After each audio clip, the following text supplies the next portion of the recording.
here and.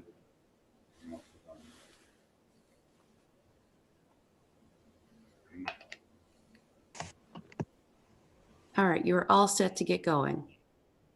All right, ladies and gentlemen, my name is Will Infantine. I'm the chairman of the Labor Committee. I need to read the chairman's script here. Christina, we have a little feedback. Len? Okay, all set. Thank you. As chairman of the Labor, Industrial, and Rehabilitative Service Committee, I find that due to the state of emergency declared by the governor as a result of COVID-19 pandemic, and in accordance with House Rule 67 and the governor's emergency order number 12 pursuant to Executive Order 2020-04, this public body is authorized to meet electronically. This is a public hearing on bills referred to the committee. An executive session may follow. Please note there is no physical location for members of the public to observe and listen contemporaneously to this meeting. However, in accordance with the emergency order, I am confirming that all members of the committee and select legislative staff have the ability to communicate contemporaneously during the meeting through the Zoom electronic meeting platform, and the public has access to contemporaneously listen and, if necessary, participate in this meeting by the Zoom platform or by telephone. All necessary access information has been made available in the House calendar and through the electronic calendar on the General Court website. The notice for this meeting notice complies with House Rule RSA 91A. Anyone who has problems accessing the meeting should call 271-3600. That's 271-3600, or email hcs@ledge.state.nh.us. That's hcs@ledge.state.nh.us. In the event that the public is unable to access the meeting will be adjourned and rescheduled. Christina Dyer is assisting us today. Please note that all votes that are taken during this meeting shall be done by roll call vote. Let's start the meeting by taking a roll call attendance. When each member states their presence, please also state whether or not there is anyone in the room with you during this meeting, which is required under the right to know law. Thank you. Infantine? Here. Seaworth? Oh, I'm here in the room with committee room with a number of representatives, which I will introduce shortly. Avalani? And I'm here. I never. President, Mr. Clark. I am at work and employees are around. Callum? Present in the room. Myself, present. Nunez? In Ways and Means. Warden? Warden? I'm here at my home office alone. Turcott? Here in the labor room. Trout? Here, at home, alone in the room. Boyd? I'm here, alone in the room. I'm here and I'm at the labor board meeting. Sullivan? I am here in my home office in Grantham, alone. Susie? Here, and I am alone in my room. Rudy? Rudy? I am here and I am alone in the room. Cahill? At home in Newmarket, alone. Silvestro? I am here and alone. We could barely hear you, Linda. I am here and alone. Thank you. Schmidt? I am here alone in my own office. Toomey? Here alone at home. Bouchard? I'm here at home and alone. Was just here. Stepped out, I guess.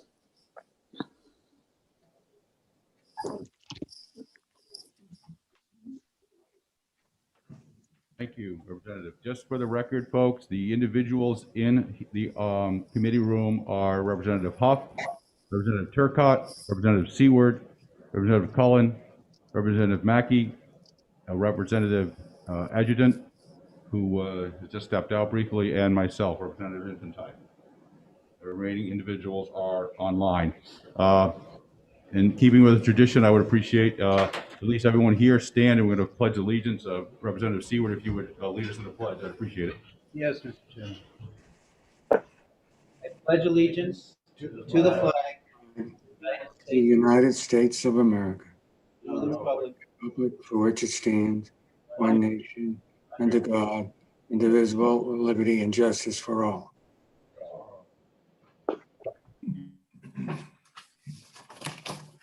As you see in the calendar, I've tried to separate some time, so we do have a break.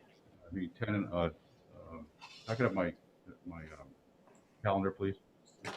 We do have a break for lunch as well as a break in the morning. I do have the list of what we call pink and blue cards, and there are approximately 2 or 3 speakers for each bill. And then I will recite who is after each bill. I will recite who is signed in either in favor or opposed. We do have, I said, as the break for lunch. For anyone who wants to come in here, understand, please, there's no cafeteria, so you have to go off-site. We do have a break between the 10 o'clock hearing and the 11, so hopefully we can, that will only last half an hour of time for people to take bathroom breaks and get something to eat if they will. The conversation yesterday or the day before with Representative Sullivan, in the calendar, it does state that we could have executive session, and I will just reiterate what I have said to Representative Sullivan and to you folks during the orientation. I do not like having executive sessions on the same day a bill is heard. I do not think we're going to have that. I would let anyone know in advance if that would occur. We have one bill that has to be out early, and I think we'll be fine.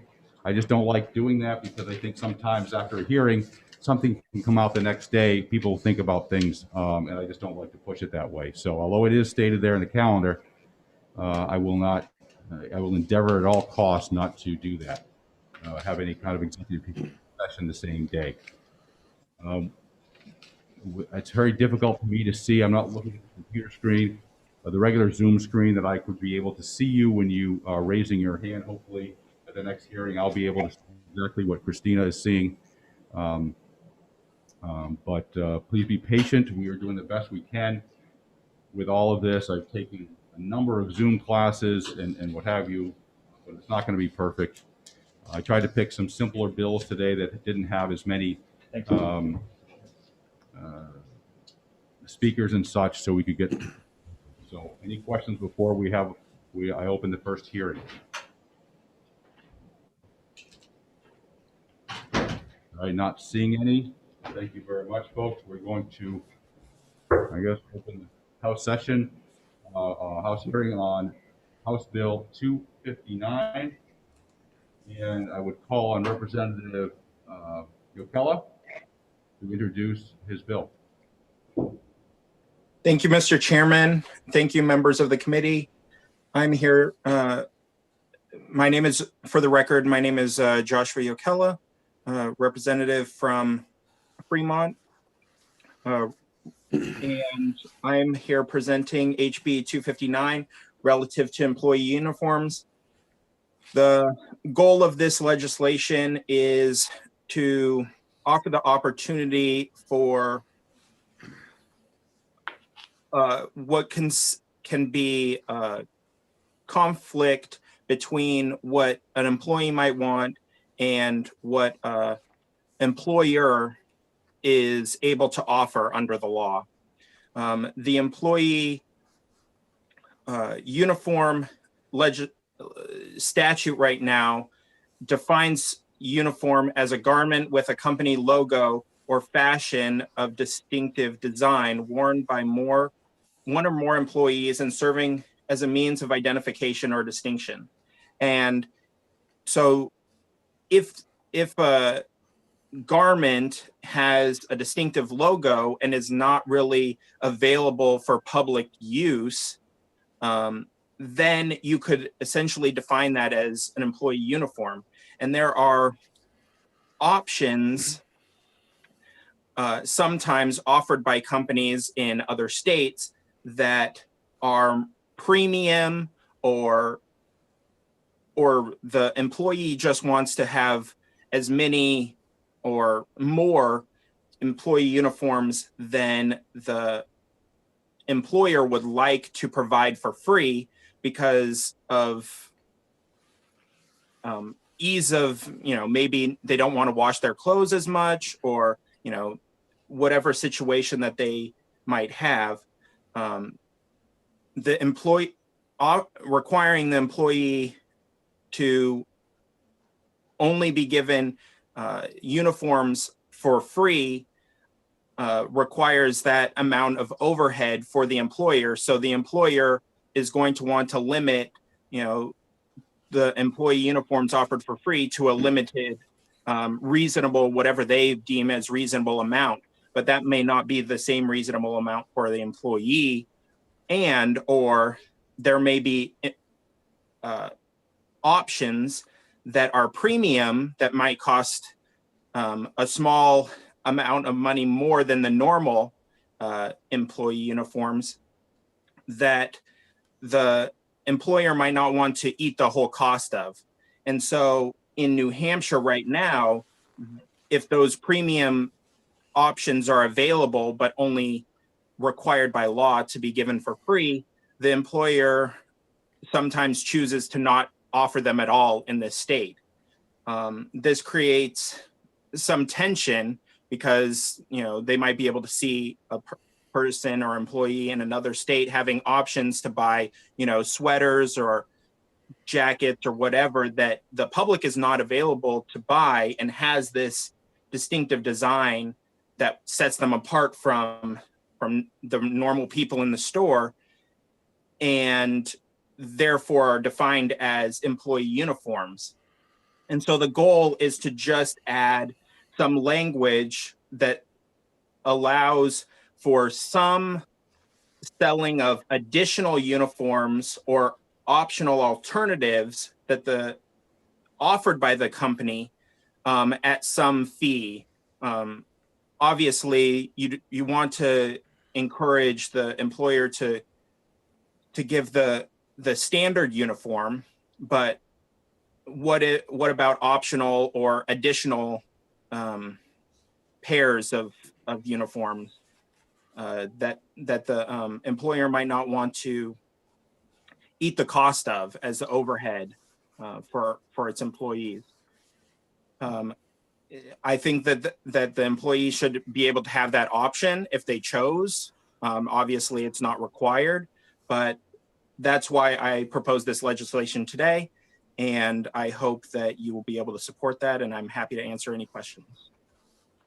Thank you, Representative. Ms. Dyer, are there any questions from the representatives? I don't see any hands raised, but I can't tell whether there's any. Okay, I do Oh, see. no, Mr. Sullivan. Yes. Thank you. Representative, could you envision a situation where an employer might offer a flimsy T-shirt as a uniform, a single flimsy T-shirt, and then offer for sale some nice collared shirts, some sweaters or sweatshirts for colder temperatures, and basically require all employees to wear the uniform, but the employees would recognize that the T-shirt is undesirable, and so virtually all employees would be forced into a situation of having to buy their uniform because the flimsy T-shirt is embarrassing to wear. Thank you for the question. Yes, I guess it is potentially possible for someone to offer some lower quality for free, but the law does state that it needs to be reasonably suited for the conditions of which the employee would be required to wear one. So if it was, an argument could be made that if it was, extremely cold or whatever, then a flimsy t-shirt might not be reasonably suited if they need to, go outside or whatever. So an argument can be made about how reasonable that would be suited to the job already in statute. Okay, Representative, I see a hand, Representative Cahill. Yes, thank you, Mr. Chairman, and thank you, Representative Yokela, for bringing the bill forward. I do have a question. Does not the existence of a premium and a sub-premium or standard, are they not uniform in this case? They're not the same. So, so thank you for the question. The uniform definition says anything that is distinctive or has the logo and as a means of identification or distinctive. And so the uniform, it's kind of a very broad option. And I've worked at places that do have a standard uniform, and then they have, Christmas options where you could wear the regular t-shirt, or you could wear a t-shirt with, a reef on it, or you could get if you were cold, you could get a fleece or something like that. And it still looks kind of the same and still identifies you as being an employee of the company and not just a regular person standing in the store. But it is kind of optional. You don't have to wear that. You could wear the regular one without the Christmas. It comes in practice. I think that it is a uniform, or it's definitely under this definition because it's so broad.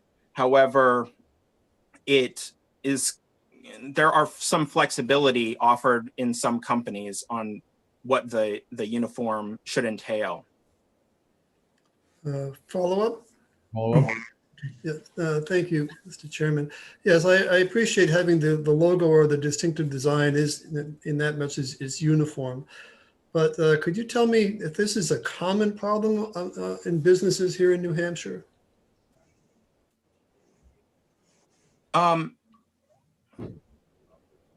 Thank you for the question. I was not really aware of this issue until it was brought to my attention. In the times that I was working, because I was working in New Hampshire, they just offered what they can offer. It only comes into play, I think, where employees are frustrated when they, go to a company website, or they go to another location, perhaps working out of the state, and see more options, or just visit another state's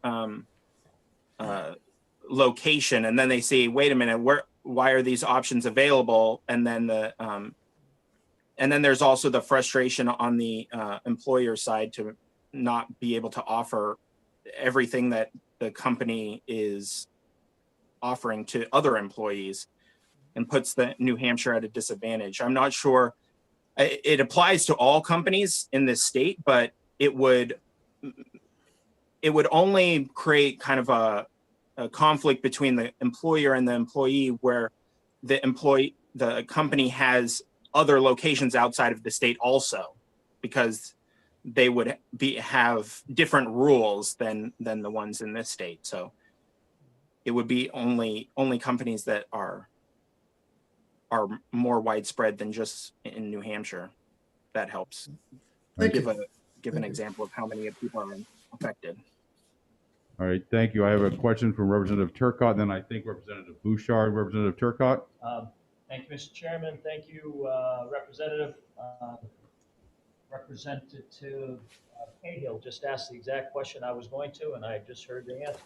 Question about how common of a problem is it? So I don't have a question. Thank you, Representative Turcotte. Is that Representative Bouchard?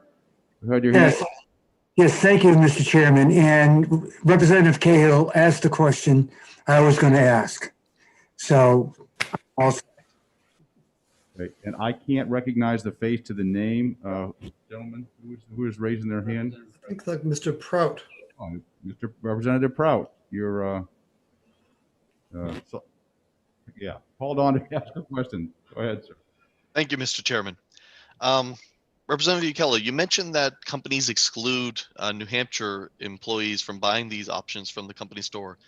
Do you know how many states these companies operate in and how many other states they allow their employees to buy this? I mean, are we looking at a situation where 49 states this is allowed and we're the only one, or is it more like 50-50, or do you have any information like that?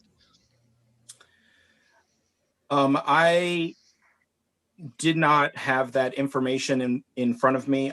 They operate in all 50 states. The person that brought this to my attention, their company operates in all 50 states, but I did not research that, and I would be happy to follow up with you on that question.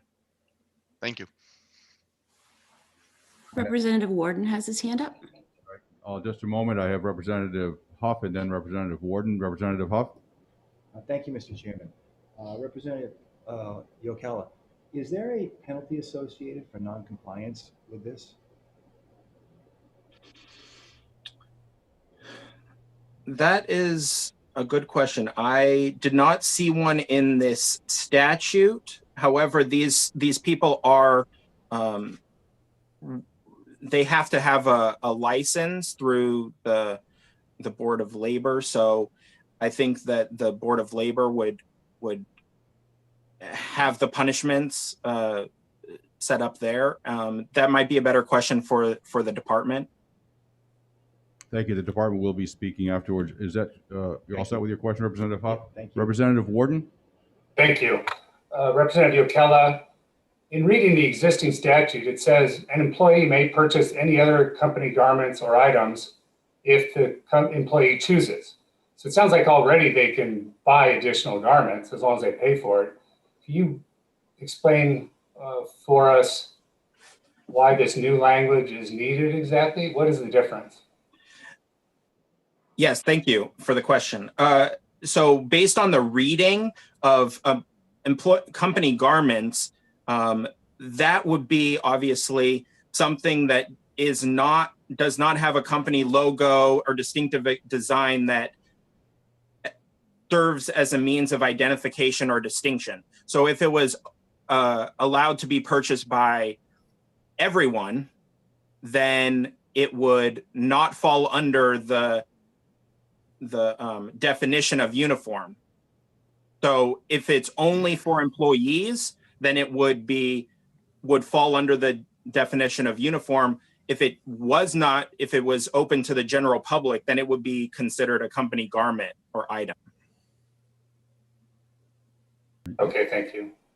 All right, thank you. We have no more questions that I can see in the room or online. We have one more person to testify. It is coming up on 9:25. So unless there's any further questions, thank you, Representative, for submitting your bill. Thank you. Next up, who has signed up to speak is Rudolph Ogden, the New Hampshire Department of Labor Assistant Commissioner. Commissioner Ogden, are you with us? Yes, can you all hear me? Yes, we can. Thank you, Chairman. For the record, my name is Rudy Ogden, Deputy Commissioner of the Department of Labor. We did want to speak to this bill, and Representative Ukela was kind enough to share the language of this bill and talk to us before presenting it. Just in terms of context, one thing I would note, and seeing many familiar faces, the folks that were on this committee in 2018 will remember that this particular language surrounding 275-48 5B was amended in 2018. Then Representative Keith Murphy, who's in the restaurant industry, had actually had a lot to do relative to this language. And the specific thing he was trying to accomplish, and I don't mean to put words in his mouth, but when we were talking about this language about an employee may purchase any other company garments or items, The intent was to allow for, if you have an employer that says you have to wear a polo shirt or a t-shirt, but the employees on their own want to wear fleeces or other options, they could purchase those, and those would not have to be provided by the employer. So understanding Representative Warden and Yokela's discussion right there, I understand there might be some confusion around the language of that, but I will say that was the intent of those terms. The thought of putting that language in 2018 and the department's application of that language since 2018 has been to say that individual employees, if they wanted to, could buy what you might consider these alternative or premium options. I did say to Representative Ukela, if we were going to bring up any type of concern or question relative to this language, it would just be in reference to the inclusion of the language, quote, including additional uniforms. The department's one concern with that would be is that if the employer is to say, I want you to wear a t-shirt or a polo shirt, here is one polo shirt or one t-shirt, and you're supposed to work 5 or 7 shifts a week, that might become impractical to the point where that employee then has to go out and purchase additional uniforms in order to make it work. I would note, and I'll be very candid in acknowledging that the language of the statute does not provide a specific number, which I think does sometimes lead to issues of what is enough, because to Representative Yokela's point, some employers might want to give 3 and some employees might want to get 8. I will say that that has been something that has come up in the past as a point of tension, just how many should be provided. In practice, the department typically tries to say, what is a practical number, whether that be 3 to 5 of whatever the garment is. So I just point that out as something. I'm happy to answer any questions that folks have. The one I did hear from Representative Huff is, was there or could there be penalties? If an employer was in violation of this, there could be penalties. The department has general penalty powers. If there's a violation of this, of any of the laws under its title, we could issue a fine, and that would be after an initial warning. And additionally, if there were uniforms purchased outside of the bounds of this, there could potentially be a wage adjustment where the employee would be reimbursed for those purchases.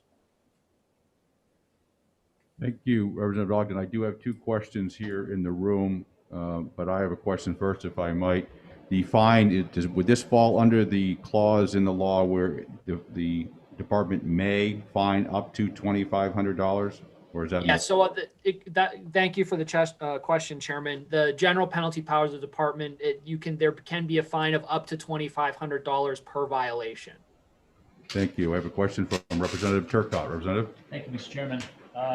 Good to at least hear you this morning, Rudy. Can't see you, but thanks for coming on. Just 2 really quick questions. The first one is, how often do you receive complaints on this section of the labor law? And the second question would be, have you ever, as the Labor Department, to your knowledge, ever given out any penalties on this section?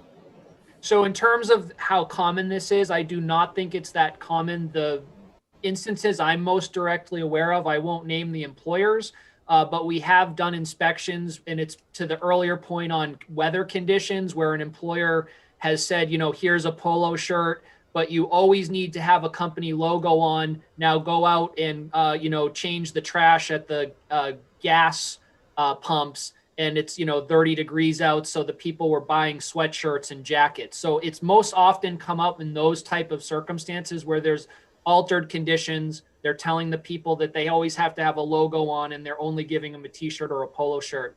In terms of penalties, I can get you the stats on that. We definitely have issued penalties relative to this, but again, it's not all that frequent that we're citing uniform law. Thank you. Thank you. Representative Huff. I thought you had your hand. I apologize. I'm sorry, Representative Seaworth. Thank you, Mr. Chairman. Thank you, Commissioner Ogden, for being here today. My question is, as I look at this language, also looked at the written testimony that the sponsor provided us, it certainly seems to me that he's addressing the same issue that we addressed back in, I believe 2018 was the year you said. And I'd kind of like to get your impression. Is that the feeling you get, that the issues that are being identified now are the ones that we did address in law, and that maybe the issue is communication to employers that there has been a change in law, what was not allowable in 2016 is allowable in 2021? Do you have any feeling for that change and maybe some of the impetus behind a new bill on this subject? That's a fair point, Representative Seaworth. I definitely think that if a large part of the intent of this bill was to address premium or alternative options, as I noted earlier, that was in 2018 what the language was supposed to do, was to allow for premium or alternative options. So certainly I believe that that was intended to be addressed in 2018. And as I've said, since 2018, when we've conducted or looked at any of these issues, we've applied it in the way that an employer could have its employees purchase these premium or alternative options. Thank you. Thank you. I don't see any hands up. Christina, are there any representatives seeking to ask a question online? Representative Avellini has his hand up. Okay, Representative Avellini, you have a question for Dr. Thank you, Mr. Chairman, and thank you, Deputy Commissioner Ogden. I do remember this bill from 18. Could you clarify if a business issues a polo with the logo on their shirt and then offers a fleece or a premium item, maybe out of their retail line that employees could wear, however, but the employer does not mandate an outer covering with the logo on it, would that violate this law? It would not, correct. That was the exact example that was discussed at testimony in 2018, was this example of they only ever need to wear the polo shirt, but the employee on their own says that they would rather wear the fleece. They could purchase the fleece. Thank you, Deputy Commissioner. Thank you, Mr. Chairman.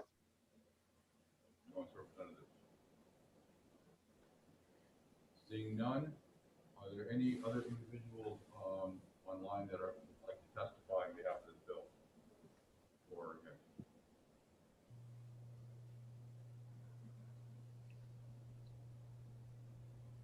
Christine, I don't know if you're still with us. I don't know if that's a yes or a no. Yes, I'm still with you. Is there anyone else that will testify on this? I'm having trouble hearing you, sir. Yeah. Mr. Chairman, we might make it clear that if they want to testify, they should raise their hand. Well, this is for individuals who may have logged on, want to testify and questions. Maybe now. Well, it'd be nice if I had my microphone on. Oh, yeah. There you go. Can you hear me now? I apologize for that. Yes, good. Yeah. Okay, there's no one else to testify. I'm going to read the two individuals who have signed in. Eric Rathbun, a member of the public, does not support the bill, and Representative Tom Ostes, an elected official, does not support the bill. Seeing no other, go ahead, Representative Seaworth. Oh, I'm sorry. Reading that backwards. They're not speaking, but they are in support. Thank you. Let me reiterate. Eric Rathburn, a member of the public, did not testify but supports this. And Representative Tom Plotsis does support this. My apologies. Thank you. Chair. They do support it. Thank you. Okay, seeing no other, I'm going to close, no other questions, I'm going to close the hearing on House Bill 259. And I'm going to open the hearing on our next bill, which is House Bill 303.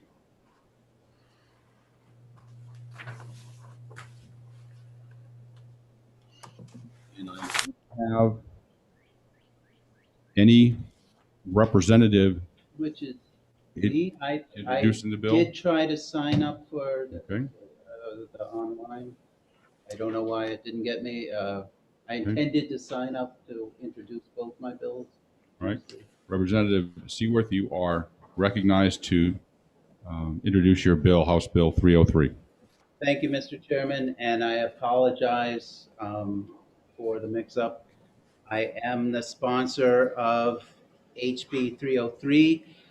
Just for anybody watching online, I'm going to virtually remove myself from the committee table. We can't physically do that here because of the locations of the microphones. There's nowhere I could really go away from the table and still be picked up. So for the record, my name is Representative Brian Seaworth. I live in Pembroke. I represent the district that includes Pembroke and Chichester, and I'm introducing this bill as language that was suggested by the department. And at the risk of being a little verbose, and I know, imagine that with me, I'm going to give a little more background on this bill because I know, having worked on it, the language is sometimes confusing until you understand what we're trying to do here. I'll start out. The point is not to change the effect of the law in any way. This is a housekeeping update to existing law, and it should not be changing how the law actually works. And there's one issue with that I'm going to return to at the end. But where I want to start, I did send around to the committee an email that had some language in it from a study committee that took place in the previous session. And that was a study committee. In fact, returning members, not only from last session, but from 2 sessions ago, probably remember how we got this started. Last year, this committee and then the House and then the Senate formed a study committee to look at labor statutes. Again, the intent was to look at housekeeping issues, not looking at policy, not looking at political issues, but is there language that is out of date or inconsistent and needs to be updated? I want to give some credit to the wisdom of our previous chair, Representative Sullivan, made 2 suggestions that we limited the scope of what that study committee focused on, and 2, he suggested that rather than have members of this committee comb through all the laws and try to determine what was problematic, that we rely on the Department of Labor, who knows all the issues and all the language of these laws as well as anybody, inform us where there might be problems, and then the committee on that. So we did that. I think we had a successful session, particularly given some of the issues of last year. And this was one of the bills that came out of that committee recommended for further legislation. At this point, what I want to do is talk a little bit about what the law does, emphasizing that this bill won't change that. So first of all, it does 3 things. Number 1, it has been the law in New Hampshire for some 35 years, and I didn't know this except through my experience on the committee. Many of you probably know this, some don't, but if you're an employee and you are called into work, either as you're scheduled to work or you're called up and asked to come in, and you show up to work, you must be paid for 2 hours. And that includes whether you work 2 hours and then get sent home, or if I'm your employer and I say, listen, I've got nothing for you to do today, just go home, I still owe you 2 hours pay, even if you haven't worked at all. So that's what this law does. Number 2, and this went in at the time the law was originally written, there is an exception for municipal and county employees. I actually put in a request to legislative research, which hasn't been completed yet. I imagine that this is a 28A issue, that if we mandated that subdivisions pay their employees something extra, the state would have to fund the cost of that extra payment. And I assume that's why that's in here. But in any case, that provision applies to all employers except county and municipal. Third item, and this was introduced much more recently, I believe it was 2016, an additional exception was put into place, and this was for the ski industries and snowboard and skiing instructors. They too have an exception, but their exception's different. In their case, an employee can be paid for the 2 hours or can be given um, something in compensation that's worth at least as much as the pay that they are owed. And fortunately, on our study committee last year, we had a representative, former Representative Kanzler, had worked as a ski instructor, so he could help us on the committee understand how this all works and why it's actually something very welcome by instructors. So I'll kind of put it in my own terms. The ski and snowboard instructors that I know love that job. They really love skiing, they love snowboarding, they love teaching other people how to ski and snowboard. And yes, they're working for the money, but I think many of them just getting out there and skiing is a much part of why they do it as the pay. So you're scheduled to teach some lessons, you show up and there's no students. So sorry, nothing for you to do here today. If I'm your employer, I'm going to say, well, I've got to pay you for 2 hours. So go over to the maintenance shed, ask Jim if there's anything he can have you do, because I got to pay you. But that's not why a ski instructor is doing that job.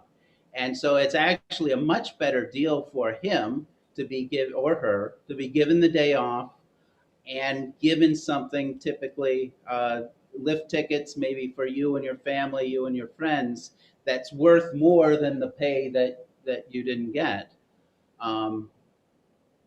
So you get to be skiing, you get to have a day off, you get some compensation, what's not to like. It works out for the employers too.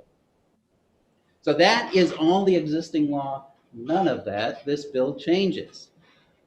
What this bill does change is that the Department of Labor found the very occasional, and I seem to remember one or two, I may be misremembering that, town employees or maybe county employees have contacted the Department of Labor and said, it says here, I get lift tickets.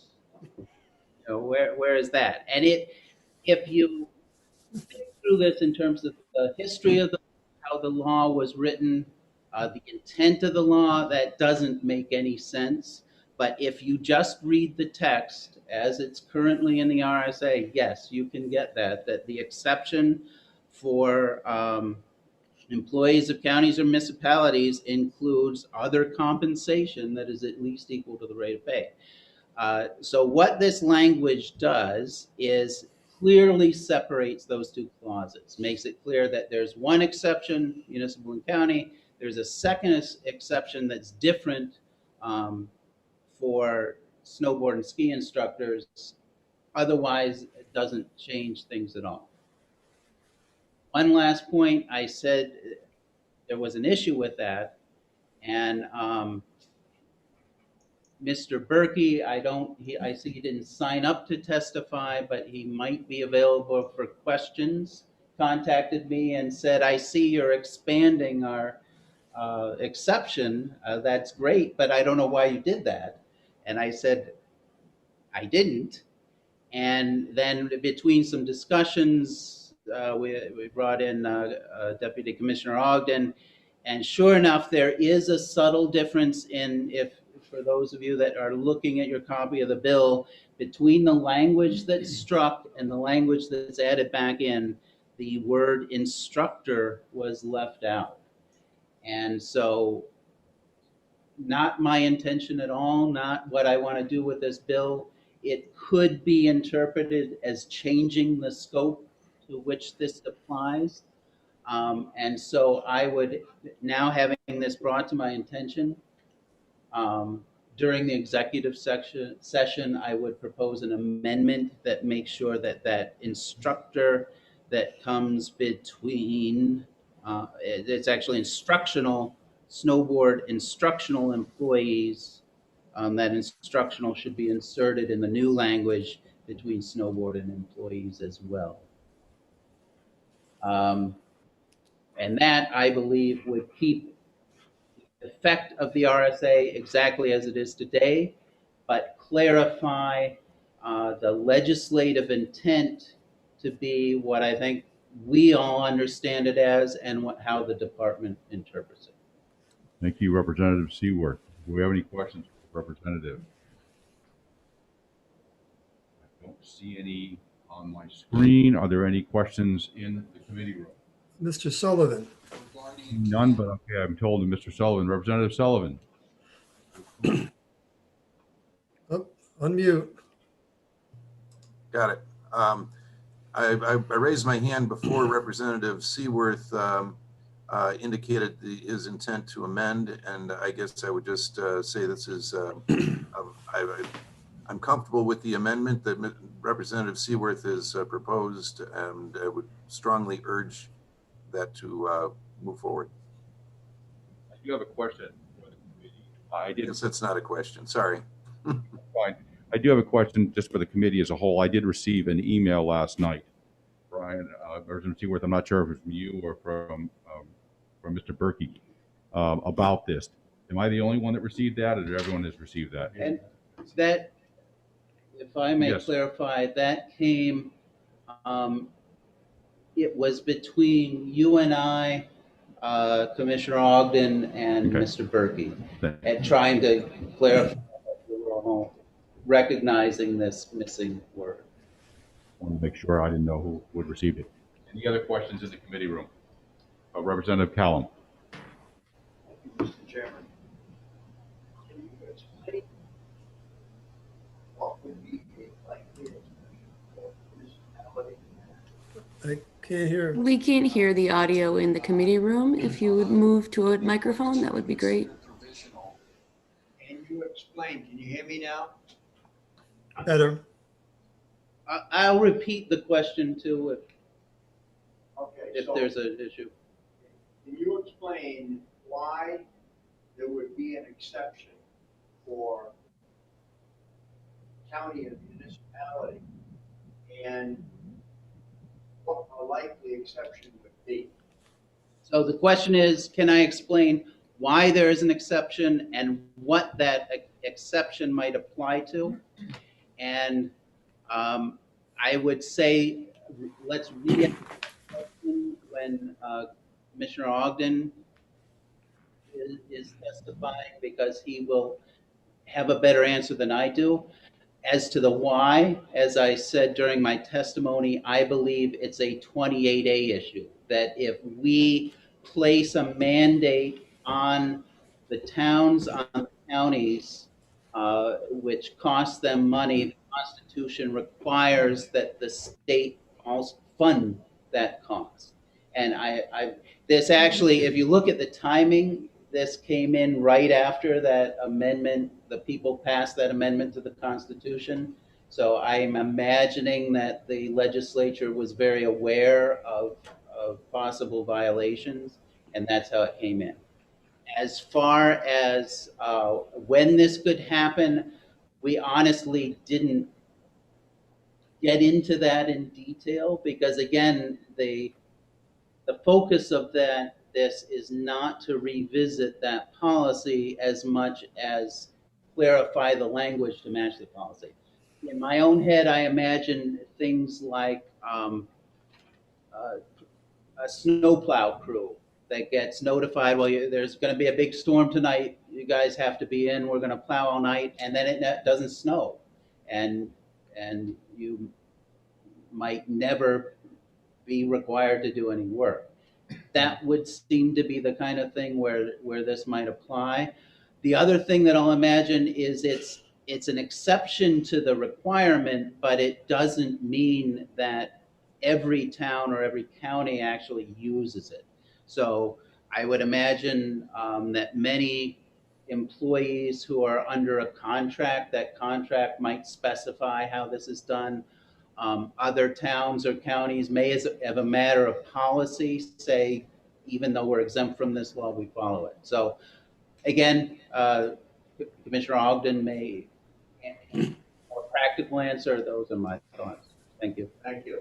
Any questions on Zoom? I don't see any hands. Maybe I turn my microphone on again. Do I see any additional hands via Zoom? Seeing none, I'm going to introduce Assistant Commissioner Bill Ogden to testify on behalf of the bill. Hi, thank you, Chairman. Rudy Ogden for the Department of Labor. Just to echo what was put forth by Representative Seaworth, this is a bill that since its passage in 2016, we had some concerns at the department, again, just not knowing how we would look to say that folks at the counties or municipalities were going to get additional or alternative compensation.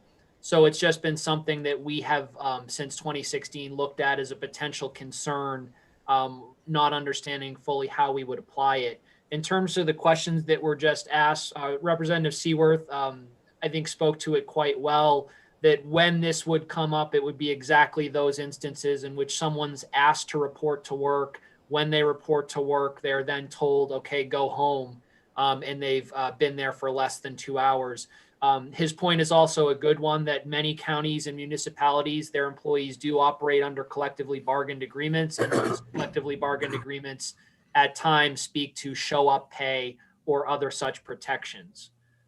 So again, I'm happy to take any questions, but in general, the department, with the amendment that Representative Seaworth discussed, we would look at this as a way of clarifying some confusion that's been put into the law. Thank you. Thank you. Any questions of the Assistant Commissioner? I see none here in the hearing room. I don't see any hands in the air online. That being said, I have two people that have signed in. Representative Tom Plaza, he is in support, and Tonda Gretzinger is opposed. Seeing no other questions, comments, or speakers, I'm going to close the hearing on House Bill 303. And we have 2 or 3 minutes before I open the next hearing. You do have a hand up in attendees, Chairman. Bruce Burke has his hand up. Evidence in New Hampshire. This is true in a lot of states. Okay, then I'm going to, I guess, reopen the hearing and call on Mr. Berkey. Thank you, Mr. Chairman and members of the committee. Sorry for the late raising of the hand.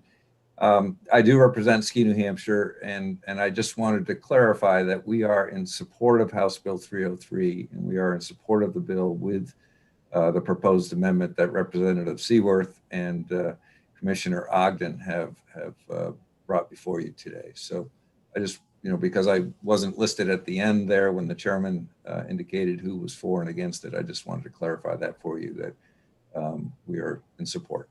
Thank you. Any questions for the speaker? Seeing none, thank you very much. If there's no other individuals in the queue, their hands up, I will then close the hearing on 303. And keeping with the schedule, I will wait 2 minutes and just reopen it on time in case there's people not logged on yet. At that point, I will be so Water break time or anything? Got a couple minutes.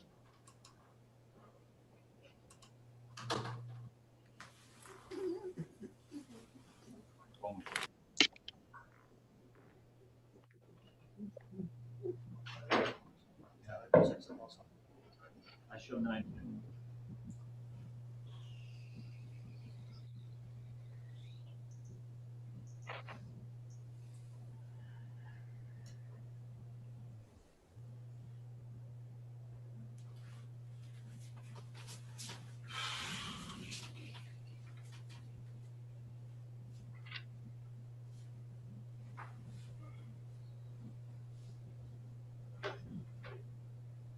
Well, we have a minute here. Do we have any questions of the chair on any procedural things in the room? Anyone online? If you're still listening, if there's anything about procedural, Ben, did I see your hand up? Ben Brody, Representative Brody? You're on mute. I think you're on mute. I think. Okay, yeah, thank you, Mr. Chairman. The representative mentioned a couple of things. One is written testimony. This is all new to everybody here. How do we get a copy of the written testimony or any handouts that anybody might bring? I know during the year, I'm sure we're going to get some brochures or whatever. If it's still doing this remotely, how are we going to get those? Will they be mailed to us or? I have to have another conversation with our assistant Heather Goley, but I do have some information that's provided by the Department of Employment Securities that passed on to Heather, passed on to everybody else. I figured it's best that it goes through our assistant. Now, maybe I'm going to be told that that's not correct, but the goal is to have written testimony being presented prior to the hearing. About a half an hour before the hearing, I received these sheets here. These are all the individuals that have logged in and said they would either like to speak, and if they would not like to speak, whether they're in favor or against.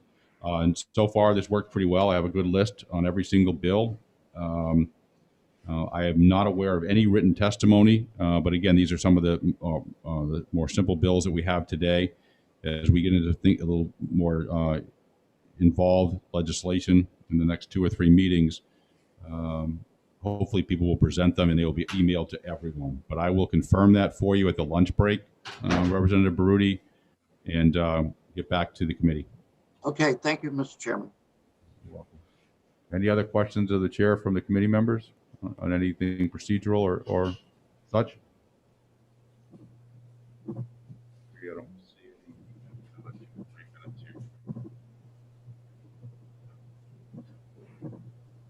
any. So what do you think so far, guys? Not the way I like it. Call me an old traditionalist. I get the old-fashioned way, but I want to make sure everyone's comfortable. It seems to work.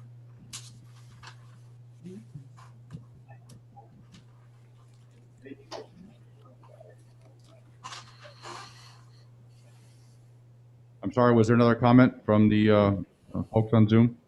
Yeah, I just said it seems to work. Well, thanks for proceeding.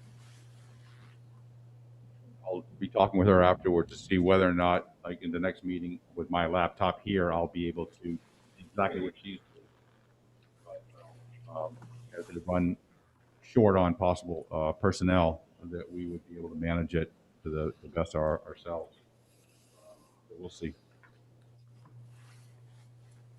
Like I said, I went online a couple nights ago, and there's a lot of people on YouTube how to use this. I thought most of it was the rudimentary stuff. I didn't see anything that explains to me how behind the scenes to know how to move someone from participant to whatever, and that's what I have to kind of bone up on.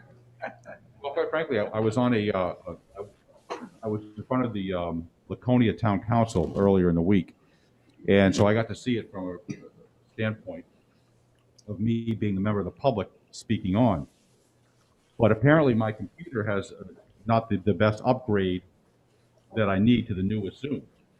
So they weren't able to hear me, so that individual knew, the moderator knew that I needed the newest Zoom thing, and said, well, I have to move this gentleman to a participant so he can speak. I was also seen, which isn't necessarily what we want to do because you don't want anyone to do anything unsightly in the background. Is learning all the different security protocols that are, it's quite, I mean, when you take down the layers of all the different things in Zoom, it is kind of cool what they developed. I'll give them credit for that. It is 10 o'clock on the node. The clerk walked out of the room, so I'm going to wait a second. Sorry, we're going to wait one more minute. Maybe want to get some water or something. There he comes. That's fine. Okay, I am going to open the hearing on House Bill 301 relative to Compensation Appeals Board, and I recognize Representative Seaworth to introduce this. Thank you, Mr. Chairman. And again, apologies for not getting my my sign up done correctly. Thank you to the committee for hearing this bill. This is another bill, set of language that's associated with that Labor Statute Study Committee. In this case, as I said, we narrowed the focus of the RSAs that we looked at in that committee, and the Department of Labor provided us a number of other issues that they'd identified but were outside our scope.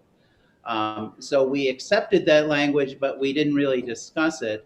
And this is one of those where the department forwarded some suggested language to improve an RSA, but it was outside the scope of the committee, so I have simply submitted their suggestion as a bill. In this case, it's very simple what it does. This applies to the attorney members of the Compensation Appeals Board. Right now, the language identifies a per diem rate for when they're working. The change language would clarify that when they're at hearings and they're taking a whole day, they get paid the per diem rate. If they're doing other work that doesn't take a whole day, then the per diem is prorated to an hourly rate and they get paid only for the work that they've done. Again, I don't believe, and I don't believe the department believes, this is a policy change. Rather, it's getting specific about a possible ambiguity in the way per diem might be applied if you're not working a whole day. So with that, I'll take any questions.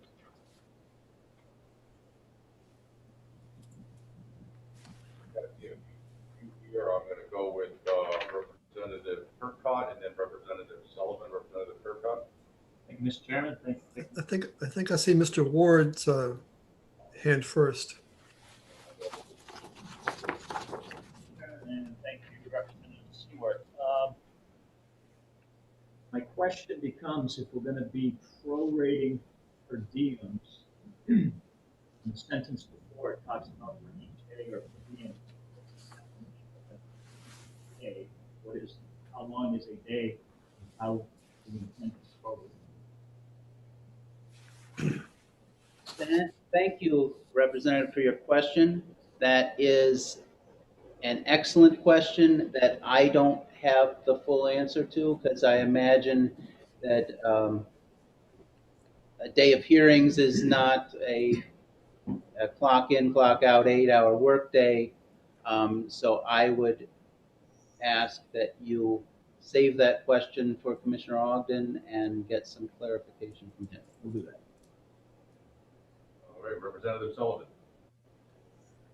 All right, I've got a similar question, so but I'll state it and then maybe also reserve it for the deputy commissioner. But the way I read this, it sounds like if an attorney goes to a hearing, regardless of if it's a quarter day, half day, or full day, they get their per diem, because it's the new language refers to other related work, not the hearings. So I guess my question is whether or not an attorney would be paid a full per diem anytime he or she attended a hearing. Thank you, Representative, for your question. And yes, I read the language as you've just described. And again, the key point to me is I don't believe this change is intended to change our current policy. So the way it works under the existing language is if you're assigned to and attend hearings, you get paid the per diem rate for the day that you go to hearings, and it doesn't matter how many hearings you hear or whether that takes part of a day or an entire day. So yes, my understanding of the change language is it would preserve that policy for hearings and only apply the prorating to other work. Thank you. All right, Representative Warden. Thank you.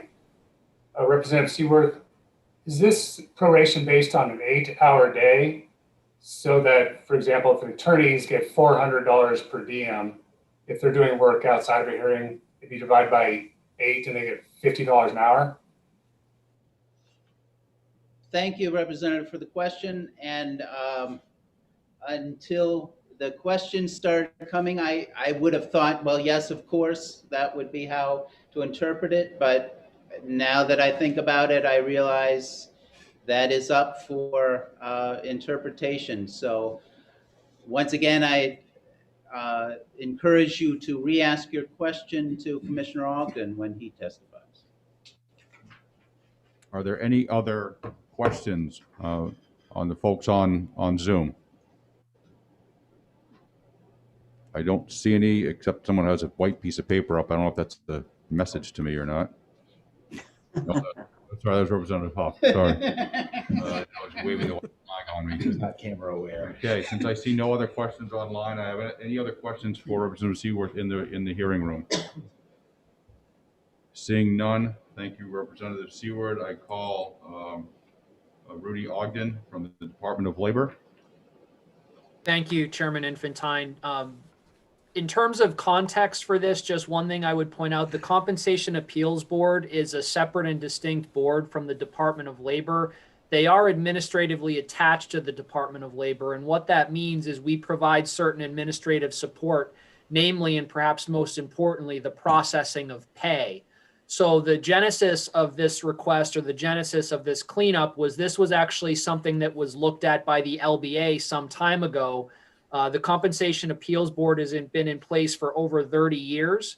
And for 30 years, the way that those individuals have been paid is that if they come in and do a hearing, they get the full per diem rate.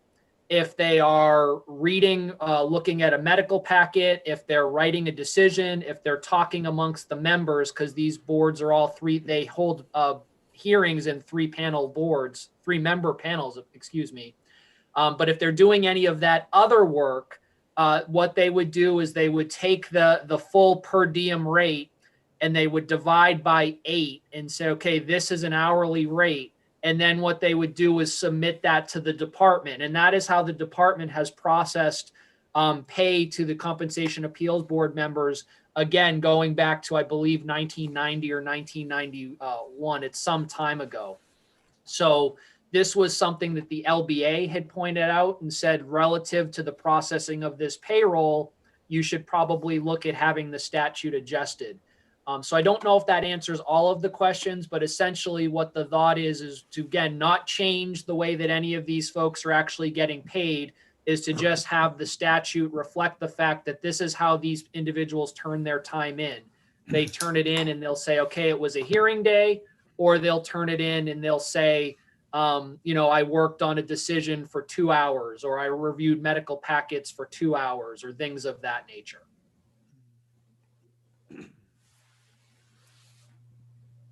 Thank you, Mr. Ogden. Representative Turcotte, does that answer your question? Actually, I would like to speak to it. Thank you, Mr. Chairman. Thank you, Deputy Commissioner. You did answer the question But as we're making an attempt to change and clarify language now, I think it would be possibly a great opportunity to clarify it into the RSA rather than leaving it as an administrative rule behind the scenes. Would you be opposed to, when this comes back for executive session, um, clarifying it a little bit better down to what your hourly rate actually is? No, we would be happy to consider any of those. I will say that the language surrounding this largely results from discussions or findings we had seen from the LBA. So if there's a way to even improve upon that and make it clearer for everyone, we would be in full support of that. Representative Sullivan, did that answer your previous question? I'm fine, thank you. Representative Warden. Thank you.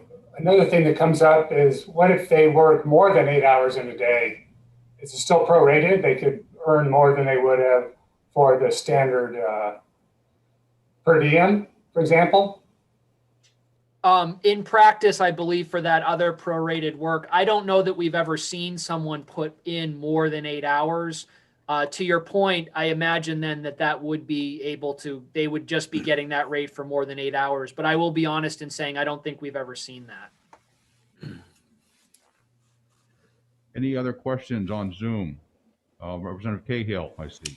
Yes, thank you, Mr. Chairman, and thank you, Deputy Ogden. Should we add the 8 hour as the standard on the basis of the per diem?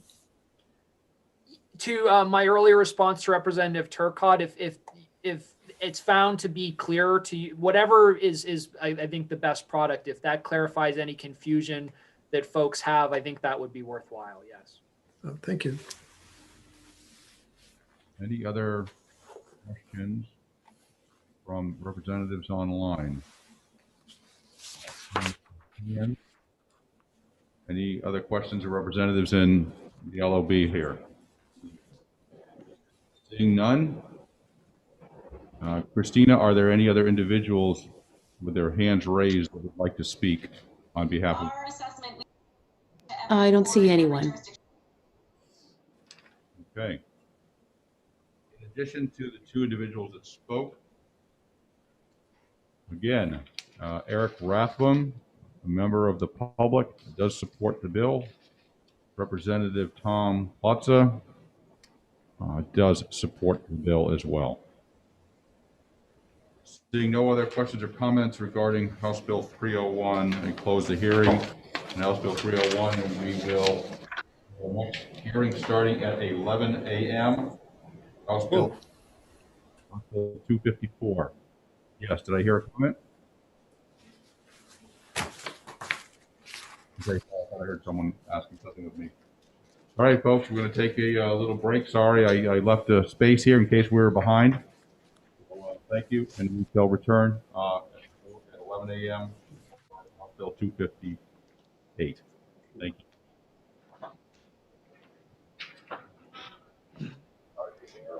Right. 9 o'clock.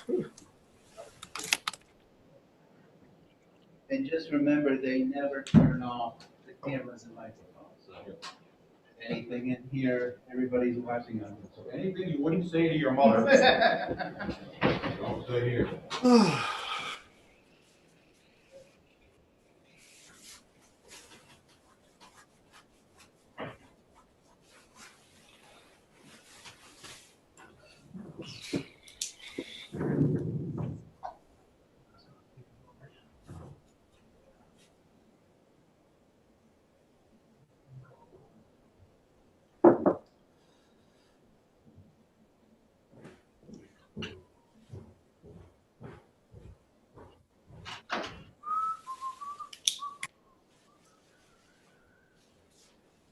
Oh, boy.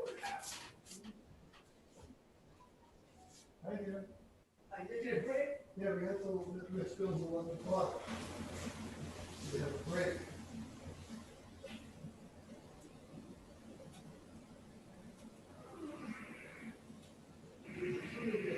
Yeah, all day. Wow.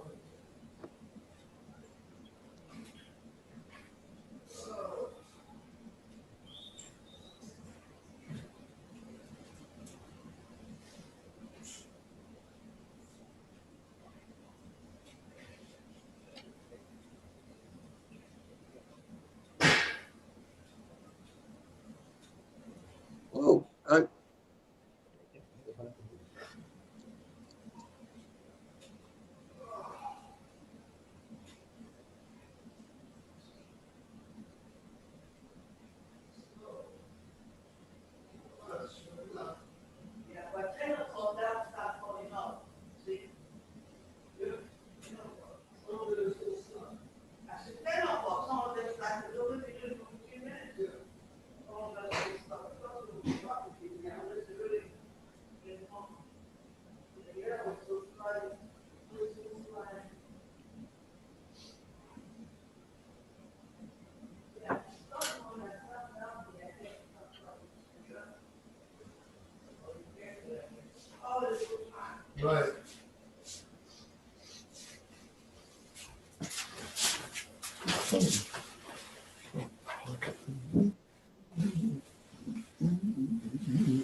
You know, I didn't look. I'll put my name on.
cactus, so I don't know what to do with that one.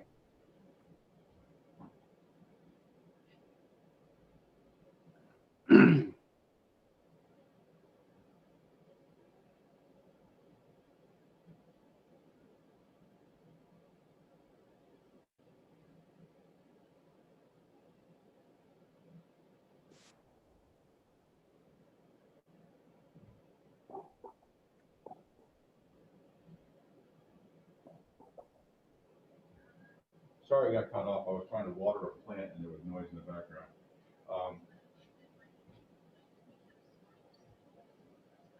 Okay, so I will, tell everyone that that's the best way to do it is to make sure that they get all.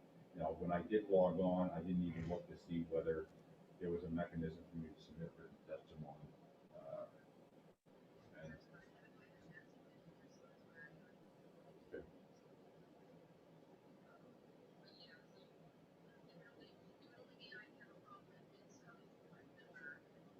Yep. All right.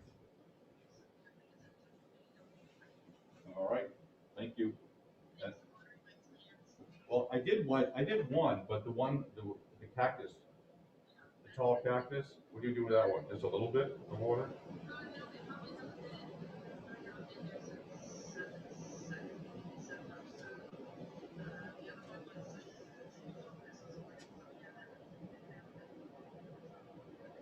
Oh, I don't know. I just gave it some water. We'll see.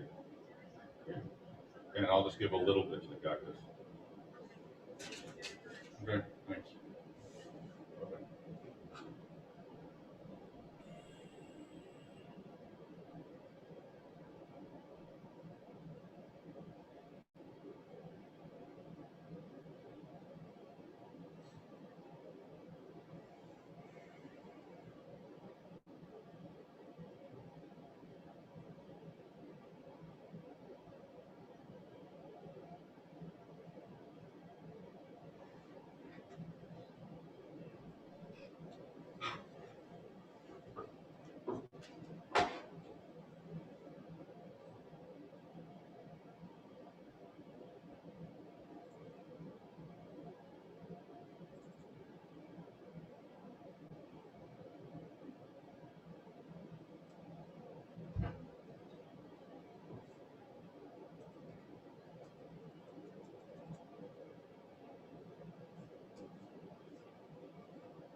Hey, Josh? Yeah. Have you signed online yet to testify on any other bill? Because I'm trying to figure out whether you can submit, I was just talking to Heather, our assistant, to figure out how to do a written testimony. She talked about everyone really needs to go on the website and hit all, and send an email to all of the reps to get us a written testimony. That would also get to the clerk. But she asked, because she hadn't logged on either, and I have, but I didn't look to see. So. Yeah, I haven't submitted anything yet, so. Because I don't know whether when you sign up, this list I'm getting here of who's, whether or not you can submit written testimony through that mechanism, or you have to just do it, by all.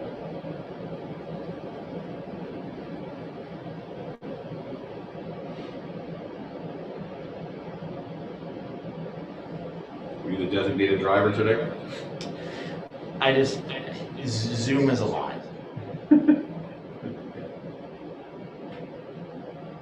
Yeah, it works, but I'm not there mentally. I read something recently where something like 75% of communication is visual. And while this is better than a conference call, the technology is pretty damn good. You gotta give it that, but it's just not. Yeah, no, it's better to focus on stuff when you're actually there. Yeah, I picked the really simple ones today that I knew would be just a very few people testifying. We can kind of get this under our belt. But if you're in finance and if you're in some ways and means, or maybe guess they had a really big bill in judiciary yesterday with the marijuana thing. And there's so many moving parts to some of these. Ours are simple. Usually they're cleanups, so they're one simple part of a piece of legislation. Some of these other committees, commerce, they get 46 bills. We have 16. It's tough enough. Yeah. I've been around here a couple of times, and commerce had so much going on. They separated their committee.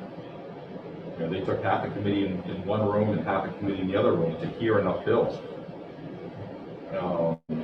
So I've always thought like they have finance division 1 and 2, that they either need to find a way to sugar off some bills, because sometimes they get some of our bills that we really should have here in labor, or they just have to have commerce 1 and commerce 2. It's not like we can't sacrifice another 20 members, take one off each committee. Right. I think it precludes some people, because some people get burnt out being on that committee for more than a couple of years. Yeah.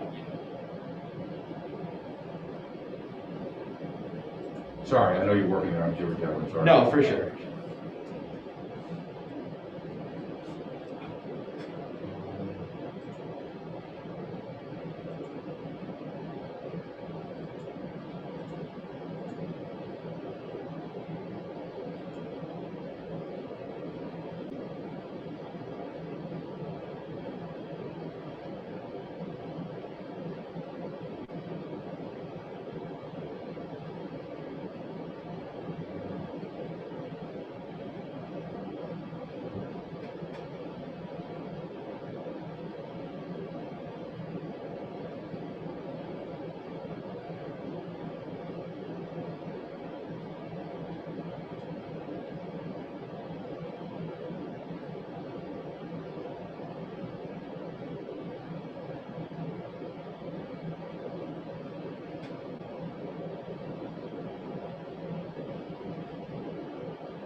You see with these kids, fourth graders, they learn about the State House, and they usually bring them up here for a tour. And it gets a little foolish after a while. Some teachers think, hey, we should have a piece of legislation that we should submit. It's always, the state fruit, the state this. You see that the one yesterday, the state arachnid, the state spider. Oh yeah, I saw that. Are they doing like State House visits later in the year? Or are they doing them like I hope so. Virtually, or? I don't know what they're doing. I really would, I remember I was in fourth grade back then, and I did the tour up here, and I remember that, because we got lost in the tunnel, which side we were on. But I hope that, obviously all field trips are probably kibosh right now, but I'm really hoping come April or May, possibly, if enough of our population is vaccinated, that they can feel, if they're going to go back to live in school again, that they can feel comfortable coming up here, even if the public's not here and it's just all the representatives. But we'll see. When middle of March, they're hoping to have everyone 65 and over. End of March. State by state, No, at least here. Yeah. So if we can get everyone over 65 and older by the end of March, you start getting into 50 and overs April and May. Yeah, I know the only state so far that's gotten their nursing home population done has been West Virginia, but they didn't sign that CVS Walgreens agreement. Oh, smart. So. Yeah, I always thought that, Well, like nursing home residents are sedentary. They're not going anywhere. Just show up at the nursing home and start stabbing folks. Yep. You don't need to shill it out to Walgreens to keep track of it. Agreed, since they already have their medical records anyway. Right. Yeah, there's some things that I would have done differently. But I mean, I think we lost, it was some awful number, like a fifth of the residents at the veterans home. So, You know what irritates me the most about the whole thing? Is my father-in-law is in a nursing home right now. And he did get it. He survived, and he's had now his 2 shots. But we couldn't see him, when they shut stuff down in March, we haven't been able to see him. We had a couple of visits in the summer, we could go outside 10 feet away in a tent. We all had that mask or whatever. For his birthday in November, he was on the other side of a sliding glass door and what have you. So what irritates me is that those people in the nursing home got COVID. They got it from the staff. yeah. And I don't know, maybe I'm old fashioned, but Jesus Louise, how come there weren't better protocols on the staff? I mean, all these people that died, and it wasn't because of their family members bringing it to them. There's the staff. Come on, maybe they should have been more careful. Maybe, I don't know. Maybe they had to get tested on their day off, on a Saturday, so they could come back on Monday. I don't know what you could have done. Yeah, the delayed response to testing is a pain in the neck, especially with a disease like COVID, where there's a delay in having it and knowing you have it. Right. And not knowing you have it and still being right. So And the big frustration for me was that there were so many flagrantly contradictory federal and state orders surrounding, taking time off if you feel sick. And before COVID, like I've been in situations where I felt like absolute garbage and still had to go to work because, it's a different economy nowadays. You have to make that money. And, some folks might just think they have the cold or something, and it turns out it's coronavirus. No,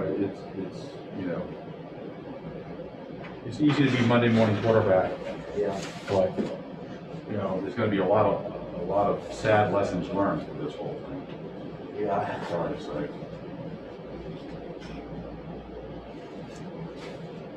I fortunately have not known anyone personally that have died.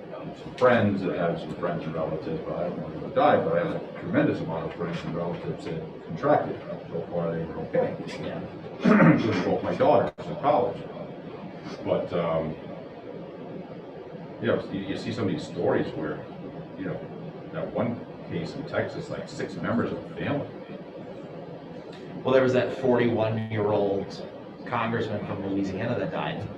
I think Larry King died like a month after he got it. So the 2-week, incubation period isn't always accurate. But he was also 87 years old, so. True. But, that 41-year-old congressman and Dick Hinch and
that you still in there, Will? I did mute them for the time being. Oh, is that, okay.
the beginning.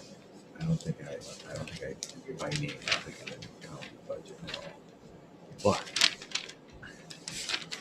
The internet, now we're all. yeah, so I got lucky, I got stuck in the corner, so I didn't get yelled at. Okay, you got, I avoided that.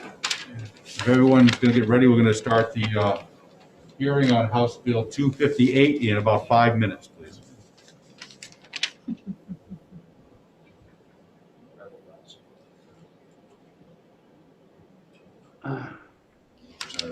Hello.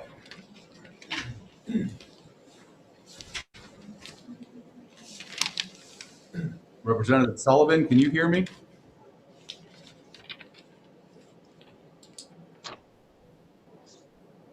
Oh, I broke my math number one.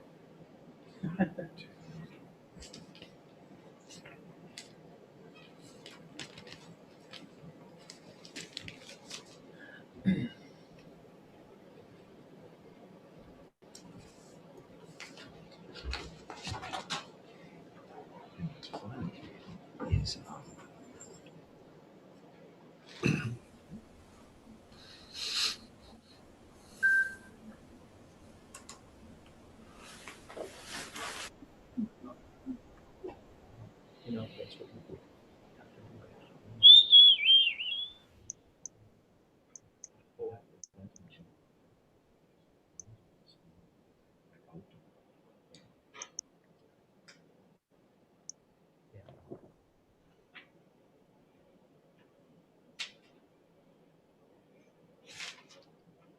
Yokala.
Is everybody getting back to their computers?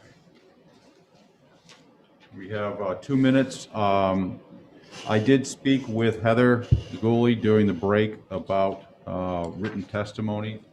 And at this point, it is recommended that individuals that would like to submit written testimony go onto the website and go to the Labor Committee page and then email all. There's a section there to email every representative. That's the best way for that to happen. I do not know if there's a portal. There's a mechanism to do it. Christina, I don't know if you can answer this question. If someone were to log on to sign up to testify or to log in, whether they support or do not support, is there a mechanism when you sign up to testify on a bill in Zoom to provide written testimony? An email is, you get to the end of the option and it provides an email for you, and it is the all committee labor email. So you can either find that during the remote sign-in testimony on the very last page, or you can go under standing committees and find it there. Okay, I hope that answers everyone's questions. Anyone, feel free. We got a minute here, 2 minutes. If anyone wants to speak freely, if they have any other questions about that.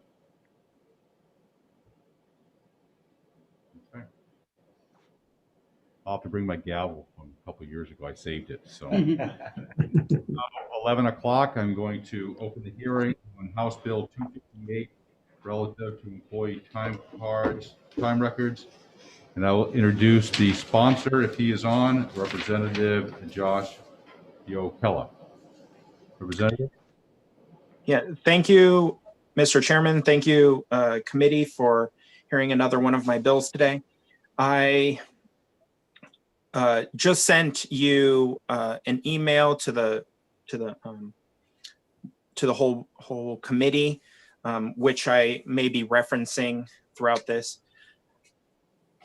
So the goal of this legislation is stemming from the labor regulation 80303 F2, which requires that time records with entries that are altered shall be signed or initialed by the employee whose record was altered.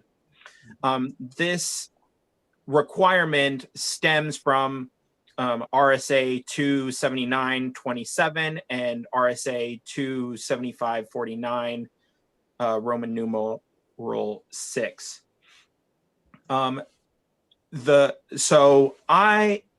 When I requested this bill to be drafted, that was the stated goal, is to allow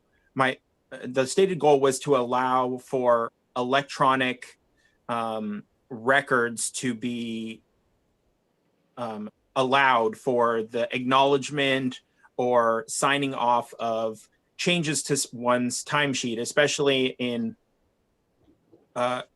this time of so many people working remotely. Changes to timesheets, actually signing a piece of paper is not always appropriate in, not everyone necessarily has a printer at home or whatever to print the document out and sign it. I've talked with the Labor Department and they said that people are actually already doing this. Some people are signing or keeping electronic records, but it isn't technically allowed in the law. It's kind of just based on what is your definition of signed or initialed. Is an electronic signature or initial appropriate? And so I wanted to just clarify that in the statute. However, I'm not sure that the recommended way from OLS is the best way. As the language that is proposed is to add another section to RSA 275.49, Roman numeral 8, that doesn't really address the issues of Roman numeral 6 or the other RSA that I mentioned. And if you look at the RSA 275.49, at the very first language is every employer shall. And so adding a Roman numeral 8 just adds a requirement that the employer shall do the proposed solution, which is to permit an employee to electronically sign or acknowledge alterations to such employees' wages or hour records. Requiring an employer to allow them to do that makes them require them to have that technology, and not necessarily every employer will have that technology. And so I think that this is not the appropriate way to fix the bill, or not the appropriate way to address the issue, but I have sent a couple of suggestions to the committee via email of how this language might be amended to to make the desired effect actually be instantiated into law. And that is to actually change those two, either one or both of those sections that the Labor Department is referencing when requiring signatures or initials. And I am sure that the Labor Department, in communication with them, they seem to already be okay with this issue, and recognize that it's already happening. And so it's just an effort to make it more clear in the law and to get where I think that we should need to be, so that it's clear to people that they are allowed to sign electronically or keep the records electronically. Thank you, Mr. Speaker, or Mr. Chairman, and I'm happy to take any questions. All right, thank you, Representative. Looking for questions. I see none in the committee room. My glasses are fogging up because of my mask. I don't see any online, so the chairman has a question. Representative, when you make a law that says you shall, you have to think about everybody on either the most sophisticated companies to the least sophisticated companies. Would it be more appropriate to allow a may situation here? They may allow electronic signature. That way a company can do it if they have the technology, if they don't. But by shall, your answer to that, if you could, would you accept a may versus a shall? Yes, thank you, Mr. Chairman, for the question. That's actually exactly my point of why I don't really like the language as currently written. As I look deeper into the RSA, it could be changed to a shall, but I think that that would change kind of the whole RSA, whereas it might just be better to be clarified that paper or electronic records are what shall be kept, and not say that you have to do one or the other. Just have that option open.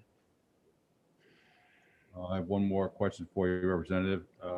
You talk about alterations to employees' wage and hour records. What does that mean to you? Would that be as simple as emailing someone regarding a change to some kind of an electronic or written time card?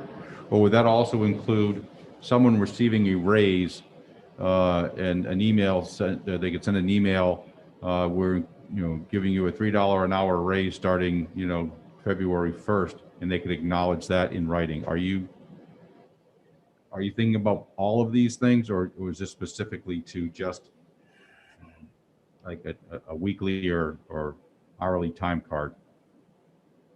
Thank you for the question. Yes. This bill directly addresses only manipulations of the time clock. So if you forgot to clock in, or you had a PTO and so there is no clock in, and so they had to change your record, those manipulations are what is changing, because there are other parts of the notification and payment of wages and changing of people's hourly rate, or different sections in RSA 275-49 that deal with that. And while I think that all of them should be allowed to be done electronically or via paper, I think that it's more reasonable for, a one-time change of someone's pay of, 50 cents raise or whatever would be more understandable to be required to be paper, whereas someone, every week, forgetting to clock in or clock out or having PTO, the massive amount of paperwork that requires of changing on a routine basis seems to me to be have a bigger impact on the employers. And so that would be, I think, the most important thing to address. But I'm not opposed to allowing all records to be kept and acknowledged digitally. Thank you. Thank you, Representative. I have a question. Representative Atchison. Thank you, Mr. Chairman. So I'm looking at the structure of this as it's written.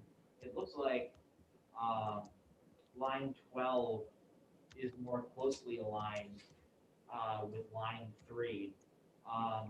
When you signed off on this, what was the logic by having that and after RSA 275-37? Because it looks like you could divorce that shall that's on line 9, and then line 12 is kind of fine on its own.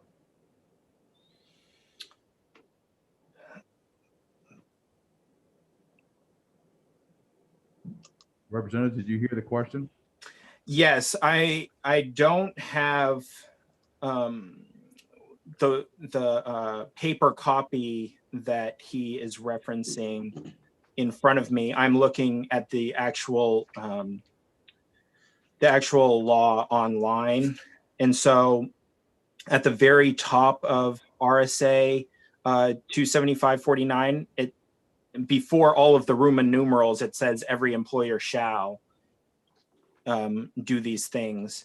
And so I think that when I signed off on this bill, I was only really looking at the bill and not really looking at the whole RSA as it worked together. And so I didn't see all of the sections of this 275-49.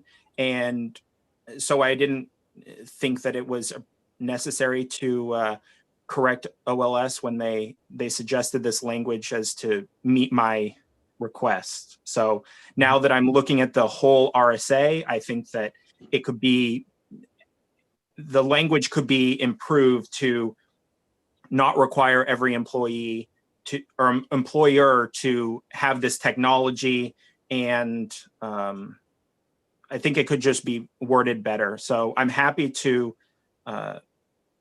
propose an amendment to this bill, or in whichever way that the committee could amend it to reach the goal that I tried to achieve with this bill. Representative Yokella, just hold on a moment. I think Representative Atchison wants to explain himself. Go ahead, Representative. Thank you. Well, and just the only reason I'm asking about this is I'm looking at where the word shall comes in, and it's in what appears to be a completely unrelated thing to what's being proposed as an addition to the RSA. The word shall is referenced in it's illegal in the state of New Hampshire under both state and federal law to pay employees different wages for the same work based solely on sex. This notice shall also include the address, phone number, and email address of department personnel to be contacted with complaints under the subdivision, as well as the internet link to RSA 275-37. So that just looks like, in an employee break room, just letting folks know that if you think that, a lady is making less in the office, then this is who you contact. So that's the section with the word shall in that the debate revolves around. And then there's an and after RSA 275-37, and then it goes into something completely unrelated.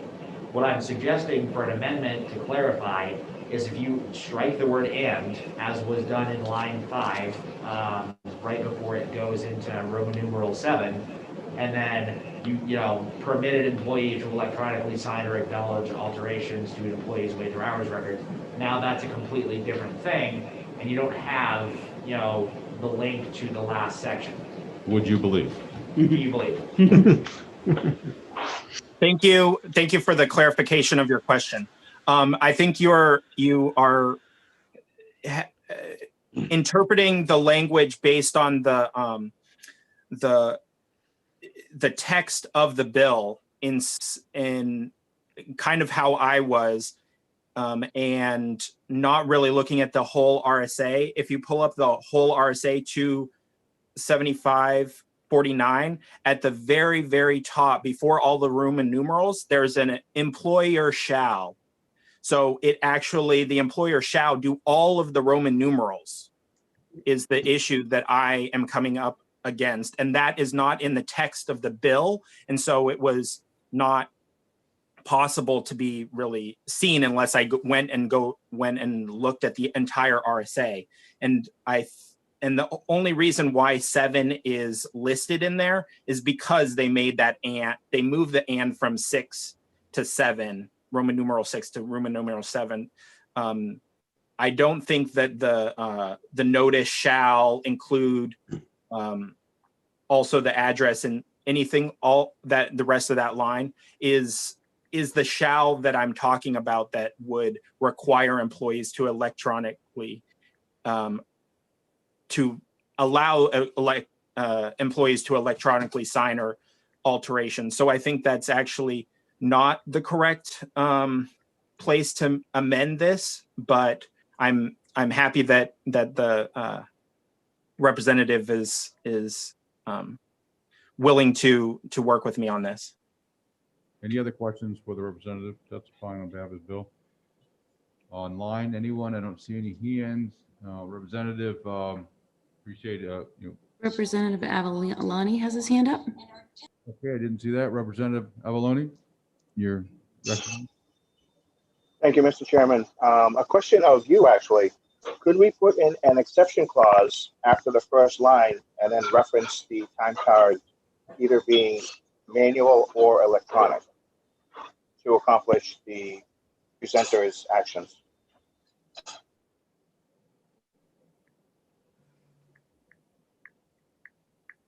Representative Yokella? Oh, I thought it was a question of the chair, but I do believe that an amendment to Roman numeral 6 to add some clarification to that would be a valid amendment to reach this goal. Absolutely. I don't see any other hands raised. Representative, I would ask that, politely, it's not the responsibility of the committee to amend things. This is your bill. If you'd like to work with one of the members of the committee to amend it, we would accept any amendments to your bill. Representative Avaloni may have a follow-up. Representative Avaloni, on our screen, we still have your yellow hand up. Do you have another question of the presenter? I have a follow-up. It's actually for you, Mr. Chairman. Just for process, could we add in an exception and then reference the time cards? Because I know every employer shall is the first sentence in the reference RSA. I'm just wondering if we could put in an exception and then list the time card issue specifically as an exception and then have it be made either manually or electronically.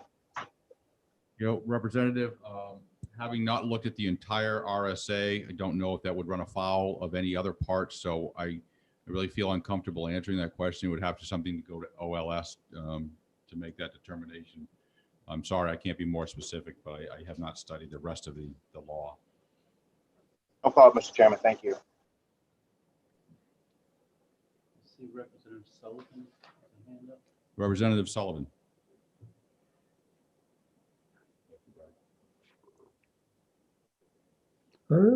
You're mute. Representative Sullivan? Did it again, sorry. I was just wanting to make a suggestion to the chair that perhaps a member of the committee would want to volunteer to work with the sponsor to come up with it's awkward getting a bill that's being presented as not ready for prime time. But I think it's a noble issue. And perhaps one of the members of the committee would want to work with the sponsor to make it ready for prime time. Any member of the committee is welcome to do so. If you be willing to, I would appreciate it if you would contact by email the sponsor. Representative, you offered an amendment. No, I was just, well, we were talking about like clarifying the language, and I just saw that as the bigger issue, but I would have to agree with the chairman that I'm not as familiar with this particular RSA as I wish I was. So the representative might be correct as far as the structure might work. I don't know. So that would be something that I want to look at. Thank you, Representative Edison. Representative Yokella, obviously there needs to be some changes here. The bill is not ready for prime time, I guess, as they say. So I would appreciate if you would reach out to any members of the committee that you know or feel comfortable with, or even just an email to ask for a volunteer. They may be able to help you with this. We are on a tight schedule, and so it would be something that has to be done and presented to us in the next week or two. Any other questions? In the form of amendment, excuse me. Any other questions online? I don't see any. In the committee room, I don't see any. So that being said, thank you very much. Thank you. For your testimony. I'd like to now introduce Rudy Ogden, Deputy Commissioner of the Department of Labor.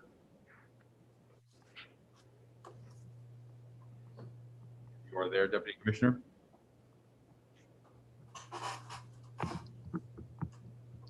Sorry, I was muted. Yes, just for the record, Rudy Ogden, Department of Labor. As Representative Yacola stated, this is currently allowable under law. We don't have a requirement that it be done in hard copy, or we do not have a prohibition against it being done electronically. Just given the discussion, one thing that I would point out is perhaps something to look at is it might be cleaner to address this type of change under RSA 279-27. As Representative Yacola stated, their record keeping requirements come from two places, 275-49 and 279-27. 279-27 is the law that specifically says that an employer has to have true and accurate records. I just think that paragraph, I defer, of course, to OLS and you folks in terms of bill writing. But I think that paragraph might be more malleable. I think that it might be better suited for making this type of change. So I just offer that up as a potential idea. But most importantly, the department, this is already allowable, so we don't have concerns. And if there is an intent to clarify the law, I think that could be a good thing. Thank you. Mr. Ogden, any questions? Any folks online? Any yellow hand marks or any human hands up? I see none in the committee. I'm sorry. That's all right. In the committee. I don't know why I have a brain cramp of having to say your name. Representative Adjutant. You're right. I'm sorry. And thank you, Mr. Ogden. If the Department of Labor still considers the intention of this bill already permissible, what is the cleanup that this is trying to accomplish? It's a good question, Representative. In terms of cleanup, as I referenced a moment ago, RSA 279-27 essentially says that employers are supposed to have true and accurate records. Through regulation, we've tried to flesh out what are true and accurate records, and it is in regulation that we discuss this idea of initialing or signing off on alterations to time records. So I think that elevating something that's in regulation to statute sometimes is of benefit, because regulations, as you know, are typically pushed or promulgated through the department, signed off, of course, by JLCAR and ultimately the legislature as a whole. But I think if there is opportunities to bring stuff that departments are doing in regulation and bring that up to statute so that the representatives can debate it and see it and do all of those things, I do think that at times there's a benefit to that. So that's why I would point it out as a potential benefit. Okay. Are there further questions in the hearing room? Any further questions online? Christina, are there any other individuals wishing to speak? Looks like Representative Toomey has his hand up. Thank you. Yeah. Representative Toomey. Yeah, I'm not sure if I see why this is needed. I'll give you an example. The last place that I worked, we had a system where we punched in and we punched out electronically, and we kept track of where each of us was because, you know, we had to work into actively. So if we went on assignment, we went and pressed a button, said that, you know, I'm on assignment, and then we pressed a button when we got back and said we were back. Sometimes, you know, we forgot to say we were back. Sometimes I would punch out, forget to punch out at night. And what I would do was call the administrative assistant and say, I forgot to punch out last night. And she took care of the amount of hours I worked in that given day. What are we trying to accomplish here? Why wouldn't people be able to say, hey, listen, I didn't punch out, or I didn't record, you know, my unpaid times off or whatever like that? Why is this necessary? I just don't understand it. Or if you could make that, clarify that for me. Thank you.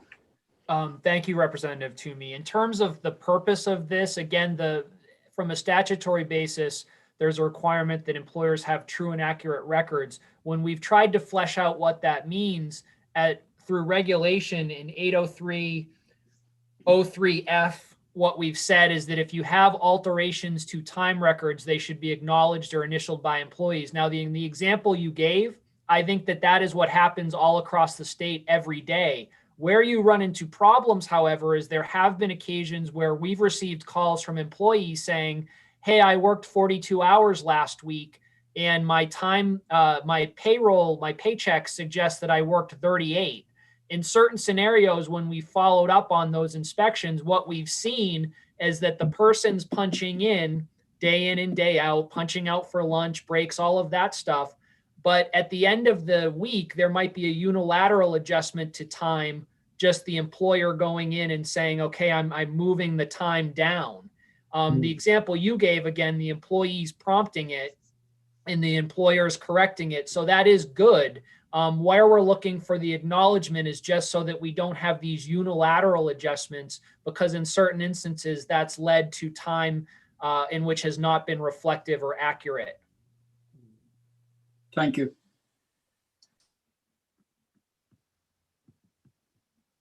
Any other questions of the committee? Mr. Prout. Representative Prout? Thank you, Mr. Chairman.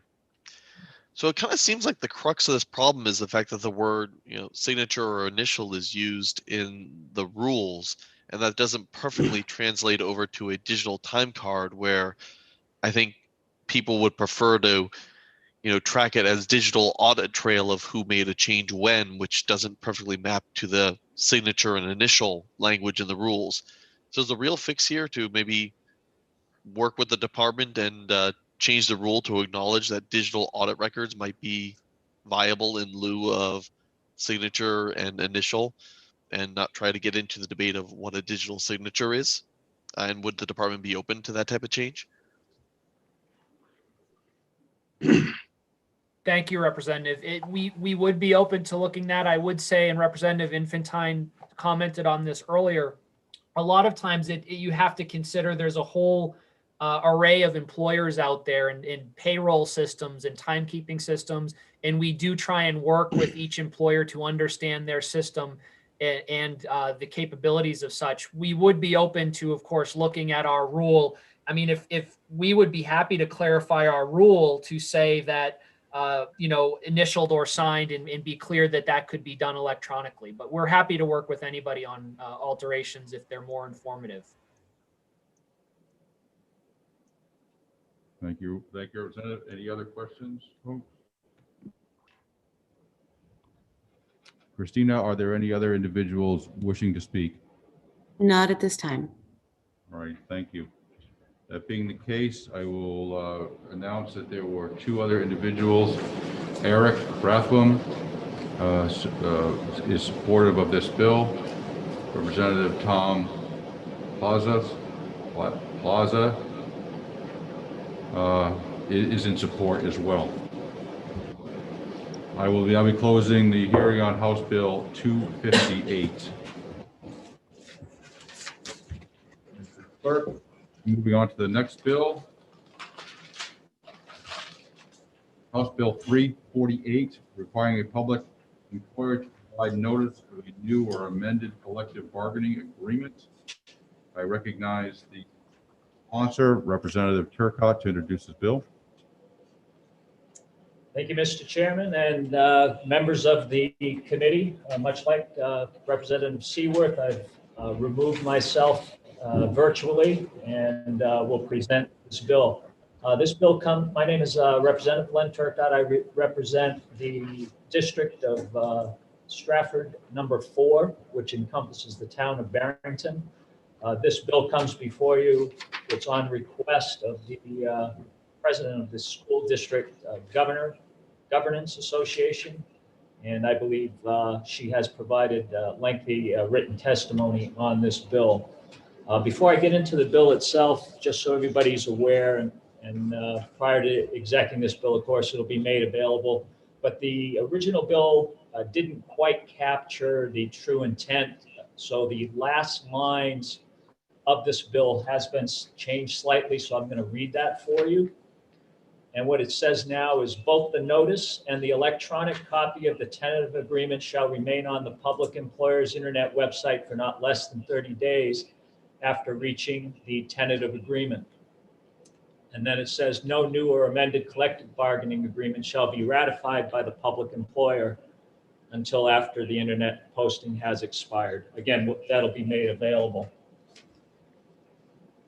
Before I get into exactly what the bill does, I want to give you a little background, personal background, which I believe is very relevant to this bill.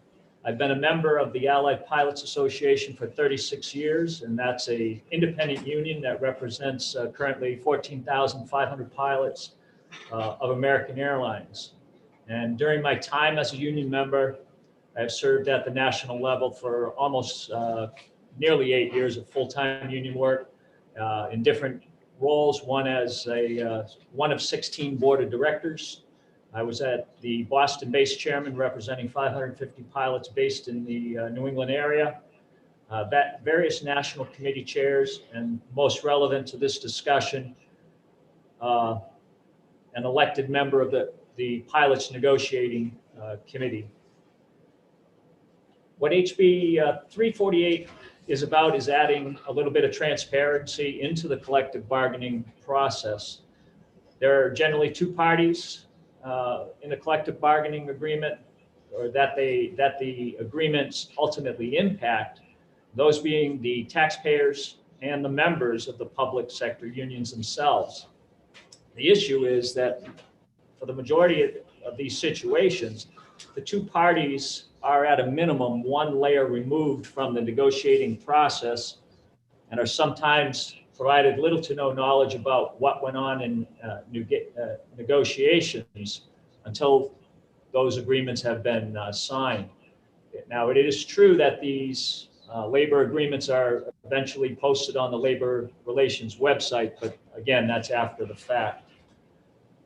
So what this bill would do would provide both the union member and the interested taxpayers the ability to review a tentative agreement before it became a collective bargaining agreement being ratified by the party responsible. And it would also give them a little bit of time to provide input to their respective authorizing bodies. For those unfamiliar with the process, typical negotiation process, each side designates individuals to negotiate the tentative agreement. That TA is then given a thumbs up or down by the authorizing or approving body. And then once the TA is ratified, it does become a collective bargaining agreement. So under this bill, after the TA tentative agreement is reached, there'd be two requirements that would apply, and this is key, solely to the public employer. Places no burdens on the unions.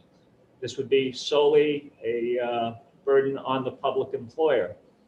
The first of the two, the first would require that the public employer post on their website a notice stating that a TA had been reached. The second requirement would mandate a posting of the tentative agreement itself.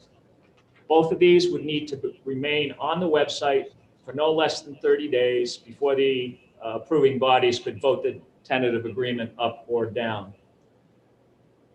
Now, anticipating a couple possible questions. It was mentioned earlier that what about if the public employer does not have a website? In this day and age, I assume that everybody would have a website at this time. But if that's not the case, prior to executing the bill, we could also add language that would allow posting on their bulletin boards or, whatever was needed. I assume somebody's going to mention that 30 days might be a long time to wait and that would delay the process. Well, the way I look at it as being a negotiator, if I know that 30 days is part of the process, I'm going to use that and account for that 30 days into my bargaining process. I would also submit that in a way that could cause the parties to actually get to their agreement a little bit earlier. I believe that's what I have. Thank you, Mr. Chairman, and then be happy to take any questions. Thank you, Mr. Representative Turcotte. Do you have any questions in the hearing room? We have a panelist who has one. Looks like Rep. Sullivan. Representative Anderson. So in your experience with these kind of negotiations, what is the average time that you've seen between a tentative agreement being reached and the final vote? I can only speak to my personal history. The way it works at our union is when the two parties come to a tentative agreement, it goes back, in our case, it'll come to our board of directors. Then our board of directors actually takes it on. I don't remember the time frame. It can be different, but anywhere from 15 to 30 days, they actually go on a road show to all the crew bases. In our case, I think we've got about 12 crew bases right now, maybe 13. They do that. Then they go back, the board of directors votes on whether to send it to the membership or the ultimate, vote, gives it the ultimate vote up or down. So I would say for us, it's probably on average 30 to, can be even a little bit longer. I think maybe a little bit of a difference is in the Railway Labor Act with what we're part of contracts do not necessarily expire. They become amendable. So a slight difference there. Follow up? So this would, by default, require a 30-day window in there between the posting of the tentative agreement and the final vote. That's correct. Okay. Minimum. I have Representative, I believe, Toomey, then Sullivan, and then Huff. Representative Toomey, is that correct? Yeah, thank you, Representative Turcotte, for your testimony. One question, does this apply to airline pilots? This law, will it apply to airline pilots? As written, no, this would apply to, well, I guess technically, no, because we're not a public employer, no. Okay, thank you. Not only that, but for instance, our union, the Allied Pilots Association is based out of Texas. So, I mean, this is a New Hampshire law. It's not, this wouldn't apply to my particular union. That's correct. Thank you. Thank you. Representative Sullivan. Thank you. Representative, I recognize that you've got a lot of experience with a private sector union. I've got 30 years of experience negotiating for public sector unions in New Hampshire, and there are some issues that I'd like you to address with regard to the public sector. There are tight timelines with regard to the public sector negotiations, and there's also a step that you didn't include in your testimony, and that is the approval of a collective bargaining agreement by the legislative body. That would be a school district meeting, a town meeting, or potentially a city council or such.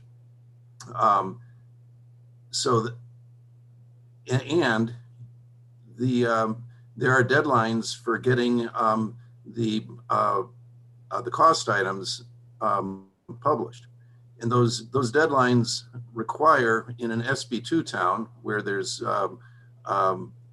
vote by ballot, the deadlines are require parties to be done with their negotiations effectively by the first week in January. And if you are dealing with mediations or fact findings, you have to back everything up earlier than that. And then if you add in a 30-day timeline for posting the tentative agreement, that backs it up that much further. Negotiations typically begin in at the start of a school year for school districts, and that leaves a very limited amount of time already. If you back it up another 30 days, you've really cramped the process pretty seriously. In addition, I don't want to be rude. Representative, you have a question?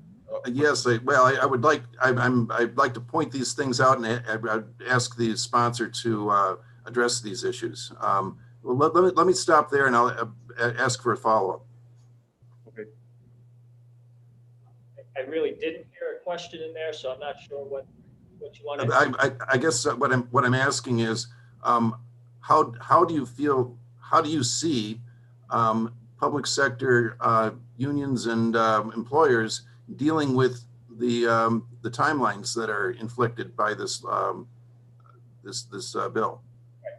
Thank you for the question. I think I addressed that in the testimony, and I anticipating a question similar to this, and that was the two parties recognizing that there's a 30-day requirement. You're just going to have to build that into your timelines. Follow up, Mr. Chairman.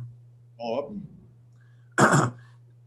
There's my experience also is that it takes a fair amount of time to go from a final negotiating session where you reach an agreement and a point in time where there's an actual written, fully developed collective bargaining tentative agreement available for the parties to sign. Typically, at a ratification meeting, the documents that are used are simply the issues that have been changed or added to the collective bargaining agreement. If you're looking for a full tentative collective bargaining agreement, that might take a period of weeks as well. How would you see the parties addressing that? I believe I would say the exact same thing I just said to your last question, and that would be, the deadlines, you've got to do three-day posting, you just got to apply that into your thought process as you're doing your negotiations. I mean, it wouldn't be any different if we set an artificial deadline at American for our pilots, or somebody set an artificial deadline on our. We're going to have to take into account the full process. The process doesn't end at a TA. If you've got 30 days to let the public view, then you've got to build that into your process. It's the same that we do for our pilots. We can't, the day we come to a tentative agreement, we can't have our board of directors go, yep, we agree to it, send it out to the membership the next day. It's got to be a time period where the membership can actually take a look at it.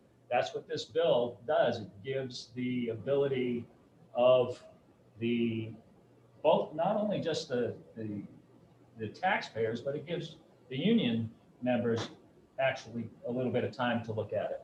So again, it's a process, you know, the time, and you got to address it, that's all. Any additional follow-up, Representative? No, I'm dissatisfied, but understand. All right. Representative Huff. Yes, thank you, Mr. Chairman. Representative Turcott, I've been looking at this and I don't see it saying anywhere expressly that the 30-day is required to be up before another portion of the agreement occurs. So I'm not understanding why everybody is talking about this pushing back the process. This just simply says it has to be up for 30 days. Has nothing to do. Am I right in what I'm seeing here? Or? You are partially right. At the very beginning of my testimony, I read an amendment that clarifies it a little bit more to what we're talking about right now. Okay, thank you. And that will, if you want, I can read my copy since you're right here. Thank you. I see a hand raised, Representative Susi. Is that correct? That's correct. Thank you, Mr. Chairman. Thank you, Representative Turcott, for taking the question. I'm just curious, if that tentative agreement is posted for 30 days and in the public sector unions and the taxpayers have the opportunity to look at it, do they have an opportunity to try to make changes in those agreements? I'm assuming they don't. Did you say a question again, Rep. Susi? I'm just wondering if the taxpayers see the tentative agreement online, they're not going to have any input in the outcome of that tentative agreement, correct? The way the bill is written, that's correct. It's there specifically for the individuals to look at. I mean, you're a member, I believe you were former fireman. If this applied to your particular union, your membership would have the opportunity to look at it. It would also give them the opportunity, obviously, to give input to your negotiators or your president of the association or whoever. Is that going to be enough to influence a change by the union? That I don't know. Thank you. Well, I believe that's Representative. I gotta look at my list of everybody. Got names and faces. Representative Bouchard. Thank you, Mr. Chair. And thank you for taking my question. I'm a little bit confused about why you would want to make a tentative agreement public prior to it being agreed upon by both parties, because things can change between the tentative agreement. Thank you for taking my question. the whole idea of having a 30-day period is to provide transparency and give both the members and the, again, ultimate responsible parties from the public, the taxpayers, actual time to review what is in the tentative agreement before it becomes a certified collective bargaining. Follow up? Follow up, Representative? Then why don't you put in your bill the ratified agreement made public? Because the, thank you, Ms. Thank you. Shard, the ratified collective bargaining agreement is, after it's ratified, it is put on the website of the Labor Relations Board. You can look at their website today and look at every public sector union agreement that exists in the state right now.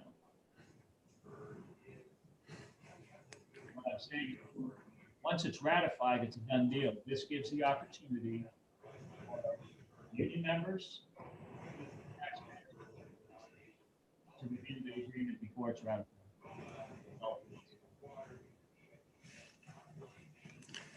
Any other questions? We do have a number of people who have late. The first individual. Excuse me, Chairman, we're not able to hear you online. Is that better? Much better, thank you. Sorry, I'm trying to be conscientious with my mask. We do have one person signed up to speak and two others that have logged on and would request to speak. The first individual, Natch Grays from the New Hampshire Municipal Association.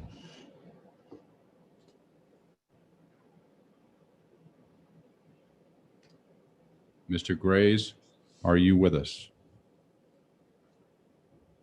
Yes, I'm here, Mr. Chair. Can you hear me? Yes. My name is Nate Grays. I'm with the New Hampshire Municipal Association, and we oppose this bill.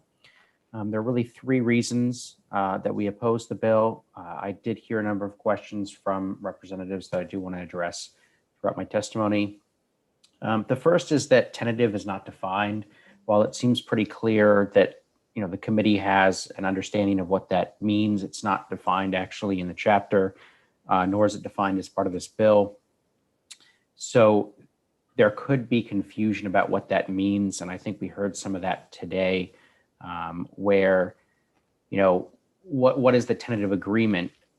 For example, I used to be a member of a union, and I was on the negotiating team, and at times we would go and negotiate with management, come back to the union and say, hey, we have what we are calling a tentative agreement. The major points are agreed upon, and everyone in the union was fine with that, but there wasn't anything written out yet for the union to vote on and approve. I assume similarly, the same thing takes place when the select board is discussing collective bargaining agreement negotiations among itself in non-public session. And that really plays into the timelines here because, of course, if you have a generalized agreement, it may be the case that there's a sticking point or two on one side or the other. If this has to be posted on the website, you're posting something for 30 days, then going back, renegotiating that one sticking point. And again, you have another 30-day period of that it has to be posted. And that's going to cause some serious concerns. The second reason that we oppose this bill is that the cost items are really the items that the legislative body, that is the townspeople, are concerned with. They're the things that cost them money. That generally the townspeople are going to be concerned with, procedures for how someone is fired and how that whole process works. That's not a cost item. That's something that's negotiated between the union and the governing body. It's not something that the townspeople would generally have input on. Their concern, as the statutes are written now, is really with the financial aspect. And all of those cost items have to be discussed and disclosed with the legislative body prior to a vote. So the townspeople have to understand how much this contract is going to cost them over whatever period of years that it runs, and each of those items and how that functions. All the other non-cost items are more along the lines of employer-employee relationship, generally, and actually, under the current statutes, the town meeting can't dictate to the select board, here's how you have to relate to specific employees. The select board gets to set those policies, those personnel policies. It doesn't really make sense to have that become part of a vote. And lastly, as was pointed out, all agreements reached by collective bargaining are public records. They're required to be sent to the PELRB, and those are made available. So there's already this public access. In addition, anyone can go in, make a right to know law request, and request copies of any ratified agreements. prior to ratification, there's still the possibility of negotiation occurring. I'm happy to take any questions anyone has. I don't see any questions here in the committee room. Do I see any hands up online? I don't see any yellow. No hands up. I apologize, Christina. No hands are up right now. All right, thank you. See no questions. Thank you, Mr. Graves. Thank you, Mr. Chair and members of the committee. The next individual to speak is Jim Durkin from the AFSCME. Mr. Durkin, are you with us?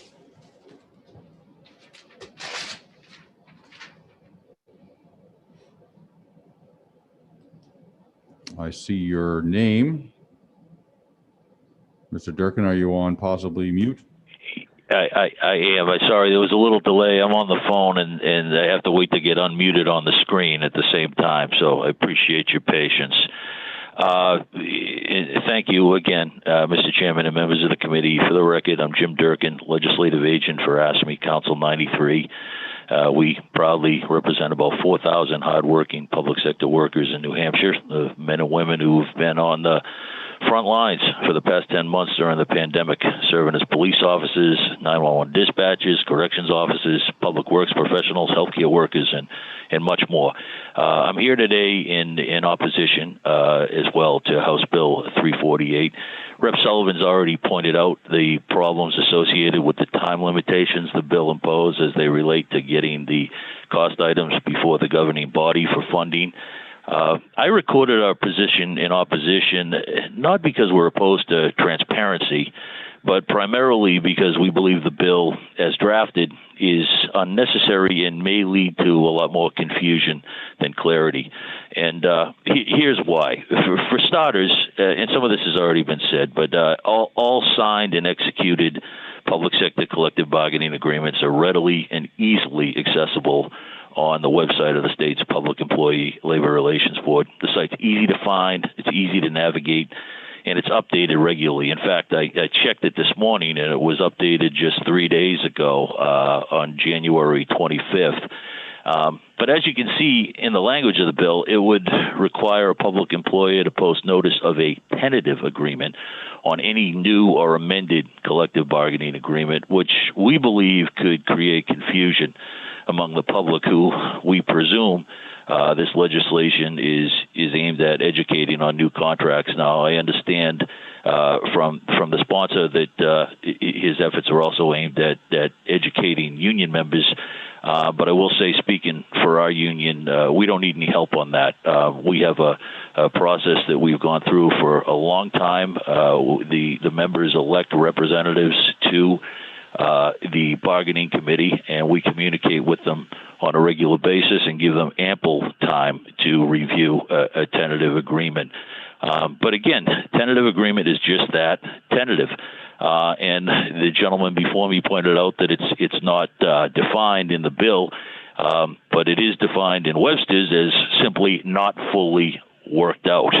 So we're not sure as to why sponsors of the legislation would want to notify the public of an agreement that's yet to be reviewed and approved by the workers who would be covered under the contract, not to mention, again, presented before the governing body of a municipality for a vote on cost items.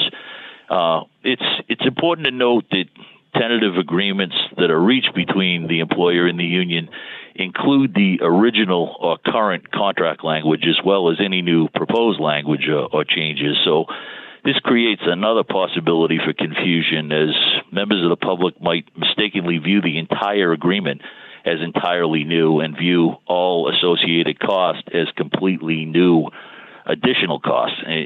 In other words, it could give the impression that the cost of the contract is much higher than it truly is, or the new cost.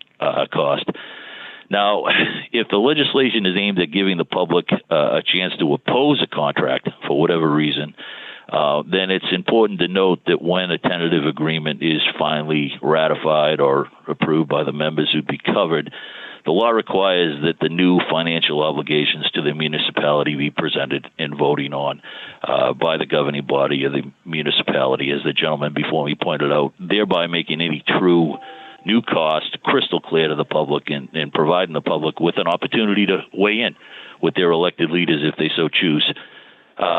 Look, we're proud of the contracts we secure for our members. We're certainly not looking to shield them from public view. In fact, we post them on our website too, and often boast of them on social media because we are proud of them. We just want to be sure that what the public sees is what is actually approved by our members through a ratification vote, as opposed to something that, again, is Webster's defined, is not fully worked out. And we want the public to know, as they already do under current law, what the true new cost of the contract is. We'd welcome an invitation to work with the committee and the sponsor to refine the language of the bill. But until such time, we ask that you retain it. And I thank you for your time, consideration, and thank you all for your continued service during these very difficult times. Thank you, Mr. Durkin. Any questions? Any questions here in the room? Seeing none, I'm looking online for yellow hands up or anything. Christina, I don't see any. We don't have any panelists. We do have one more speaker that has their hands up. Thank you. Brian Hawkins. Yes, our next speaker, Brian Hawkins, EA, New Hampshire. Mr. Hawkins.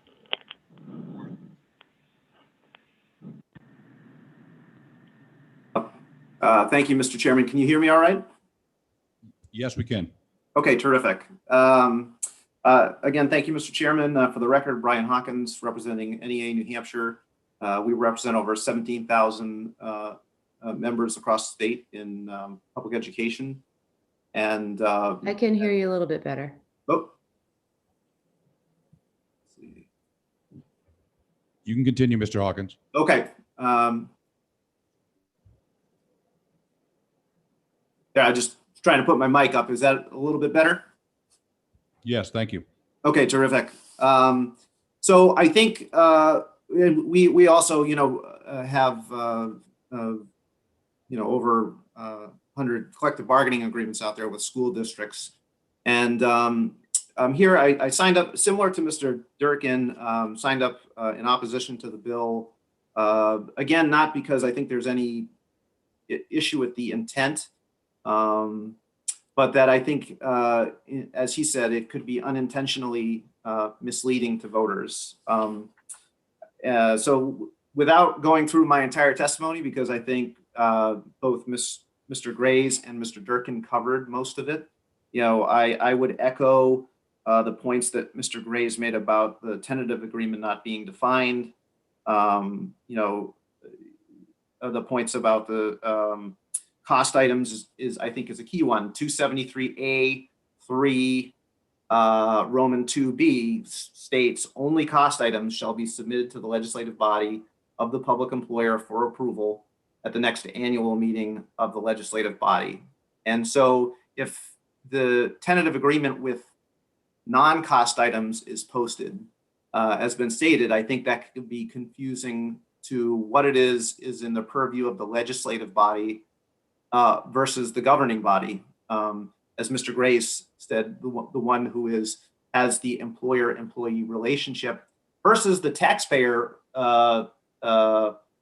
relationship, which is, obviously responsible for funding the contract. And I think that's why when this was, when 273A was conceived, it was to, keep those lanes distinct for that purpose. I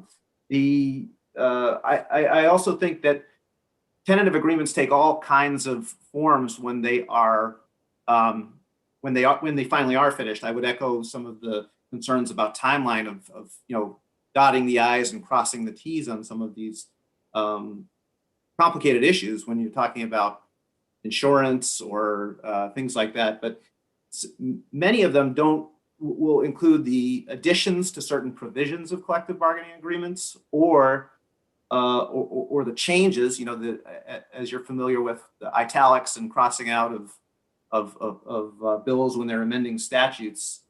And so if you don't, so depending on the format, it could sort of go both ways. You may have too much of the picture and as a voter, not be clear on what it is is in the purview of your vote when it comes time to voting on the ratification on the warrant, which I think does explain the cost items for the public, or you don't have enough that you might not realize that, well, there's an agreement here. The unions agreed to, the employers agreed to a 5% raise, for example, and you, as a voter, you may be outraged that that agreement would have been reached. But what you didn't know when you read the tentative agreement was that there was also a provision not on the tentative agreement that there's a major savings in the health insurance, for example, that offsets that. So, so I think the unintended consequences of this could be to ultimately mislead voters. And as has been stated again, you can readily link to the PELRB website where you can see those agreements. Lastly, I just heard the proposal on the amendment. We would have concerns about that as well, and what that could do to back up the process. As it is for both the employers and the employees, the negotiating process does take time. In some cases, you're starting in the summer before January deadline, as Representative Sullivan indicated, and this could potentially push it back even further. So I'll close my testimony there, and happy to take any questions. Thank you, Mr. Durkin. I'm looking for questions online. I don't see any hands at this point in the committee room. Representative Seaworth. Thank you, Mr. Chairman, and thank you, Mr. Hoggins, for your testimony. There was something I think I heard you said, and I'm not clear if I understood it. So I'm going to ask for clarification. Hopefully, I'll get to the question quickly. You talked a bit about the distinction between the governing body and the legislative body, which have different roles in approving. Specifically, the legislative body only approves cost items. The governing body approves the entire agreement. As a voter in the town, I have roles in both of those. I will, in a town meeting town, I vote as part of the legislative body. I also elect the governing body. So I'm trying to distinguish between these two roles. And what I thought you implied is that the governing body perhaps sharing information about a tentative agreement, particularly when they're non-cost items, would not be permitted under the current law because of that conflict, because it's not something that as a member of the legislative body I would be voting on. Was that your implication or no? Thank you for the question, Representative. Not quite. I guess my point in saying that was that if a tentative agreement is posted, I think it could be confusing to voters as to what their role is in voting up or down the warrant, which contains the cost items. And so that was my point in saying that. As you said, you are voted up or down as a select board member or school board member. And if I'm a voter and I don't like the way that you're running the school district or running the town, that's my opportunity to vote on that. This is my point. Thank you for the clarification.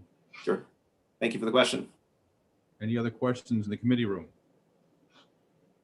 Seeing none. Any questions online? Christina, I don't see any questions on the members on Zoom. Are there any additional people on Zoom that would like to speak? I don't see any hands raised at this time. Okay, thank you. I'm going to close the hearing. Oh, no, I apologize. Other individuals that signed up in either support or opposition. And Nicole Forty, a member of the public in support. Senator Kevin Avard in support. Glenn Brackett from the New Hampshire AFL-CIO opposed. Donna Green, School District Governance Association of New Hampshire, support. Brian Rill, RYLL, Professional Firefighters of New Hampshire, opposed. Eric Rathburn, individual, support. Representative Tom Klozik, support. Closing the hearing on House Bill 348, and we will take our lunch break until 1 o'clock when we'll be hearing House Bill 448 at 1 o'clock, 563 at 2 o'clock, and 231 at 3 o'clock. Christina, if you'd like to turn off the or mute the computer, I will turn it back on when I come in back into the hearing room, if that's okay. Absolutely. All right, representatives, we'll see you at 1 o'clock. Thank you.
you guys hear us now? Hello? Yes, we can hear you. Actually, we can't hear.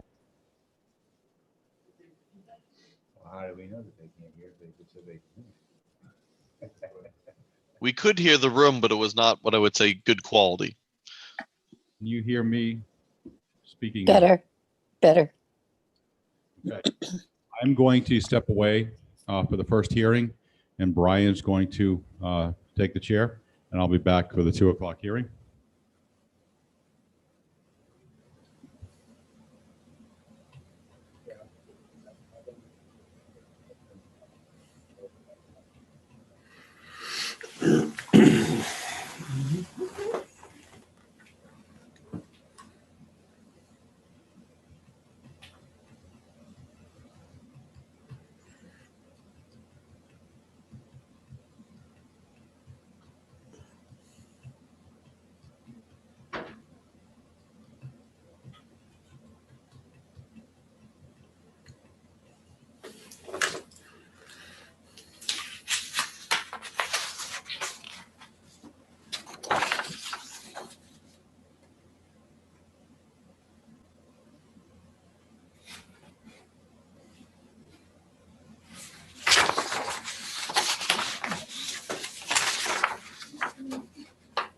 I'd like to get started then.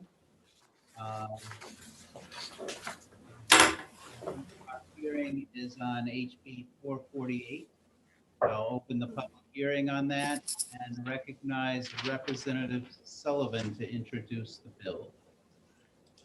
Thank you, Mr. Chairman. House Bill 448 addresses public sector OSHA. That is the occupational safety and health standards for the public sector workers in New Hampshire. If this bill passes, it will establish a study committee that will do the following. First, it will compare safety and health standards that the Occupational Safety and Health Administration applies to private sector employees to the New Hampshire Department of Labor standards that are applied to New Hampshire public sector employees. Thank you. It will also study the impact adopting the impact of adopting OSHA standards would have on public sector employers. Further, it would study the degree to which New Hampshire public sector employers. Madam Chair, I had to log back in because I had lost my audio for some reason. So what was the question? Excuse me, somebody out there is I'd like to send HB 188 isn't muted. to LBA for If you're not presenting, please keep your microphone muted so we don't interfere with the speaker. My apologies, Representative Sullivan, please continue. Thank you. Let's see, where were we?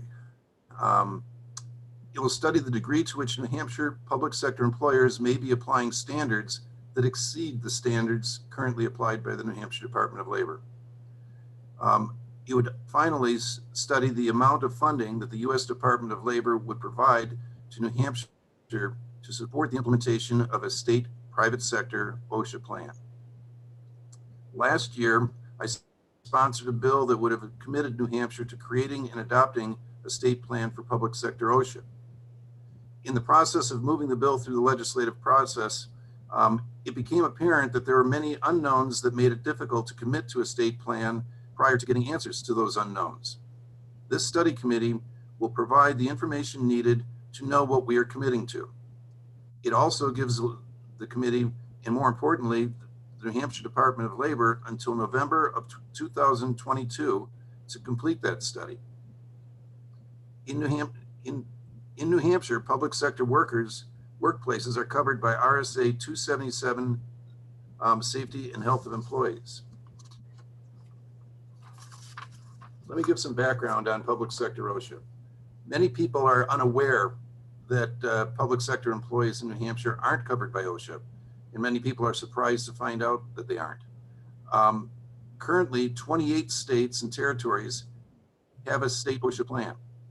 22 of those plans, I believe, were established when the act was first passed by Congress, And those 22 plans cover private and public sector workplaces. So essentially the state applies the OSHA standards to all employees in those states, 22 states. 6 plans, which I believe were adopted sometime after the act was passed. 6 states cover only public sector workplaces. Federal OSHA covers private sector work sites in the states, and the state covers the state workers, but applies the OSHA standards. That is a type of plan that I would propose for New Hampshire. We would continue to let the federal OSHA cover private sector workers, but we would create a plan that would have public sector workers also covered by OSHA standards, but applied by the New Hampshire Department of Labor. Adopting an OSHA state plan for public sector workplaces would leave public sector health and safety in the hands of the New Hampshire DOL, but would use OSHA safety and health standards for public sector employees. The federal OSHA program would continue to cover the private sector workplaces. The new state plan would cover state, county, municipal, and public school workplaces. 2 important points. The enhancements to the current health and safety standards would be supported by a 50-50 matched funding from the Federal Department of Labor. So we would be getting federal dollars to help support this. Penalties and fines, however, would be established through the process of developing the state plan and enforced by the New Hampshire Department of Labor, just as the New Hampshire Department of Labor addresses violations in health and safety standards today. The feds do not mandate any specific levels of fines or penalties. By developing an OSHA state plan for the public sector, the 50-50 funding will provide resources that we presently don't have.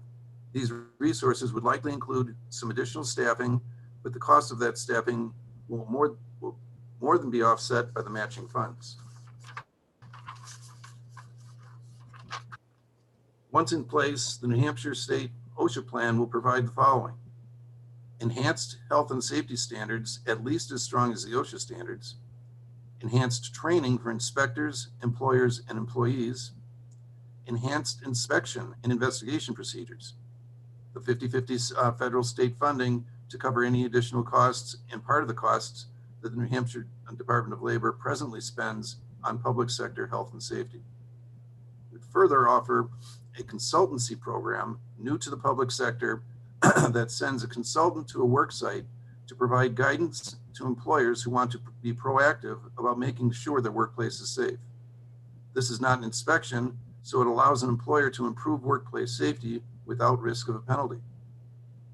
If we eventually adopt a state plan for public sector workplaces, we will improve workplace safety, bring federal funding back to New Hampshire from Washington, and through that funding will provide resources to our Department of Labor to conduct inspections and investigations at a higher level than ever.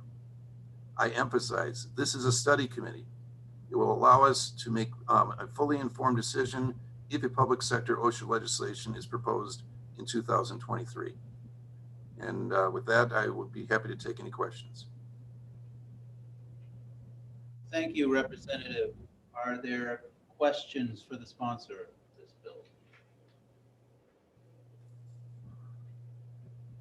I see none in the committee room.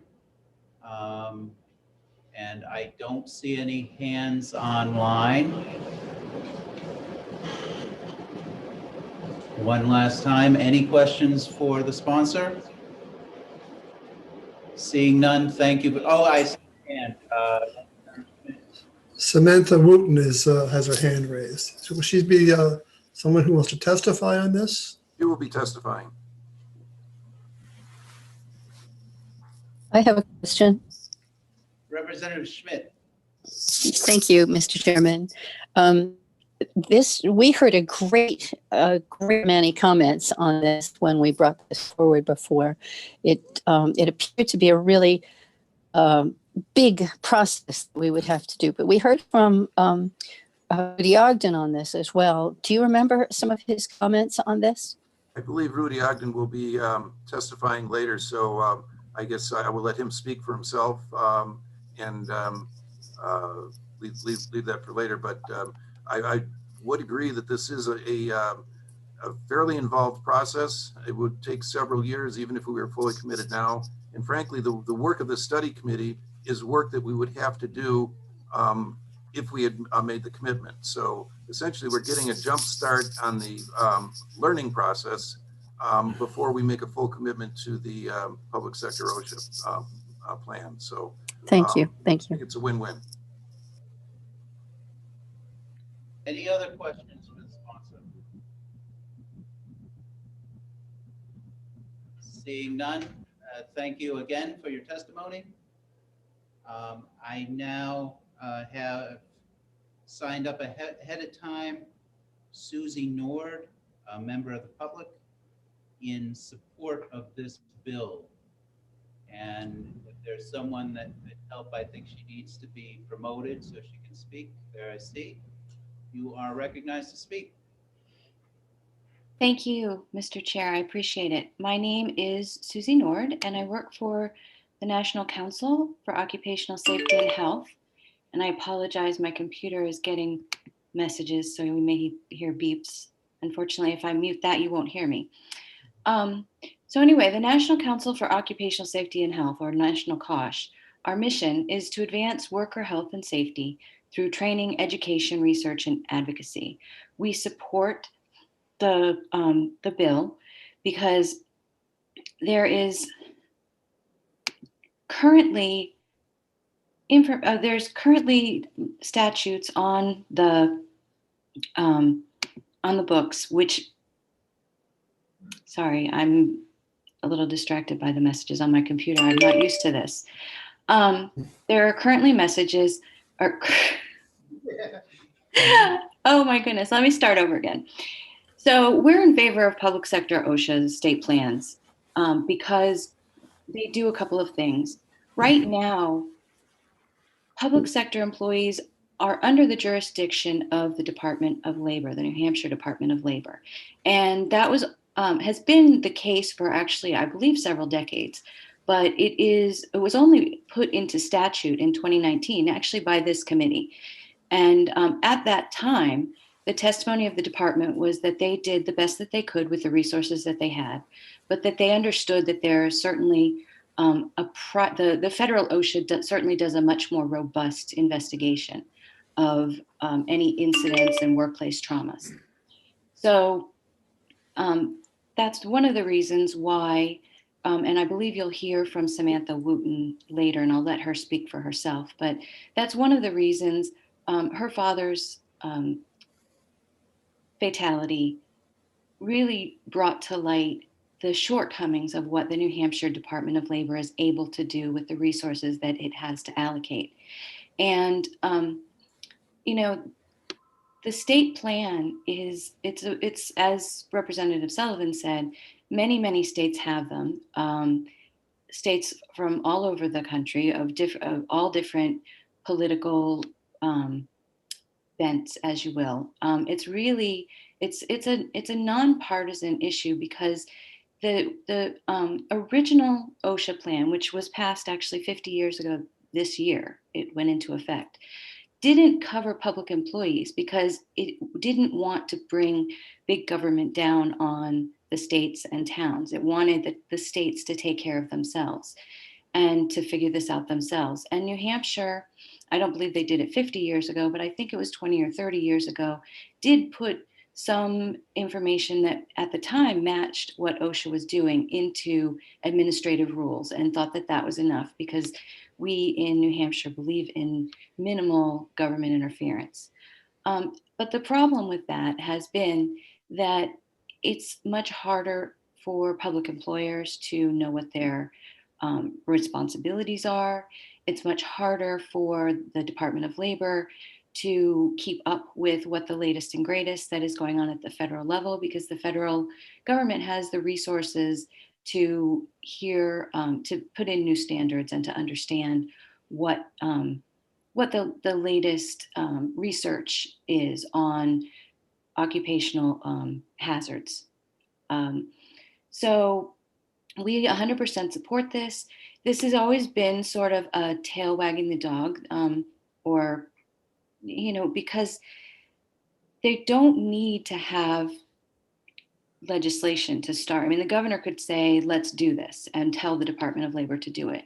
However, the Department of Labor couldn't do it without knowing the information that this study committee is designed to find out. Because obviously you don't want to say, yes, we want to do something and find out that it costs, I don't even know what the scale would be. But the thing is that in the interim, while there aren't OSHA standards in place for New Hampshire, different departments and different municipalities and different industries, such as first responders, police and fire, all have some form of professional safety standards in place. And so one of the things that this will do is to understand where we are versus where we need to be to qualify for the matching funds, which would lower the cost of what we're doing now and enable the state of New Hampshire to offer resources to our smaller towns and cities and school districts and fire departments, and that they don't currently have through this consultancy program. And so the National COSH supports this bill 100% and will do anything that we can to help with the committee and any questions that anybody has about it that I can find out. So, and with that, I'll leave it. I apologize for getting tripped up at the beginning. I stopped work to be here and work didn't stop me. So I apologize. All right, thank you for your testimony. Are there any questions for this witness? Seeing none in the committee room, is there anyone online with a question? No hands up today. Thank you very much, and thank you, Ms. Nord, for your testimony. Next up on my list, I have Deputy Commissioner Rudy Ogden.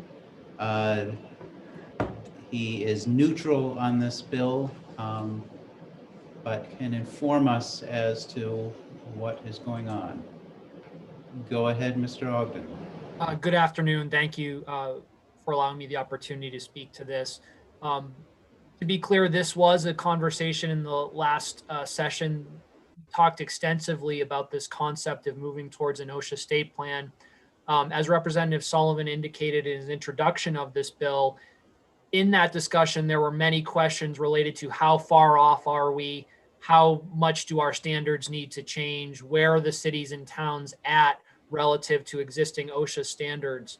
So I would say that I think that the work contemplated by this study committee would be work well worth it, in the sense that these are things that should be answered, should be looked at, and that would allow individuals to make a more informed decision going forward relative to the move towards OSHA state standards. I would note it was spoken to the fact that the Department of Labor recognizes that it should and has to do a better job relative to safety. It's something that we, I think that every day we try and strive towards doing more across all areas of our agency's activities, but specific to safety, it is a function in which we've tried to make improvements over the last few years. I think we have made improvements, but certainly there's improvements that still have to be made. I do think that this type of study committee would help inform certain of those improvements, regardless of whether ultimately an OSHA state plan is adopted. I think this work would be worth it in the sense of giving us a better barometer of where things are at and where they should be. I'm happy to take any questions. Thank you for your testimony. Are there questions for Deputy Commissioner Ogden? I see none in the committee room. Looking online, I do not see any hands raised. So thank you very much, Deputy Commissioner, for your testimony. At this point, we've gone through all the people who have signed up to testify ahead of time, and I want to see if there's members of the public or members of the legislature that are online and want to speak but did not sign up. I do have Jim Durkin from Ask Me. Jim Durkin, is that right? You are recognized to speak. Thank you, Mr. Chairman, members of the committee. Again, for the record, Jim Durkin, legislative agent for ASME Council 93, representing 4,000 public sector workers in New Hampshire. I'll be very brief. We're strongly in favor of this legislation, and we thank and commend Representative Sullivan and the many co-sponsors for filing it. Look, it just seems ludicrous that we would have one set of standards for the private sector and a separate, probably lesser set of standards for the people in the public sector. Again, this is just a study. We realize that a lot of work would need to be done, and some substantial money would need to be expended to actually implement something like this down the road. But it's hard to argue against the need to study this and put a plan in place. I think, especially the need for this has always been there. But now with the COVID-19 pandemic, I think it becomes even stronger and clearer that we need to get a good system in place to protect public sector workers. I thank you again for your time. Thank you very much for your testimony. Are there any questions? I see no hands raised in the committee room. Any questions from online? Seeing none, thank you again for your testimony. Thank you, sir. Are there any other members of the public that wish to testify? We have one more. We have Samantha Wooten. Samantha Rubin, you are recognized to speak. Thank you very much. Good afternoon, Chairman. Sorry for massacring your name. I can't read that far. That's okay. Good afternoon, Chairman and ladies and gentlemen of the committee. I sincerely appreciate your time and attention today, and I would like to thank you for allowing me to speak before you. If I interrupt you, your voice is kind of low and difficult to hear. Okay. You can enhance that a little. We'd appreciate it. Sure. Is that any better? And not much. Can I call in, or is that?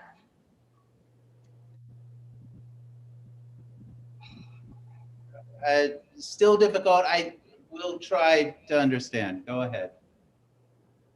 Is it possible for me to call in on my cell phone? That is an option, that if you dial into the number and let us know what the number is, we can promote that number so you can turn off the microphone on your computer and speak through the phone. I'm very sorry about this. Not a problem.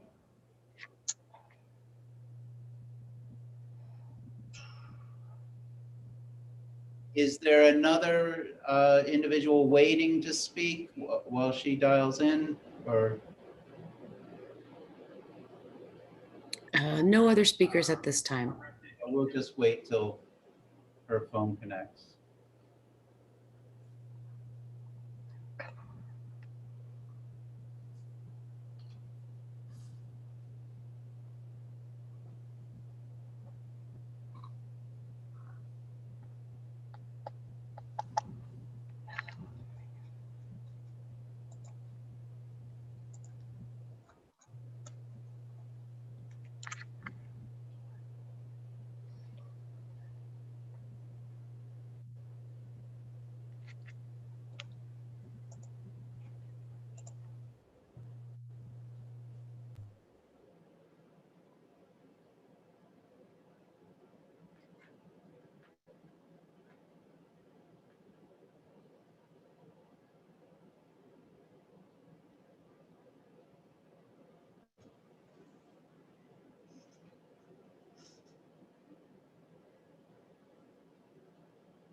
My phone number is connected now.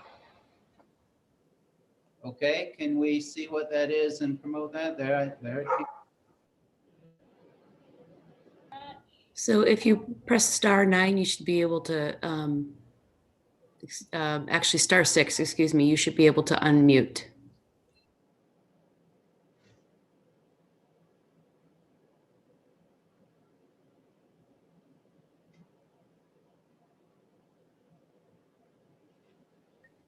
Try *6 to see if you can unmute. There we go. There we go. I'm so sorry. It's better. Thank you very much. We'd all like to hear what you have to say. Sure. Again, I sincerely thank you for your time and attention and for allowing me to speak before you again. I'm here in support of House Bill 448. On July 21st of 2016, my life was forever changed. My father, Tom Wooten, worked for the town of Northfield's Department of Public Works. And on this day, the employees were moving a trailer with a bucket and a backhoe. There were 2 equipment operators and 2 flaggers. My dad was one of the flaggers. While approaching the end location, my father was fatally pinned between the trailer and the loader. Excuse me, I apologize. It is still unclear how and why my father was caught in between the 2 machines. The accident crushed his pelvis, causing internal injuries that killed him. I am by no means an expert on workplace safety. However, I am taking the necessary steps to gain the insight while obtaining my master's degree in occupational safety. I would have thought that since this accident resulted in the tragic and untimely death of my healthy father, there would have been a thorough investigation or potentially a root cause analysis. I was proven wrong. I do not place blame on the town of Northfield or the Department of Labor. I believe they did the best they could with the funding and administrative support they had behind them at the time. If the state of New Hampshire, more specifically the town of Northfield, were held to the same standards, I may know what happened to my dad. I still may not. That's obviously, that's an issue as well. But there was no accident reconstruction to find out what happened. There was no follow-up interviews with the employees that were on scene. And again, I would like to say I understand that the Department of Labor did not have the capability to do that. The lack of investigation, however, did make me feel as though my father's death meant nothing, and it was somehow not as important as a public sector employee where OSHA has jurisdiction. If this was a private sector business, OSHA would have been there almost immediately, beginning an investigation and implementing a plan of action to ensure that a tragic accident like my father's would not happen again. Throughout my journey from my father's passing up until this day, I have met so many incredible individuals who work tirelessly to ensure the safety of others. Safety in the occupational stance is oftentimes pushed to the sidelines because it comes with an expense or may stall a project deadline. But I truly want you all to think about the ones you love. Is there a price you would pay to ensure they returned home safely every day? Clearly, this is a painful topic for me to discuss, and even more painful to live my life without seeing my dad's bright eyes and handsome smile. I'm using my voice today and every day because I do not want another daughter to feel the heartache that I feel daily. I believe it's time for action, and it needs to be clear that every worker, in whatever capacity they are employed, should have the same basic safety rights. On a side note, I also agree that this is a nonpartisan issue. Safety is nonpartisan. I have spoken time and time again with the governor, and he supports the committee. It's important to take care of the public employees that take care of us on a daily basis. And I thank you for your time. Thank you for your testimony. The committee appreciates that you shared such a personal story. I'm very lost. Are there questions for this witness? I see none in the committee room. Anybody online have a question? Seeing none, once again, I thank you for your testimony. And thank you. One last, do we have anyone online who wishes to testify? No hands at this time. Seeing none, I will close the public hearing on this bill. Mr. Chairman, there wasn't, you were supposed to read the folks who. Oh, and I'm sorry. I meant to do that. We have a longer list of people who signed up on our virtual blue sheet. So I'll read through the names and, if applicable, who they represent. We have Nicole Forty, Mary Boyle, and Evan Oxenham, all in support, all members of the public.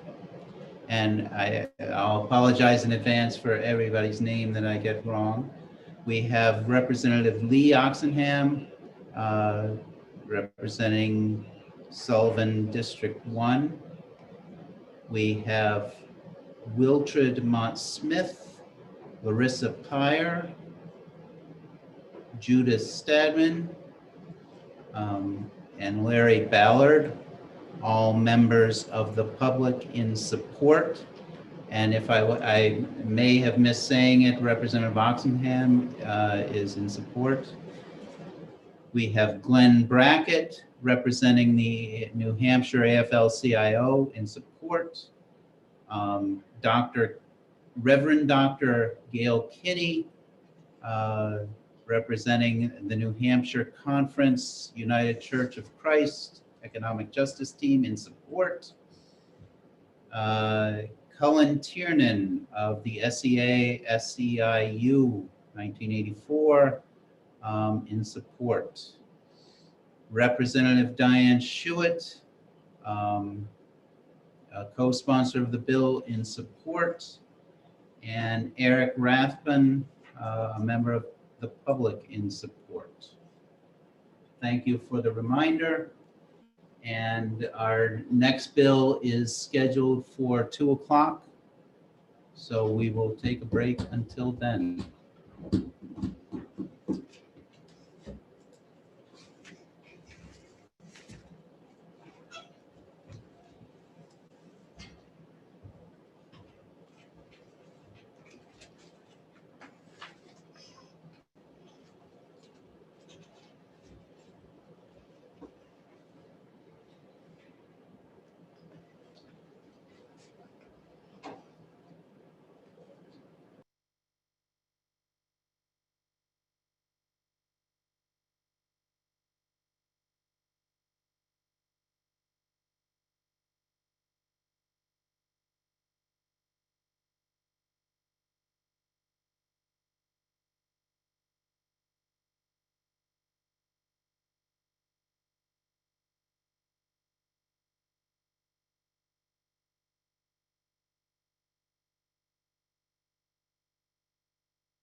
have my phone, so I'm going on the computer. Does everyone have approximately 157 on their phone? I do. Yes.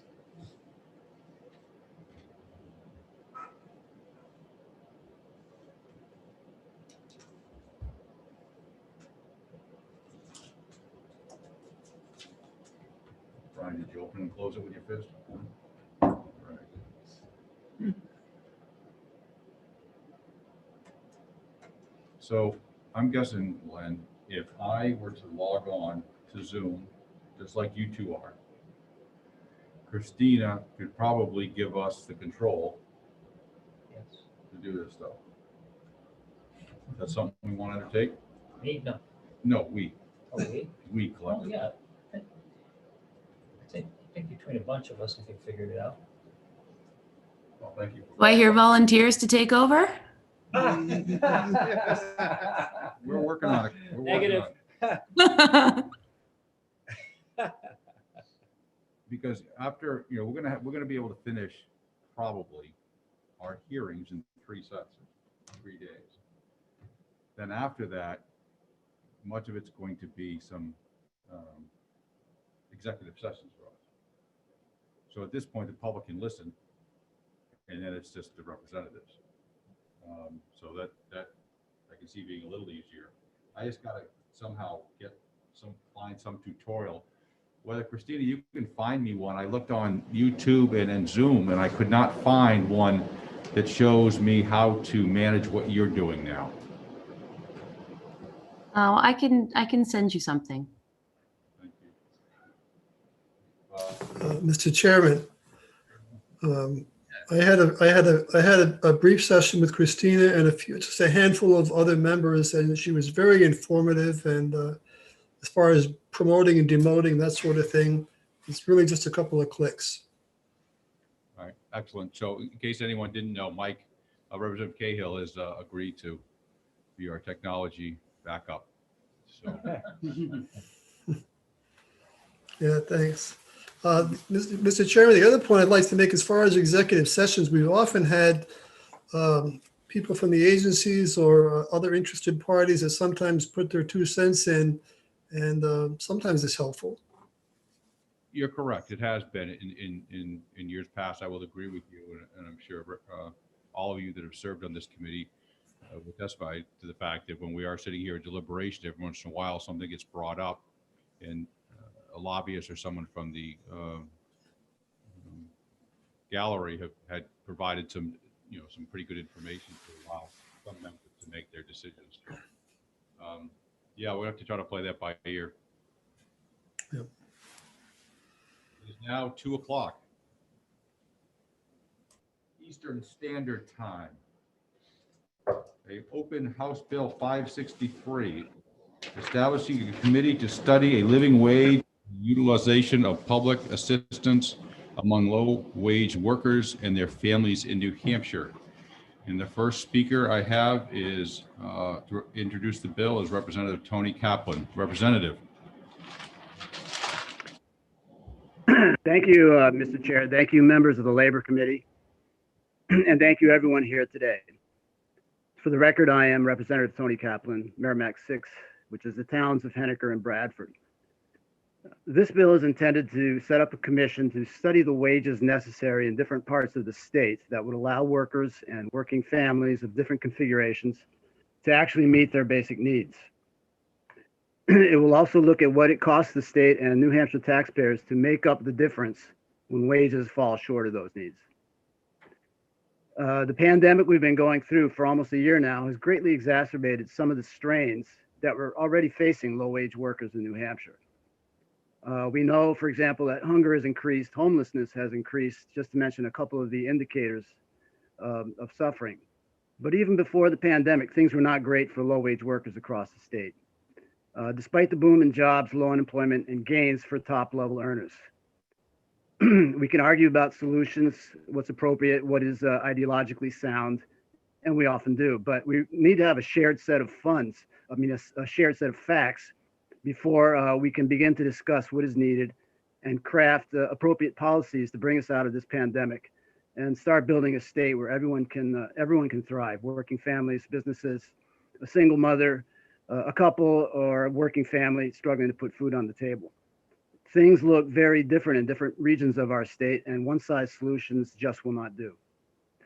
Let's take a quick look at what we do know and the partial idea of what we might need to know in order to decide what a living wage in the different regions of New Hampshire would actually look like. Different regions in New Hampshire show great disparities in wages and job opportunities. These disparities also exist when you look at the cost of living. But in general, across New Hampshire, increases in cost of living, especially housing, along with stagnant wages for the bottom half of workers, has led to difficult economic realities for thousands of Granite Staters.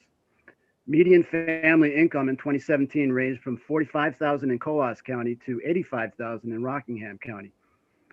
We all know there is a north-south divide in New Hampshire when it comes to economic opportunity, and we need to take this into account when we devise policy solutions. But across the state, wages below the 50% median have been stagnant for the decade or more, even before the coronavirus hit. We've all heard about how great the economy was doing before the pandemic, and it's true that the New Hampshire economy was growing and unemployment numbers were falling. But behind these figures lurked growing inequality and stress for working families, trying to keep up with an economy that was not geared to protect or much less favor essential workers, healthcare service providers, restaurant, supermarket employees, etc. Let's look at these job growth numbers we had before the pandemic. And most of these figures are from either the New Hampshire Fiscal Policy Institute or the Center on Budget and Policy Priorities. From 2008 to 2018, the net increase in jobs was 27,500. The industries with the largest job growth were healthcare and social assistance with 11,000 jobs, administrative and waste service with 8,000 jobs, professional and technical services with 7,000 jobs, accommodation and food service with 7,000 jobs, educational service with 2,600 jobs, and transportation and warehousing with 2,000 jobs. Of these industries that were the largest drivers of job growth, all of them except professional and technical services have average weekly wages below the statewide average of $1,000 per week or $27 an hour. Only workers making more than this average have seen their wages increase to levels before the Great Recession of 2008. It's true that the tight labor market in New Hampshire has helped push lower wages higher. However, workers earning incomes below the average have barely had their purchasing power restored to pre-2008 levels. Workers who earned an average wage or less over this period have experienced what feels like a pay cut.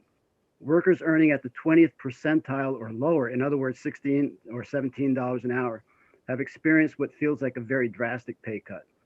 And all of this comes before the pandemic. As far as the cost of living, let's look at housing. Low-wage workers, the majority of them renters, have experienced and are experiencing a severe shortage of housing available in our state. From 2014 to 2019, rental costs have increased by nearly 22% for a two-bedroom apartment in New Hampshire. Vacancy rate of units across the state sits at below 1%.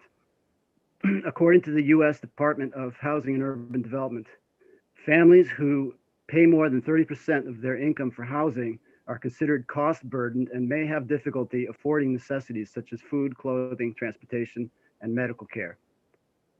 May have difficulty meeting their basic needs. That's important because this is what we would be concerned with in a study of the sort commissioned by this bill. Workers who cannot meet their basic needs for food, heating, transportation, etc. Based on the most recent estimates from 2017, approximately 47%, almost half of New Hampshire's renters, were spending more than 30% of their income on rental costs. In other words, almost half of renters in New Hampshire meet that cost burden federal criteria and may have difficulty making ends meet. Do we know how many of these renters are full-time workers?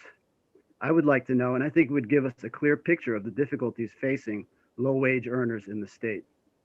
The other question is how many of these workers are depending on safety net programs to supplement their salaries and meet their basic needs? I believe we as taxpayers have a right to know. What kind of companies are these potential cost burden employees working for? I think it's one thing if they're working for a small family business in Coos or Grafton County, and another thing if they're working for a large corporation in Nashua or Hillsborough County.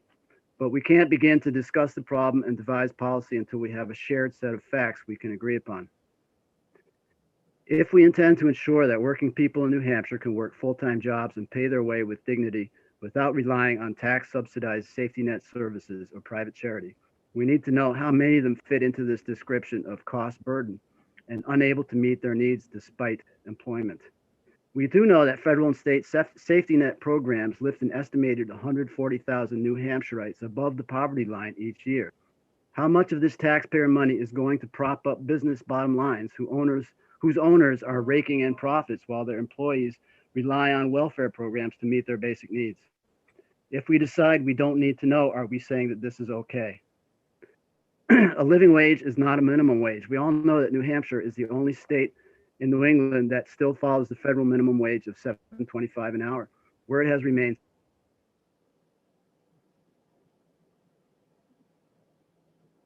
Representative?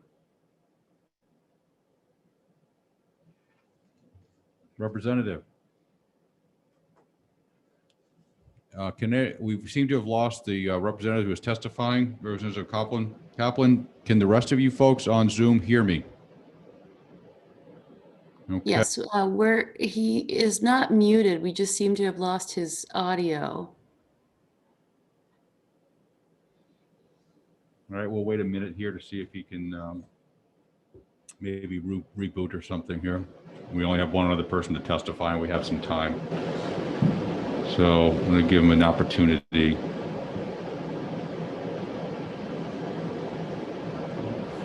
Representative Kaplan, if you can hear us, we cannot hear you. Please try to re-log on. Okay. Seems like he might be trying to reboot or reconnect or something.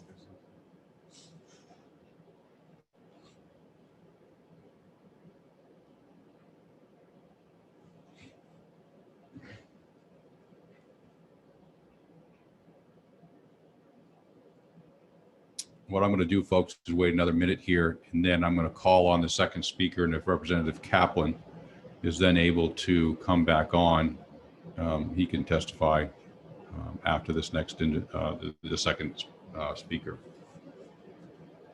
We do have 2 additional speakers to add to the list, just so you know. Did you email me those? I have my phone charging right now. I will do that.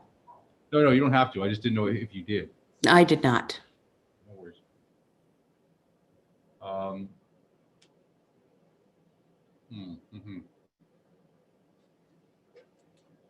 Well, if wait another minute or what? If he gets back on later, we can let him.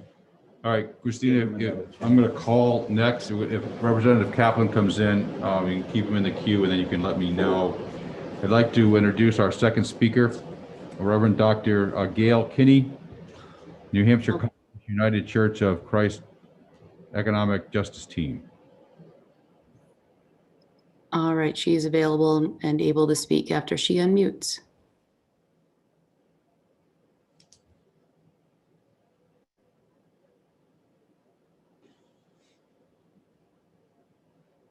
Reverend?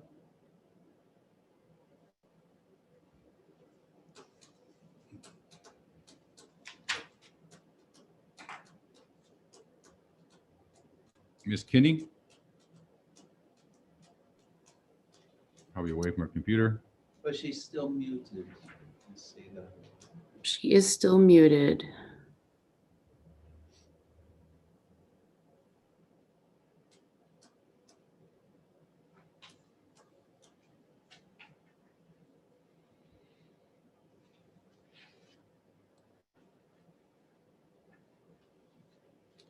Christina, would you please invite the third speaker? Yes, I can bring on Kathy Staub from Raise Up New Hampshire. One more time, please. Kathy Staub. Hello, can everyone hear me? Yes. Okay, thank you. Thank you for giving me this opportunity to speak to you today about this bill. I'm a member of Raise Up New Hampshire, and we're a group of faith-based labor and grassroots organization that work on economic justice issues in the state. And I would like to say that I'm in favor of House Bill 563, which would establish a committee to determine the level of living wages in various parts of the state of New Hampshire. In the interest of transparency, I think it is also important for taxpayers to understand how much we spend in corporate welfare to provide basic human needs when companies pay their workers far less than a living wage. More important than that, I think it is useful for the state to understand what Granite Staters are spending to live. This type of thing is done in other states, and I've sent an email to the committee that included links to other states' reports that would be similar to this one. Our New Hampshire Constitution states that the state government derives its power from the consent of the governed. The legislature makes policy decisions and appropriates resources to benefit our state's economy. These decisions should not be limited to ensuring profits for the few, but also seek to improve the quality of life of the many. Our Constitution also says that our government is instituted for the general good, and that people of New Hampshire have the right to seek and obtain happiness. Given that, I think it is the responsibility of our elected government to be aware of what it takes for New Hampshire's residents to live a healthy, stable, and happy life. I believe that the information gathered under this proposal would help the government of the state of New Hampshire make better policy decisions regarding things like minimum wages, but it would also help to inform decisions about where the state needs to invest its resources. Where is housing too expensive? Where do we need more support for childcare? Where do we need more reliable internet? We do this with roads. We should also be making smart investments in quality of life infrastructure for our people. When Granite Staters have stability, it will release their potential to build stronger communities and a more vibrant economy. New Hampshire is a state where deaths currently exceed births for a net loss in natural population growth. We rely on people moving in from other states to maintain our population of working age people. It's particularly difficult and challenging for families. And I've also put in a link to a New Hampshire Fiscal Policy Institute study from a couple of years ago that shows that. We need to treat our people as the tremendous asset that they are and support them in ways that will help them thrive. The information we gather with this proposal will help us do that. Thank you. Thank you. Do I have any questions in the committee room?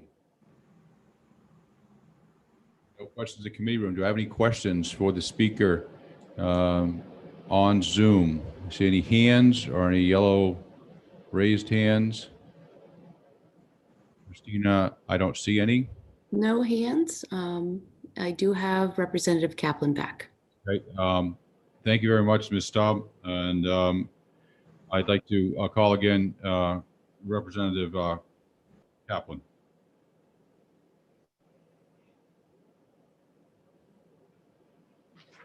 Go ahead, Representative Kaplan. Okay, hi, sorry, I lost my connection there. Sorry about that.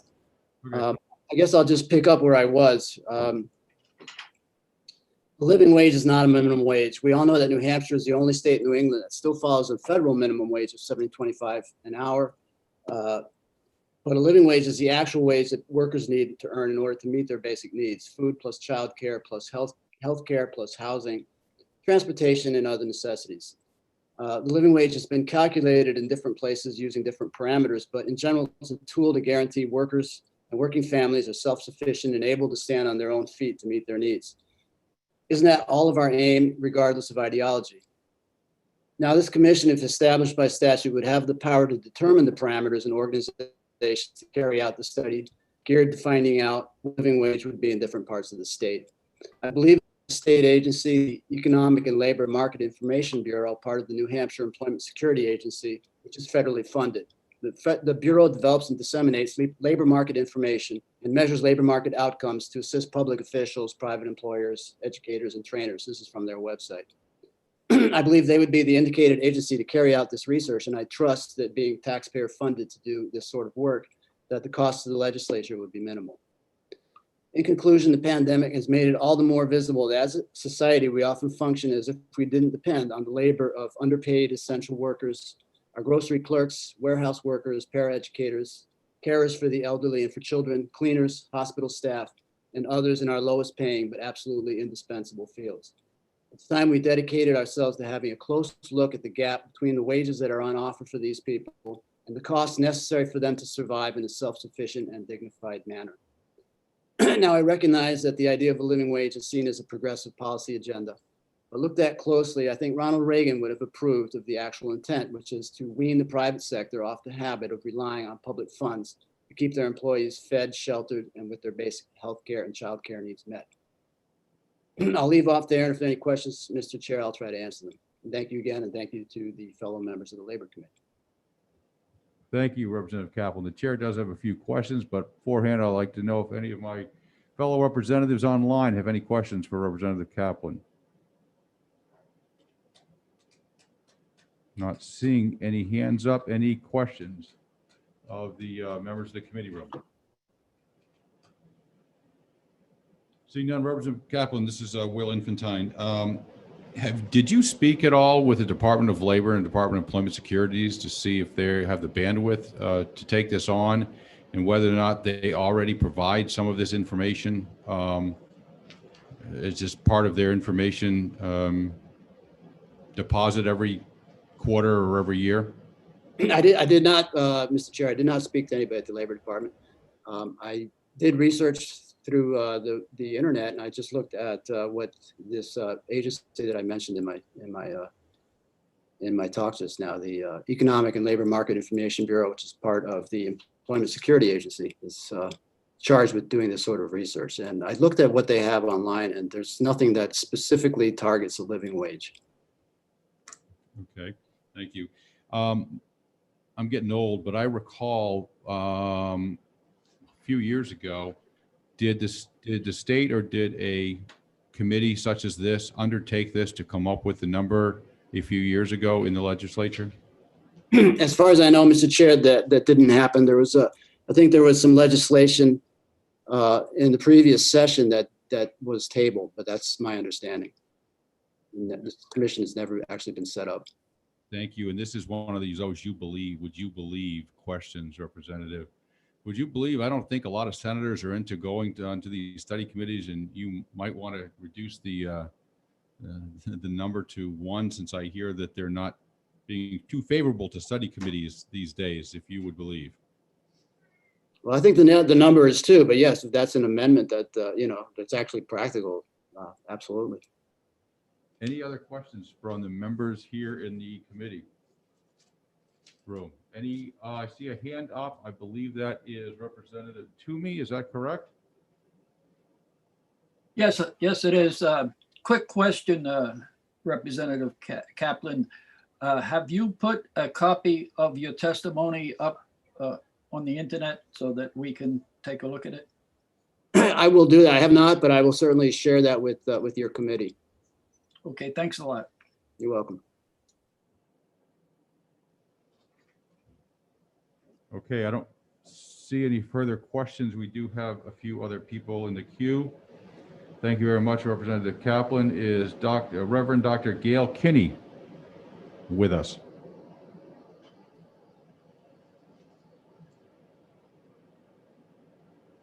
Reverend Kinney? Yes, yes, Mr. Chair. I'm here. I don't know what happened before, and I apologize for that. Something kaflooey with the audio this time around with this hearing, but sorry about that.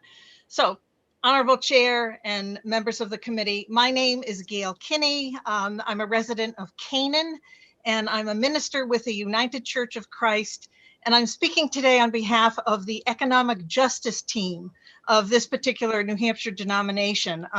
Just so you know, the United Church of Christ, many people also just know us as the Congregationalists, is the largest Protestant denomination in New Hampshire. I'm also in ongoing contact with individuals from a number of faith communities, and I believe that there is widespread support among faith leaders for the kind of study that's envisioned in House Bill 563.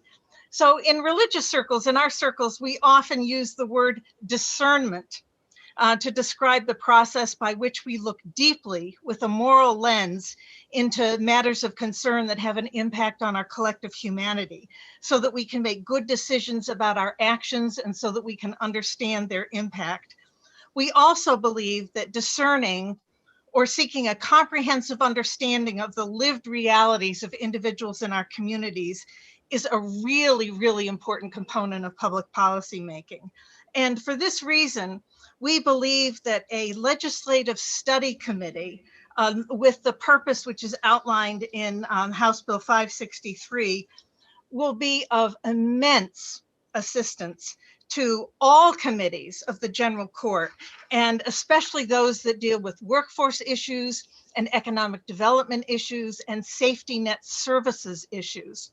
The reality is, I think you heard a moment ago that some of the fastest growing sectors in the New Hampshire economy in non-pandemic times are lower wage sectors of our economy, and that includes retail, food service, and I want to emphasize home health and some of the lower paid healthcare jobs, both those seen and those behind the scenes. And there are more, but those are some critical ones: retail, food service, home health. And if I were a state legislator today, I would definitely want to know the impact on our state and our communities of this kind of work and the wages that are paid, and how much, and I would really like to know how much it costs us in tax dollars to subsidize workers in these sectors. I'd want to understand the implications, particularly when I learned that there are major corporations that are active in New Hampshire that actually coach or educate their low-wage employees on how to access taxpayer supported services so that they can supplement their low wages and still survive in the state of New Hampshire. And I want to be clear about one thing: I and we absolutely do not begrudge helping such workers with services that are supported by our tax dollars. But I think it's our moral imperative and our calling to not just assist our neighbors in need, but also understand the dynamics that are creating their need. And I'd want to know that by subsidizing the corporate profit sheet, how much is that costing us? I think that we really need to understand that dynamic. And an additional point: there are many excellent resources. Employment security is just one in the work that they do, but that there are other resources in the community that I won't speak for directly, but a number of analytical organizations, economic analytical organizations that would really be willing to support such a committee and provide resources, provide statistics, and provide analyses. Right now, in terms of driving public policy making, I don't think there's any one place where someone can go and get the kind of analytical information that's envisioned in this bill, but we need it, and you need it, I think, in order to do the most effective policy making. So overall, I would strongly urge you and implore you to support and ought to pass on this particular bill, and to engage in the kind of legislative discernment that is so critical to trying to make good decisions that will have a positive impact on all of the communities of our state. So I thank you very much for your time. Thank you for your testimony. Do we have any questions from the committee members in the LOB? I see none. Any questions of the members on Zoom? I think I see one gentleman with his hand up. I don't know if he's scratching his nose or asking a question. Any questions of the members online? I see Representative Chris Schultz with her hand up, Mr. Chairman. Okay, thank you. I can't see that. There's some wording across the screen there. Representative Schultz, you have a question? I could bring her on. We're not able to hear you very Hi, well. I was hoping to testify, so it wasn't a question for the Reverend. Okay, if you could hold, please. I was sorry it was difficult for you to hear me. I had my speaker off again, so I will ask just in case people did not hear me. Are there any questions of any members of the Reverend in the LOB? Seeing none. Any members of the committee online, any questions for the Reverend? Seeing none, I do have a question. You're the second speaker in a row to talk about corporate welfare, subsidizing corporate profit cheats. Could you tell me if there are, and if they are, who the names of these corporations are in New Hampshire that that you feel we are subsidizing because they're paying low wages? And I'm being sincere with my question. I'm not aware of this. Yes, absolutely. There are, well, let's just say Walmart, for example, is one of the largest employers in the nation. And Walmart has consistently provided resources to their employees on how to access public services, knowing, I think, that full well that many, if not most of their frontline workers don't earn enough to thrive and in order to be able to survive or to support a family in New Hampshire. McDonald's similarly has provided resources and information to their employees on how to access services. At one point, they had an online system to help employees try to plan their economic resources, you know, in order to be able to thrive or to survive, actually. And I don't have specific information about others, but I could certainly get that for you. But the reality is that we're really talking about major out-of-state corporations who pay low wages, but understand that in order to keep their workers coming back to work, they've got to help them in other ways in order to thrive. And so they do this by saying, you know, this is how you can access these services, you know, whether it's food stamps or whether it's healthy kids or heating assistance or whatever it might be. And we need to understand that dynamic. I think it's really critical. I would like to understand it for the state of New Hampshire, and I hope all of you would as well. All right, thank you. We have another question here in the legislative office building. A representative adjutant. Thank you, Mr. Chairman. Thank you, Reverend Kinney. Would you believe me if I told you that according to Forbes.com, Walmart's low-wage workers cost U.S. taxpayers an estimated $6.2 billion in public assistance, including food stamps and SNAP, where Walmart eats up 18% of all SNAP recipients. Would you agree with that statement? I would absolutely believe what you're saying, Representative. And a follow-up question. Would you accept another follow-up question, Reverend? Is there another question? Yes, please. If you'd hold for another question. Go ahead, Representative. Thank you, Reverend, for taking the follow-up. To follow up on my last question, would you agree, would you believe me if I said that two of the members of the Walton family who notoriously own the Walmart Corporation are each worth $54 billion apiece and are ranked number 8 and number 9, respectively, on the Forbes annual list of billionaires?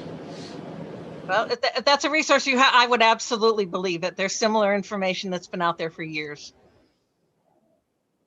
All right, thank you. If there's any more questions for the Reverend? Seeing none, thank you very much for your testimony. And thank you. And Christina, is there one additional individual who would like to speak? Yes, we have Viola Katusimi from Granite State Organizing.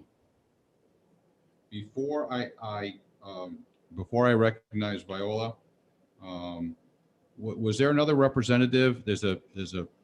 I can't see the screen. There's a very small picture. Yes, Representative Chris Schultz. Okay, is it okay? I don't see Viola on the screen, so if right. you'd like, we can let Representative Schultz. Yes, please. I'd like to recognize Representative Schultz. Representative? Can you hear me? Yes, ma'am. Oh, thank you, Mr. Chair and colleagues of the Labor Committee. I'm going to be very brief. I think this is a great bill. I became obsessed with this topic after a briefing with the New Hampshire Fiscal Policy Institute on what it is to live in New Hampshire and how expensive it is to live in New Hampshire. Because the default on living wages that the New Hampshire Fiscal Policy Institute uses is the MIT living wage calculator, and it only goes by county. So not only are you aggregating Hillsborough County with Manchester and Nashua and all of their surrounding, or many of their surrounding towns, but then you're also putting with Merrimack County, averaging in a wealthy town like New London with Pittsfield. And I could go county by county on how that doesn't work. That also includes issues around transportation that aren't factored in, issues around the dependence on the property tax in most towns and cities in New Hampshire. And it also, this information is important to economic development groups who try to sell New Hampshire as a place for especially high-tech workers to come and live. My husband is a software engineer, and so say he were looking at, he's lived in New Hampshire his whole life, but let's use him as an example. It wouldn't just be someone like my husband looking for work here, but me too. And I have the low wage job as a state rep, so $100 a year, haha. Okay, I bombed on my joke, but oh well, you know what I'm talking about. But anyway, that's why I feel that this is very necessary, this bill, is because we can't just use the county aggregated information. And as someone who has advocated for a minimum wage specific to New Hampshire, issues of how much it costs to live in New Hampshire is something that we should all be considering as we look at the $7.25 an hour.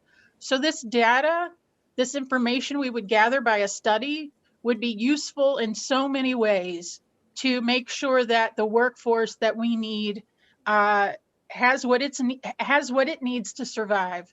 And anything else I would say would be repeating what the other folks have already said. Thank you. Thank you. Any questions from the representatives on Zoom? I don't see any representatives in the LOB. Representative, this is Will Infantine. I do have a question. I don't doubt the importance of getting this information.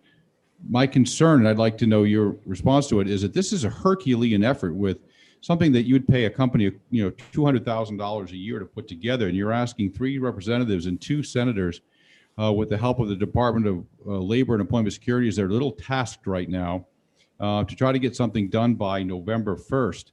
I mean, the calculus, the statistics, and everything required in that, is this something that's going to be manageable by these individuals?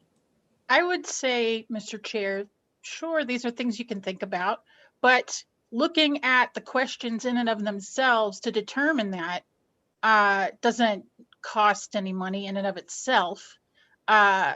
Maybe that is what the study would come up with, is what it would cost to track this on an ongoing basis.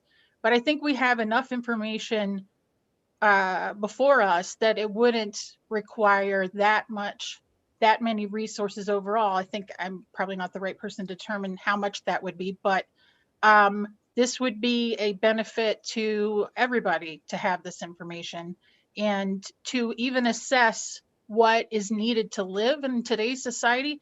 I failed to mention that one of the things that the MIT calculator also doesn't include is childcare costs, which if you're a family that needs childcare, that eats up such a large portion of your income. It's amazing. Same for if your healthcare bills are higher because your plan is crappier or you're between the ages of 26 and 64. It also doesn't include student loan debt. So when looking at the issues around living wage, simply by determining the things that cost money, Nowadays, in a modern society, in an expensive state like New Hampshire, I don't think that exploration in and of itself would need to be expensive, but it can outline what that would need to be on an ongoing basis. That would be more expensive for sure. So I don't know that I don't think I answered your question, but I do think that the exploration of this is of such benefit that the short-term work of this study would be very helpful. Thank you. Any questions from members in the LLB?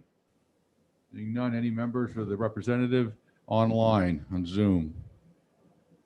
I do not see any hands. I do actually have Viola has arrived and would be ready to speak. All right, Christina, what is Viola's last name? It is Katusimi. I hope that's correct. That's okay.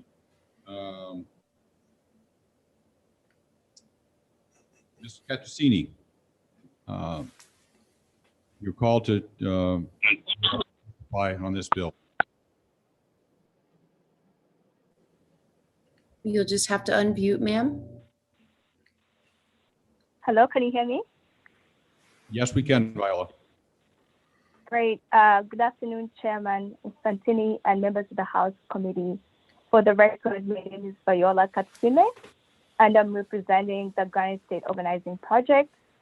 The Granite State Organizing Project is a grassroots, nonpartisan organization that brings faith, labor, and community groups together to work for a more just world. I'm here to express our support for HB 563. Through our work in community organizing, we've had several stories from full-time workers who have to depend on public assistance to care for their families. What we hear from time and again is that these working families have turned to safety net programs because they cannot support themselves through work since their wages are so low. What we have to ask ourselves is why? Why are these workers who are already doing their part, contributing to our economy and the well-being of their families, why are they working 30, 35, 40 hours a week? And they still need that helping hand in form of housing assistance, food stamps. I believe that from the previous speakers and what we already know in terms of the data that's available, that we might already have some of the answers to why that is. We know that some industries and large corporations, some of them have chosen to pass on their obligation of paying workers a decent wage that is needed to afford basic needs to taxpayers. And also, we cannot ignore the fact that wages for low-wage workers have stagnated over the years, while the living costs continue to rise. We also know that our neighboring New England states have passed on laws to raise the minimum wage, whereas New Hampshire's minimum wage defaults to the federal rate of $7.25 an hour, the lowest in the region. So for most low-wage workers who are heads of households, $7 an hour, 25 cents an hour, $7.25 an hour, $8, even 12, even 15, cannot help them to afford the basic needs that they need without getting that assistance. Studies that have been done, and some of them have already been quoted by some of the previous speakers. One of them includes the Economic Policy Institute. They have a family budget calculator, and I would encourage all of you to check it out. And they estimate that if you're one working adult with a child in Carroll County, you need about $59,000 annually, or an equivalent of $4,917 a month to attain a modest standard of living. So we know some of the information exists, but I know that we might not be fully in support of all the information that is collected by Economic Policy Institute. We have an opportunity here for New Hampshire to collect our own data and analyze our own data. So with HB 563, we can determine how many working people in our workforce are utilizing public assistance. We can determine what New Hampshire's basic needs budget is. We can determine what a living wage is for workers to sustain themselves working full time. We can also determine how we can repurpose some of the funds that workers are relying on that they may not need once we have policies in place that can lift their wages. And we can repurpose those funds for other programs and people that need it the most. So through the committee's findings, I hope that New Hampshire can get on a path helping working families and businesses that are doing their fair share. I would like to encourage the committee members to look at the study that Vermont did in 2017. They had, I believe it was called the Living Wage Study Committee. And they looked at different aspects of what was happening in Vermont in different parts of the state. They looked at what their Vermont basic needs budget was. They looked at the cost, they looked at wages. They looked at what the implications would be if wages were raised. And that information really helped them to inform their policies. And Vermont is one of the states that has a higher wage than New Hampshire. Their current minimum wage is $11.75 an hour. We're way below, we're higher than what we have currently here. So I would like to urge committee members support HB 563 and vote out to pass on this bill. Just one last point that I have to make. I had the committee ask for information on some of the companies in New Hampshire that we are subsidizing. I would like to direct you to Americans for Tax Fairness. It's a report that was published in 2014. And they list different states and different companies. Actually, Walmart is one of the main companies listed on there.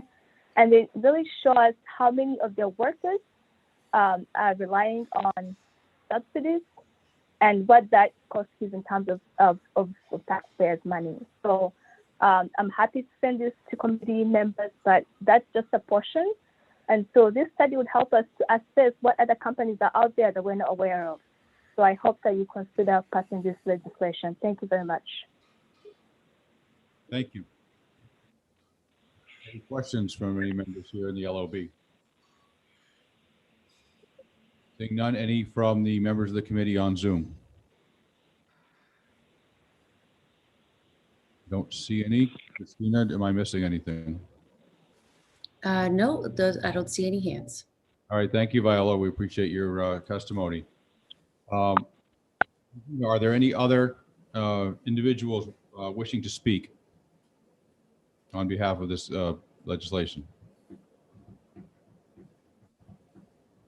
in the queue?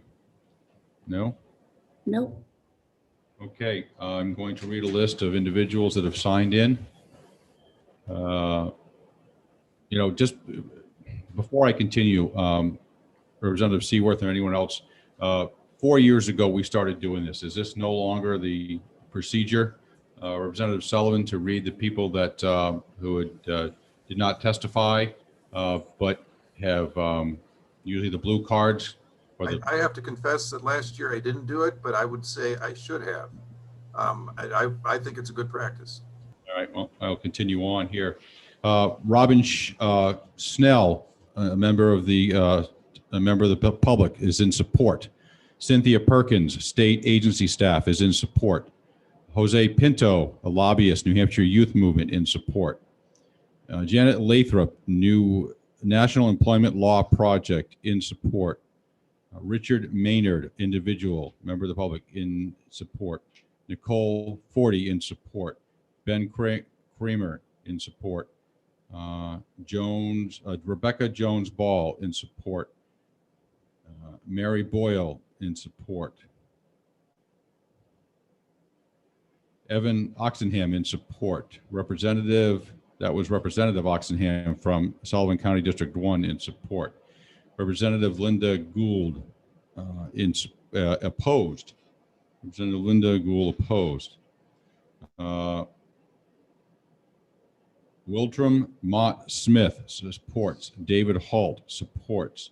Larissa Pyer, supports. Judith Statman, supports. Jason Weisbrot, support. Emma Cody, support. Glenn Brackett, the Working People of New Hampshire AFL-CIO, support. Susan Vale, elected official, Representative Susan Vale, Hillsborough County 13, support. Eva Kaplan, support. Lucius Marshall, support. Cullen Tiernan, SEA, SEIU 1984, support. Susan Krachin, support. Kernan Anderson, support. Marcia Fetter, support. Louise Spencer, support. Jeannie Torpley, support. June Guerin, support. Mel Heinbach, support. Susan Richmond, support. Maura Willing, support. Eric Ruthburn, support. Claudia Istel, support. Catherine Spielman, support. James Spielman, support. Maureen Ellerman, support. And Jay Newton, support. If I don't have any other additional folks in the queue to testify, I will close the hearing on House Bill 563. We will resume at 3 o'clock for House Bill 231. All right, guys. Years and years ago, I learned in the legislature that Walmart had this thing going on in Alabama or Mississippi. So they knew that if you made under a certain salary a year, you could benefit, you could get Alabama paid health care. So they made sure all their employees under that. So that kind of struck me. So I boycott Walmart. I'm one of the only people. I yell at my wife if I ever see a freaking Walmart bag in the house. So I'd like to see everybody do that because I think they're good for their stockholders and terrible for the general public. But that's just me. I've gone on record that I hate Walmart, but that's just me. Because I think they do. I think they got some really smart people who play the game really badly. But, sorry, that's my personal opinion. Well, they don't have to. You know, it's a game they play, and they go to certain places so they can get tax credits, or they do this, or they do that. Really smart people. They utilize the system well. But sometimes I question, you know, I'm in the insurance business. So when they took out a bunch of life insurance policies on a lot of their employees, we're not talking about key or heart, you know, people. And we're talking about, they buy these general life insurance policies for all these managers, all these stores all over the country. Because someone did the math to figure out a certain propensity of them will die any given year just by either natural causes or accidents or what have you. So they go out and without them knowing buy a $250,000 life insurance policy on these 40, 30-year-olds. And when they passed away, the company kept the money. Interesting. I'm all for capitalism, but you got to stop somewhere. There's ethics involved in some of that stuff. Questionable. So I put my money where my mouth was. I stopped shopping at Walmart. Now I know that, you know, even I've had to, in a bind, you know, like my daughter, we're out in Brattleboro, Vermont, she's playing soccer. And we get out there, we drive out there, and she said, "Dad, I forgot my cleats." You know, we're an hour and a half away from home. I'm like, well, where's the closest store to get some cleats? You know, and that was it. So.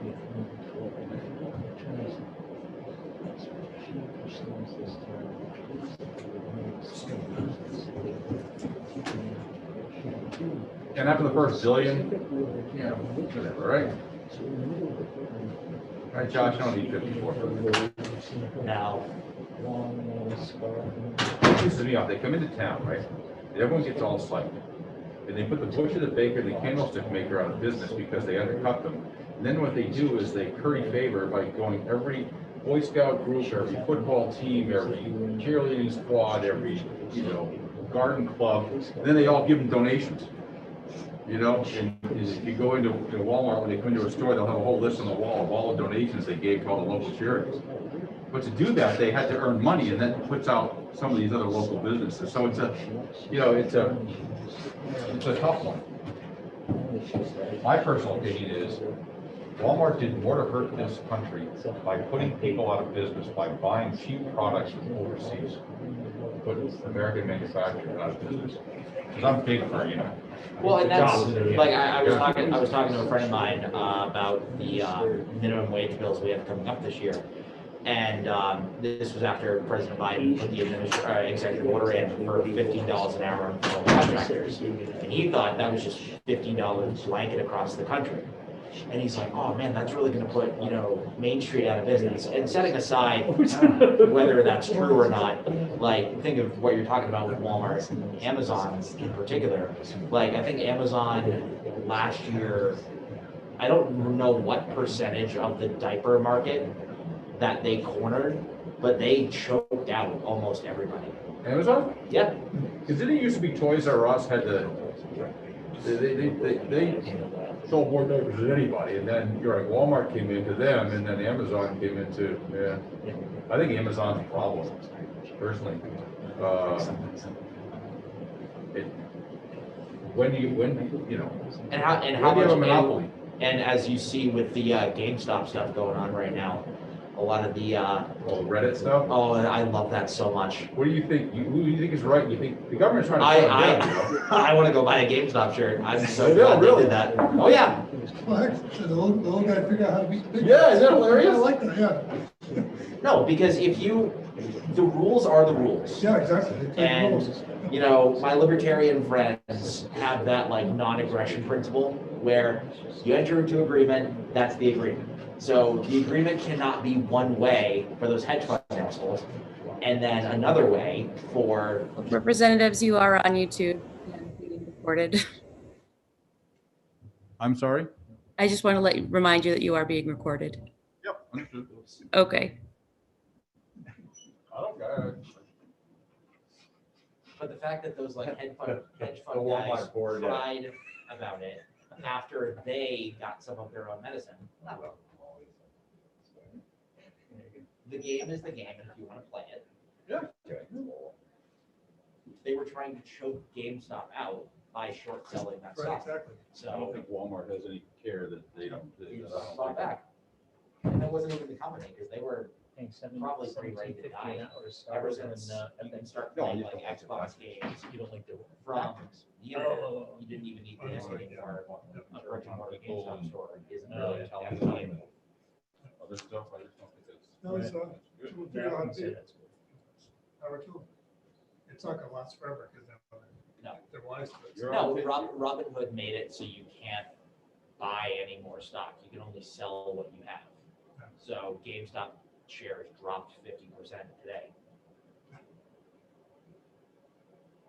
All right, you're being recorded, Justin. Me too. That's fine. I fully support what those Redditors are doing with GameStop, and I don't care who knows it. Yeah, that's hilarious.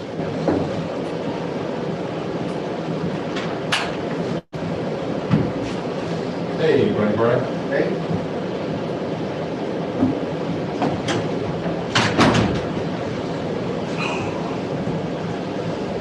One more.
Yeah, well, I can sympathize because mine gets tangled not only in the glasses, but in my hearing aids. Oh, yeah. Try to take it off, the hearing aid comes dangling from your ear. Batteries hanging down here, the thing's still in your ear. Try to get untangled. She made this video with her son. Are we supposed to still be signing in, or can you sign in anymore? Sign in downstairs at the security Oh, desk. you're yes. supposed to, oops. I guess I should have all your pay, right? All right, ladies and gentlemen, it's 2:56. We'll be starting in 4 minutes. I do have a couple, oops.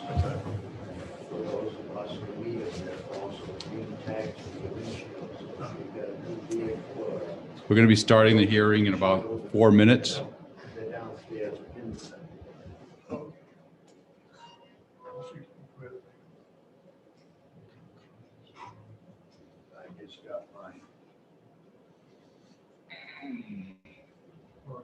Green sticker.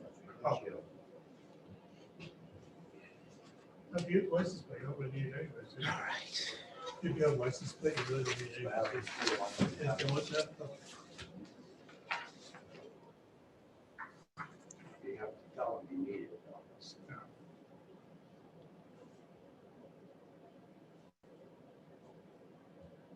I have a few announcements for the members of the Labor Committee. Just going to wait a minute here to a few of those names become faces.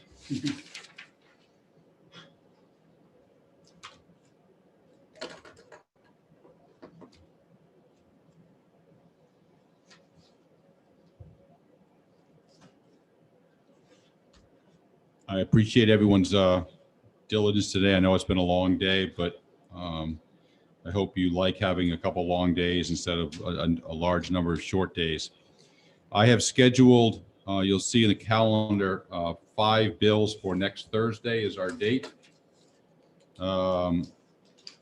Workers' compensation for heart and lung disease for firefighters relative to paid sick time. And then in the afternoon, all three of the bills relating to minimum wage bills. So you'll see that in your calendar for next Thursday. We'll be starting at 9 o'clock. If anyone else who is not here today, who is planning on being here in person, please let me know. Right now, 1, 2, 3, 4, 5, 6, 7 of us, it's relatively comfortable. We could easily add another 5 or 6. The room could probably hold 10, but I think we're at a good comfort level here with everyone who's here. It is relatively safe. We have 4 different HEPA filters going on here that you folks probably can't see. There's masks and hand sanitizer outside the room, as well as individual security is walking up and down the hallways, making sure only people that should be here are here and that they're wiping down the surfaces. So in case you were wondering. Any questions of anyone on the committee of the chair? Yes, Representative Sullivan. I noticed that those bills that you scheduled for the afternoon of next Thursday, 2 of them definitely are minimum wage bills. The third one addresses the minimum salary for so some of the professors at the associate colleges. And I don't know that that pairs well with the other 2. So I just would suggest you might want to take a look at that and perhaps separate that one out.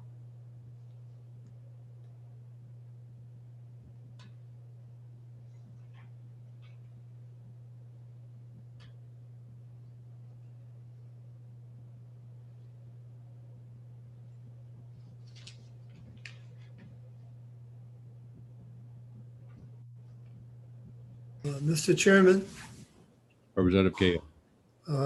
I have no objection to that scheduling of that bill. No, I do, having read it, I'll see what I can do. The Rule 67 allows me to call both of the minimum wage bills. I can have them introduced.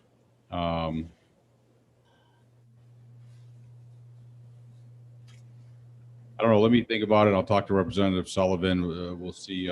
Maybe I just postpone that to the next day. We can open and close that hearing, or it's just, it all depends. It all depends how long this hearing lasts. Those 2 hearings on the minimum wage. Originally, I looked at it, to be honest with you, I took a look at it, and since it required 75% of the salary received. I guess we'll have to play it by ear. If only one person testifies on behalf of it, we'll know it's something that we can open it. But thank you for pointing that out, Representative Sullivan. Any other questions? Mr. Chairman, that particular morning, I'm a co-sponsor of another bill that's in another committee, and I know this happens a lot with 400 members and only so many committees, so I may have to be in the other place for part of that morning. That is 590 FN that I have scheduled between 10 and 11 or 10 and 12. No, I think it was the early morning. There's something in education when I'm a co-sponsor of.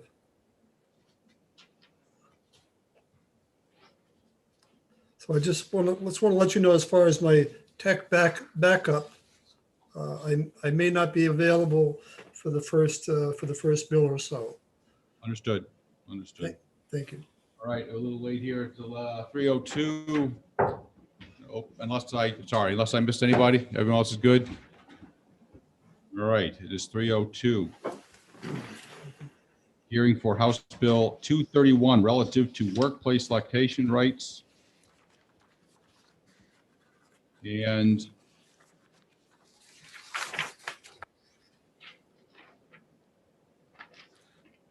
Christina, I do not have a state representative on my list that will be introducing the bill. Do we have a representative in the queue who is introducing the bill?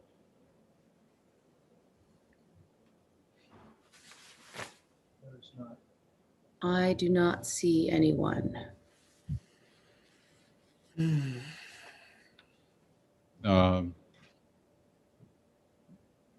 Representative Vice Chairman Seaworth, would you please introduce House Bill 231, please?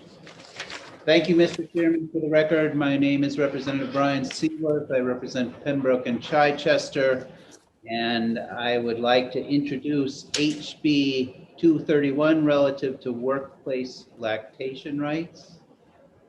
And I'll stop and we can hear from the witnesses who signed up. Great, thank you very much, Representative.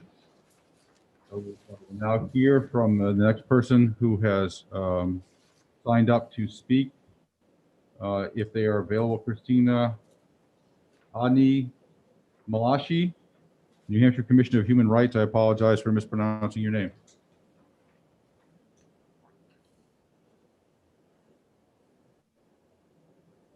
Ani Malashi? Okay, I see. Yep, I see your name. Okay, great. Can you hear me? Yes, we can. Excellent. Good afternoon, everyone. My name is Ani Malika. I can't pronounce my own name today, too. It's contagious. I think it's lack of caffeine is what's happening.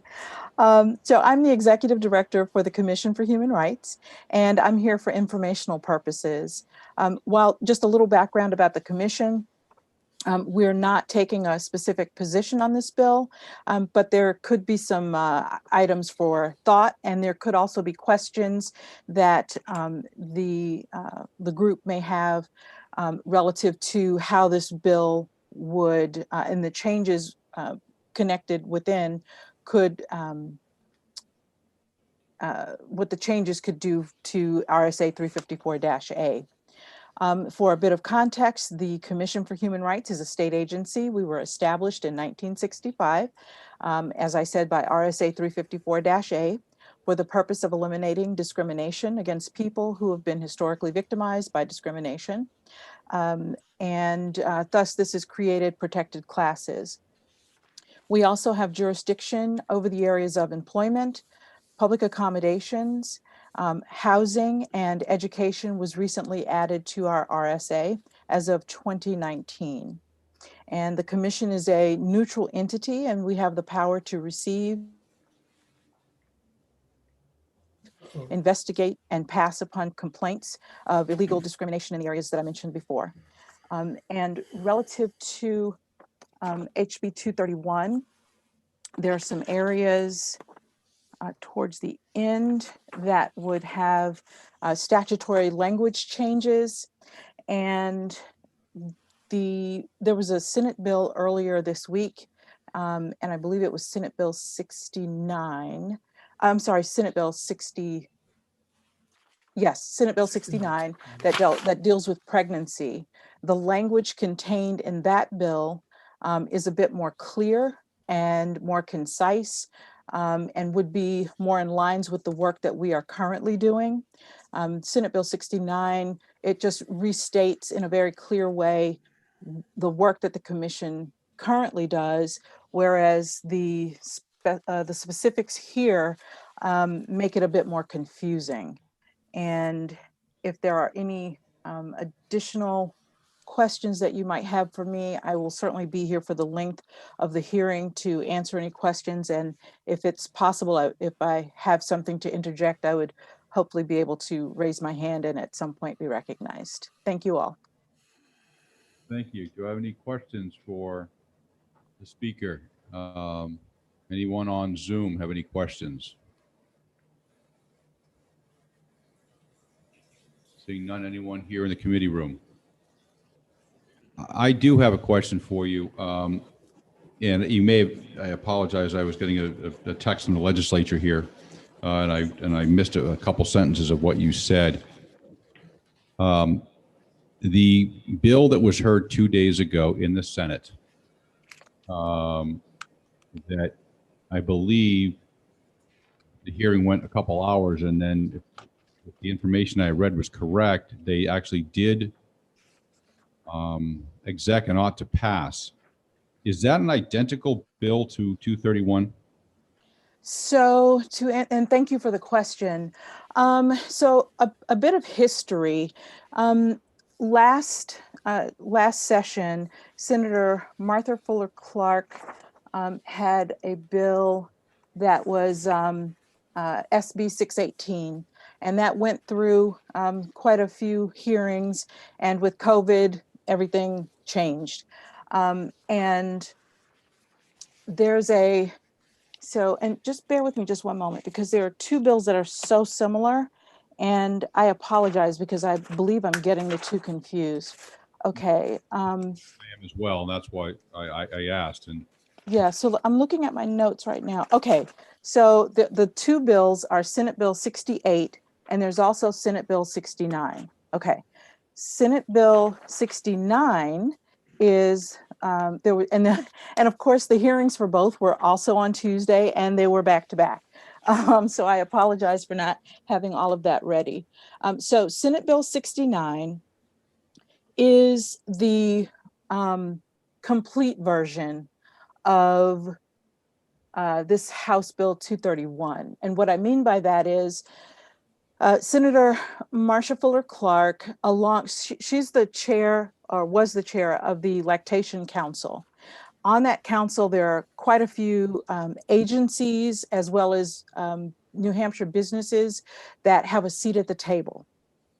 There was full consensus as they worked through what the bill should be. And Dave Gervais of the BIA gave testimony on SB 69 on Tuesday.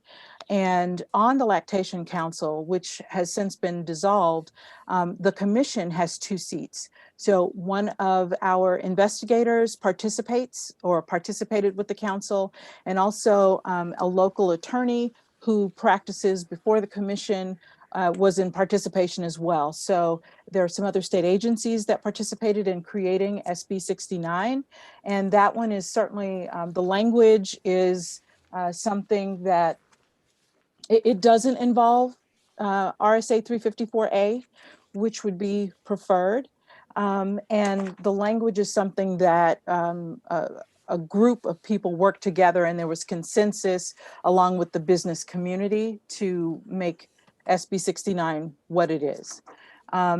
With HB 231 and the redefinition in some of the areas here for RSA 354A, which is the commission statute, the language is not as clean as in SB 68, and that's why it's confusing. SB 68 deals with pregnancy, and that language is very clean. And I worked with the senator. Previously, it was last session, and then it got tabled, and so it's been brought back. So the commission worked hand in hand with the senator to make sure that the language was clean and very clear, so that small businesses, large businesses, attorneys would have clear guidance on what was needed relative to pregnancy. So I know it's a bit disjointed. So two different bills are basically covering the same thing. Did that answer your question? It does. It does. I have to read up on both Senate Bill 68 and 69 to see, so I'm clear on the differences. Any other? Go ahead. If I could answer one more thing. So in an early draft of the bill that Senator Fuller Clark put forth, some of the majority of the content from HB 231 was that early draft prior to consensus building and information gathering.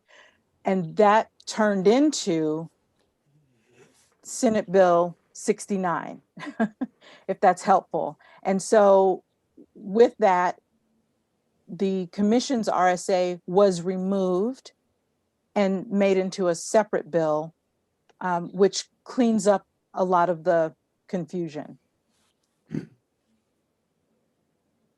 Hopefully. Understood. I see Representative Cahill has a question for you. Go ahead, Representative. Yes, thank you, Mr. Chair, and thank you, Ms. Malachi. Is there anything in House Bill 231 that would need to be added to SB 69 to have the best possible product? No, to answer your question, and thank you for that. SB 69 is a cleaner product, and I believe it serves the purpose of what we're looking to do in terms of pregnancy protection. And then SB 68 serves the purpose of HB 231, and SB 69 cleans up the language that is attempted in this one for the commission statute.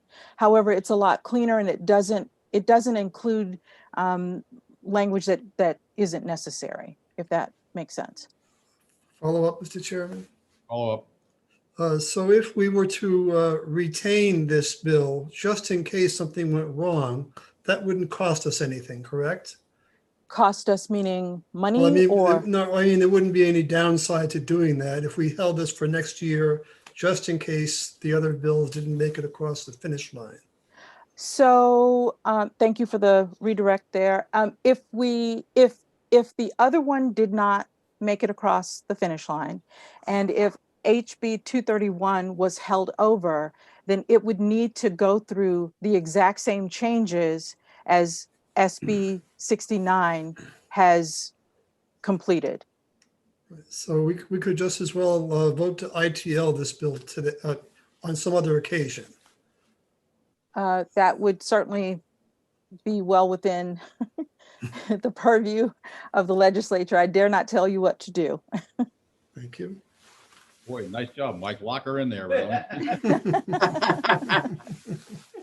Okay, any other further questions for the speaker? I see none. Thank you very much. Thank you. I'd like to now call our second speaker, Rudy Ogden, New Hampshire Department of Labor. Assistant Commissioner Ogden, are you with us?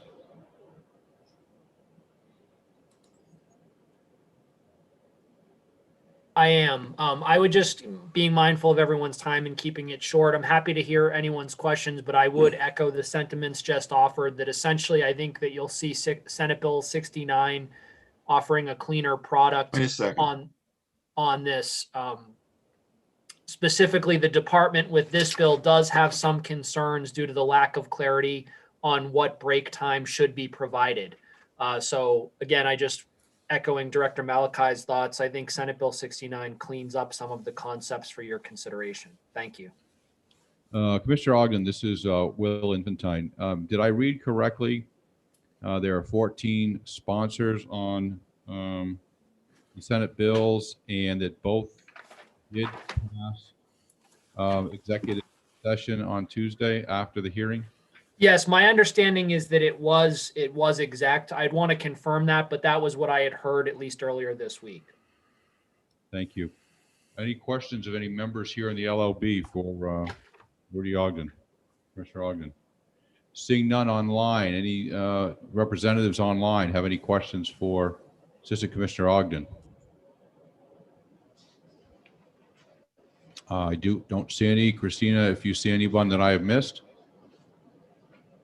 I do not. We do have a third speaker, Ms. Kate Frederick from Rustic Events, NHBRC. Could you please state the name again? Yes, it's Kate Frederick. Thank you. Ms. Frederick, if you are unmuted and ready to go, feel free to address the committee. Thank you, Chairman. I have House Rep Abel's introduction that he sent me to read for you all. If you would like me to do that, I can. If you'd like, go ahead. Chairman Infantine and members of the Labor, Industrial, and Rehabilitative Services Committee. I am Representative Richard Abel, Grafton 13, serving Lebanon, primary sponsor of HB 231, relative to workplace lactation rights. The bill directs employers to provide reasonable accommodations for employees who are lactating. The bill before you is based on a Senate bill from last session that never reached the House because of shutdowns and delays caused by the COVID pandemic. Very similar bills have been passed by the House in earlier years. Most recently, the governor signed into law a statute that applies only to state employees.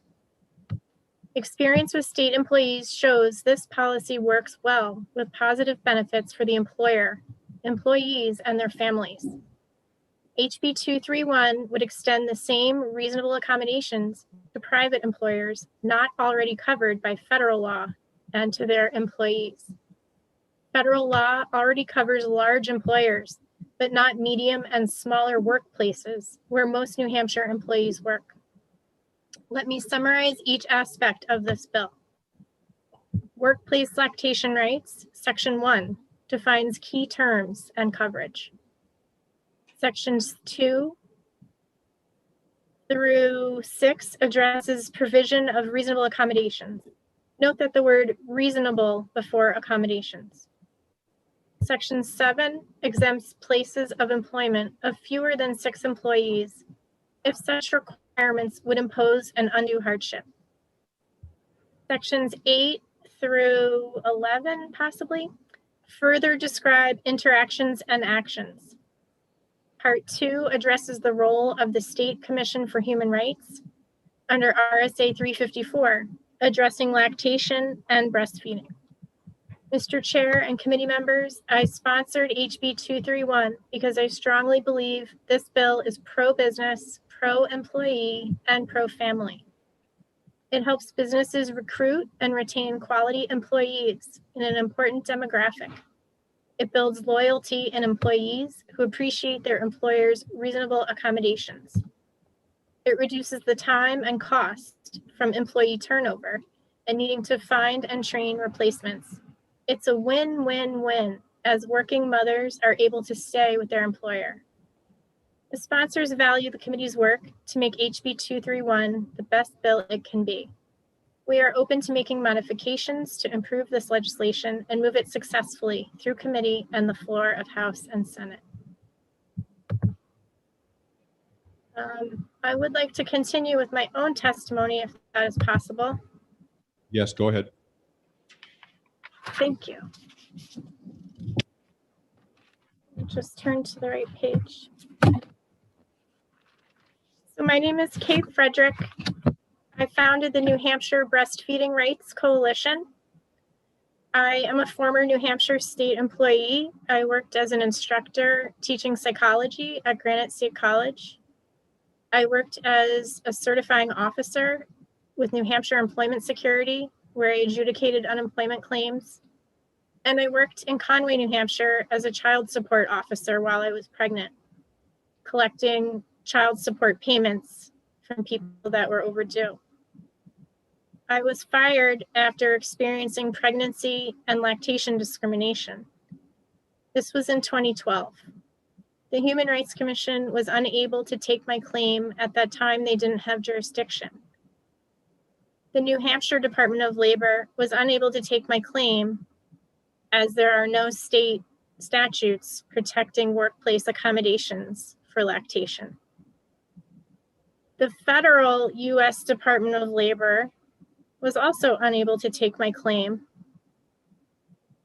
The EEOC was able to take my claim. Over 8 years later, my lawsuit is currently in the New Hampshire Supreme Court. It has not yet been heard on the merits. It has been litigated over whether or not I have the right to sue the state or if they have sovereign immunity. What this bill does is it takes the last 7 years of bills that we have worked on with the BIA, with Republicans, with Democrats, with Libertarians, with progressives, with citizens that are both small business employers and mothers that are lactating. I have been involved in all of those bills. The previous prime sponsors have been House Rep. Ed Butler, Senator Martha Fowler Clark, Senator Jeb Bradley. 2 of his bills passed, forming the Advisory Council on Lactation. Senator Fuller Clark chaired the Advisory Council on Lactation and Pregnancy, and I served as clerk for the first year, and I was a member for 2 years. I'm currently a student at Vermont Law School, and I also am a student at Dartmouth's Medical School in Health Policy. The real issue here is whether or not New Hampshire supports lactating employees when they don't have lactation rights during work hours, only pumping rights. But smokers can't be discriminated against for needing to smoke during work hours. I don't know if you submitted the behemoth 55-page report I submitted by email. It goes over everything every legislator has asked over the 8 years about this type of bill, including how does an employer create a lactation room if they work at Dunkin' Donuts or in a auto mechanic shop, or they only have 2 employees. To address some of the testimony that was already given, I have never met with Ms. Malachi. I hope to. We have a meeting scheduled very soon. SB 68 was previously Senator Bradley's bill before the pandemic. It is now Senator Hennessy's bill. That is the pregnancy rights bill. For that bill, Ms. Malachi, myself, and attorney Megan Racklin from A Better Balance law firm are all meeting to discuss an amendment to the pregnancy bill, which was suggested by Senator Bradley. SB 69, I testified, that's the pumping only bill. So that bill explicitly states that it excludes breastfeeding during work hours. And there was testimony that was opposition. It was opposite. There was two different people that testified saying opposite things. So the sponsor of that bill, Senator Whitley, said that SB 69 does not exclude breastfeeding. It just excluded breastfeeding from the definition of expressing milk. Another person testified saying we are not recommending breastfeeding during work hours. This bill, HB 231, is compliant with federal and state laws and the EEOC enforcement guidances. I know I'm going on here. Do you want me to continue? Just a few more minutes, please. Okay, thank you. What I testified about SB 69 is that it may not be lawful. And the reasons why are because there's an EEOC enforcement guidance on pregnancy and related medical conditions. And it states that discriminating against an employee for pumping and breastfeeding is discriminatory. SB 69 serves to fill a gap in the federal law that left out protections for teachers, restaurant workers, managers, and employees whose babies don't latch right away. Maybe they need surgery on their mouth, on their cheek, on their tongue. They can't latch. So that bill, SB 69, closes the gap only for hourly workers. This bill is more inclusive. It closes the gap for everyone. The question I have is, how can you spend so much money on supporting breastfeeding and exclude breastfeeding? Just this week, $9.5 million was put into the 2021 budget for the CDC to promote breastfeeding. The Department of Health and Human Services and the New Hampshire Breastfeeding Task Force just gave out grants to create 43 different lactation stations at businesses all over New Hampshire. I don't see how you can exclude breastfeeding and support breastfeeding at the same time. There are also other laws like Title VII, the Civil Rights Act, which includes the Pregnancy Discrimination Act, that I believe SB 69 may not be taking into consideration. And there's also 4 or 5 different case law that have come out that establish that lactation is a medical condition related to pregnancy. Thank you. Happy to answer any questions. Thank you for sharing your story and for your testimony. Do I have any questions amongst any members here in the LOB? Seeing none, do I have any questions amongst the representatives on Zoom? I do see one hand. I believe that's Representative Sullivan. Thank you. If I'm hearing you correctly, you're saying that there are some things that are in House Bill 231 that you believe ought to be incorporated into the final bill. We also heard a few minutes ago that SB 69 is a cleaner bill. Would it make more sense for us to amend SB 69 to address any existing faults, or are you suggesting that HB 231 is a better bill for us to carry forward? Thank you for your question, Representative Sullivan. I think the best idea would be to merge the 2 bills, whichever number you want to keep. I know Rep. Abel and Senator Whitley, the sponsors of those 2 bills, are meeting the first week of February to go over that. What I testified for with regards to SB 69, the pumping only bill, is that these bills should be merged and that I don't believe SB 69 is lawful. I believe it's unconstitutional. Follow up? Follow up, Mr. Chairman? Yes. Yes, follow up. Do you believe SB 69 could be amended to make it lawful? Absolutely. I think that everybody is willing to work together. There perhaps have been scheduling conflicts that haven't made that possible. This bill was originally drafted by Martha Fuller Clark a week after my lawsuit was heard in the New Hampshire Supreme Court. And it was pulled after Ms. Malachi spoke to Senator Fuller Clark. And we tried to work on it after that, and now Rep. Abel has taken it over. Former Senator Fuller Clark will also be at the meeting in February if she can attend. She's been invited. I've made this my whole life. I am so dedicated to these issues that I'm going into $200,000 worth of debt to become a lawyer. And I love it. I had no idea that this was my passion when this happened to me. But I can tell you how horrible it has been to lose my income, for my husband to have to carry our family, for my parents to have to dip into their retirement money to help us because we couldn't make it on our own, for the backlash that I received for bringing up the lawsuit, et cetera, et cetera.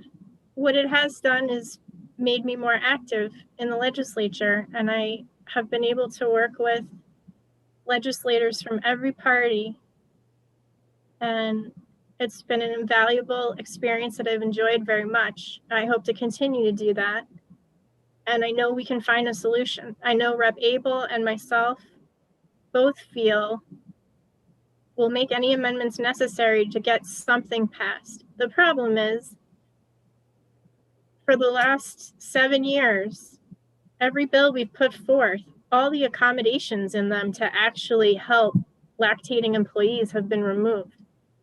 The only provisions that have passed have been to form an advisory council on lactation and pregnancy.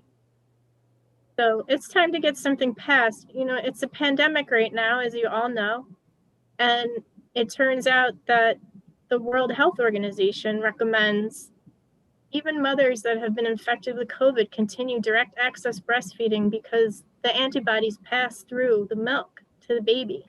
It's like vaccinating the baby. So it's kind of pandemically urgent to pass this legislation. And I hope to be as compromising as possible to get anything done.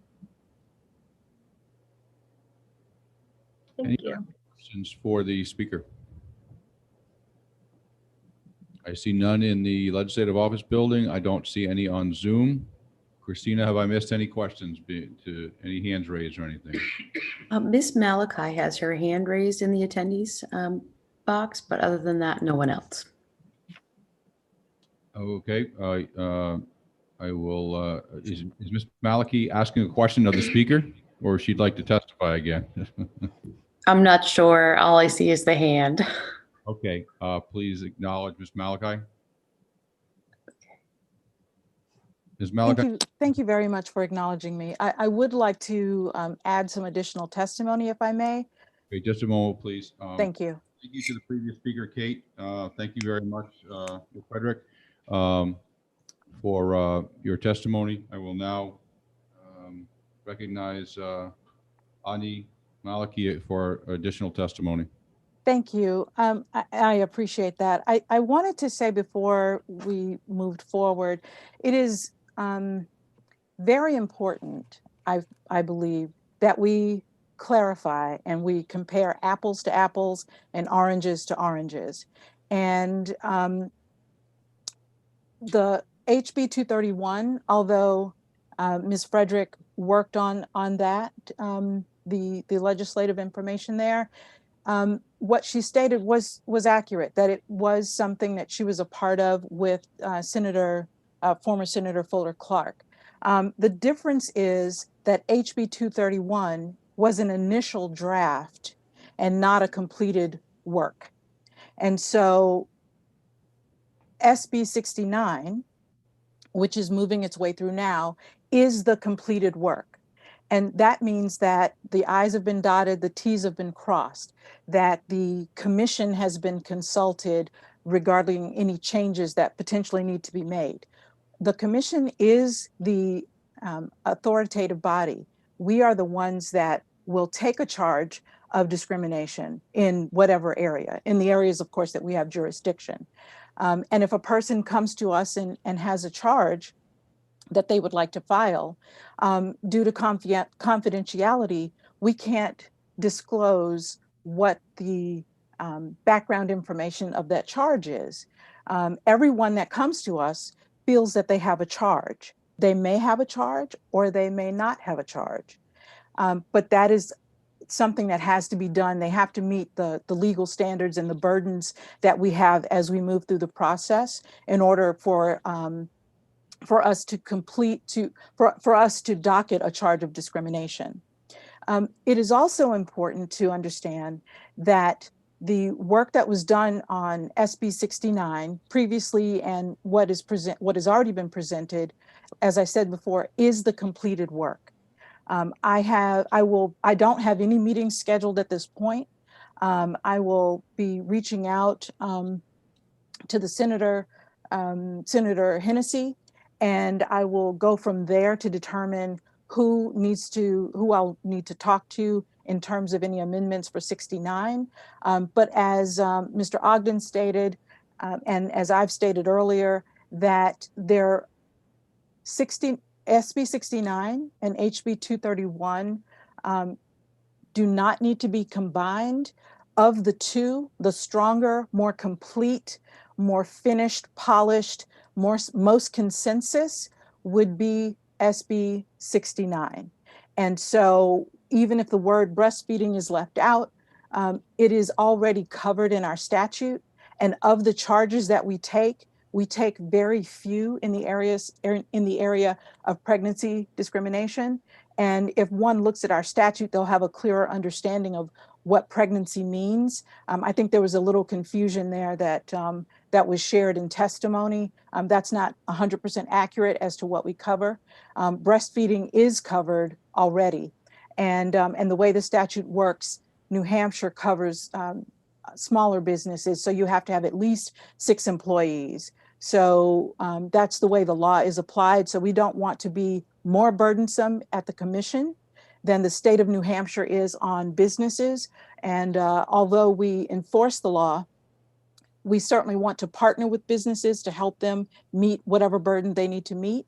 We want to work with employees and other individuals so that they understand what their place of business or what a hotel or some place of accommodation, what their responsibilities are to them as a citizen. So I wanted to make that very, very clear that there's some confusion in the language, although very emotive testimony in HB 231, the clearer, cleaner, more concise, with the most consensus and with the agreement of the business and industry, as well as the Department of Labor, is going to be SB 69. So thank you very much for indulging me. And if you have any additional questions, I'm available for that as well. Representative Sullivan. Thank you. Let me try this. Would I be correct in thinking that, in your opinion, SB 69 is good to go as is? However, if through meetings with any of these interested parties, a useful amendment is suggested, you would be open to that? Yes, thank you very much for the question, Representative Sullivan. And the answer to that would be yes. It is ready to go as it is.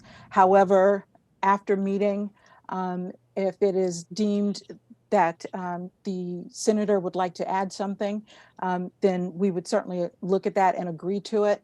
And my job here is to make sure that anything that's added doesn't undo something else or become overly burdensome or additionally confusing to anything else in RSA 354-A.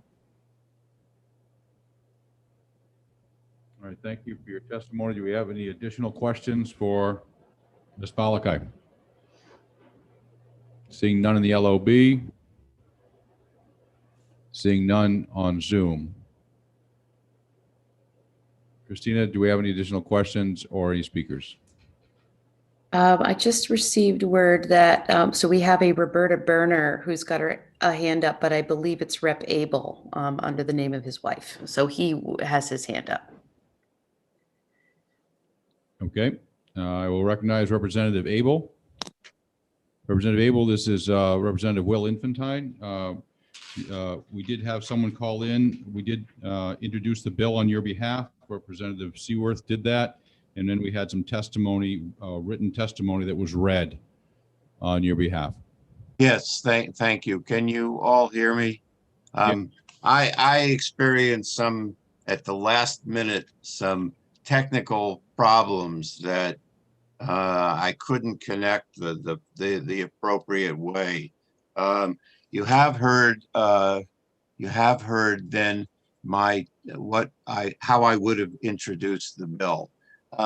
I still believe that if I may make a suggestion, you can take it if you so desire, if you wish.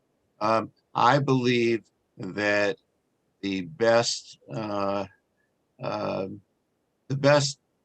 way forward at this time would be to retain the bill and let us work through some things with the Senate, so that we don't lose the bill.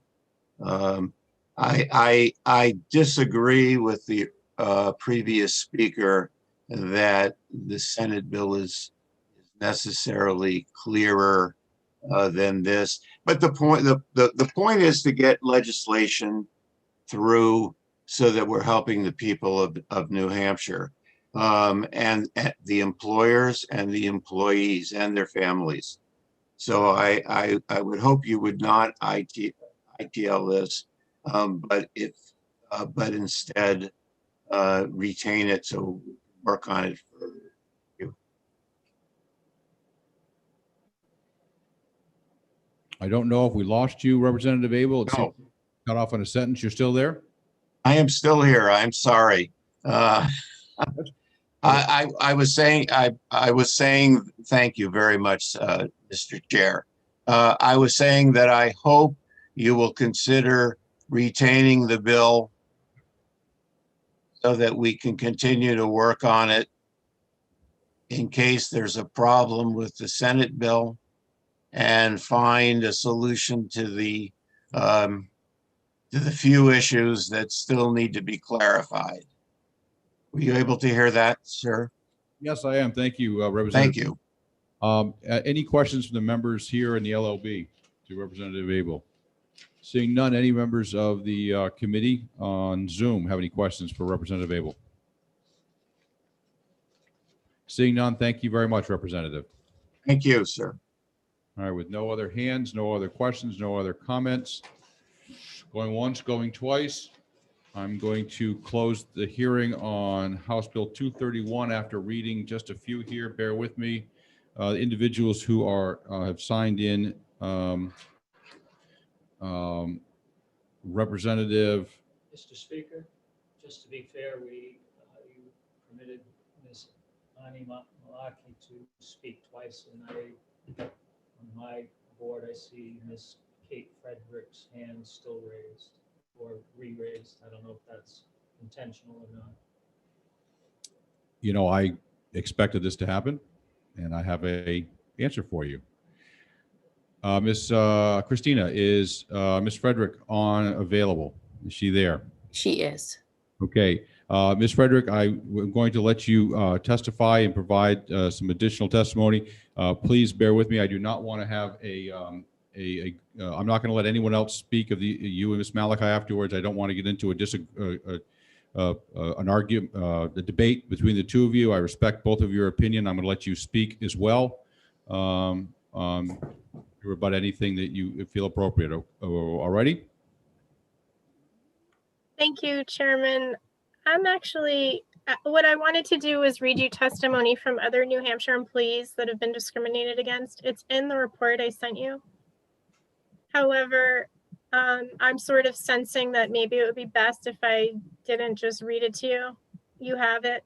I agree with Rep. Abel that in case SB 69 gets killed because it may not be lawful, then HB 231 would still be alive. And perhaps we could amend SB 69 together if all the parties are willing to work together. If you want me to read some of the testimony from other New Hampshire employees, I can. If they have been sent to us, we will read them. Trust me. I know I can speak for myself, and I'm sure many of the other committee members. We are very diligent about reading what is sent to us. So I'd appreciate for this a sense of time. But I do have one question for you. Is my understanding, having read the article of yesterday's or the Tuesday's, that there's an acknowledgement by a few members that while the bill was exec ought to pass, they admitted there were some changes that could be made, and they were willing to amend the bill. Is that how you understand it as well? I'm hearing of it now, so that's great.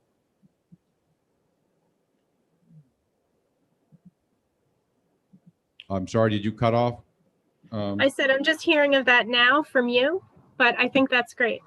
I think that is accurate, to the best of my ability. Any other testimony, Ms. Francis? Frederick, sorry. Oh, I'm sorry. No, I'm done. Thank you so much. You're very welcome. Thank you very much. Anything else? Anybody else? All right, I'm going to read this. The people who have signed in support and opposition. Representative Terry Roy is opposed. Representative Rebecca McWilliams is in support. Nicole Forty is in support. Glenn Brackett, Working People of New Hampshire AFL-CIO, is in support. Lucius Partial is in support. Carrie Anderson is in support. Louis Spencer supports. Jeannie Ruska, ACLU New Hampshire, is in support. Jeannie Torpy is in support. June Guerin is in support. Mel Hinnenbach is in support. Susan Richmond is in support of the bill. Maura Willing is in support. Eric Ratburn is in support of everything I think we've done today.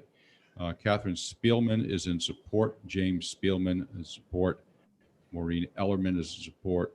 And MD MHPJ Smith is in support. All right, ladies and gentlemen, thank you very much. I'm closing the hearing on House Bill 231. Any questions of the chair before we adjourn? Seeing none in the LOB, thank you. Seeing none online, thank you very much, folks. We'll see you next Thursday. You, just in case, I think I've given to everyone. My cell phone number is 231.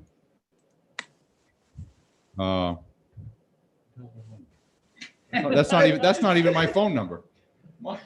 My cell phone number is 493-9779. Nice job, Will. 493-9779. I'll blame it on lingering anesthesia. If you need me for anything. All right, folks. Thank you. Good work today. Thank you, Christine. Will, good to see everybody. Thank you. Bye. Good job. Take care.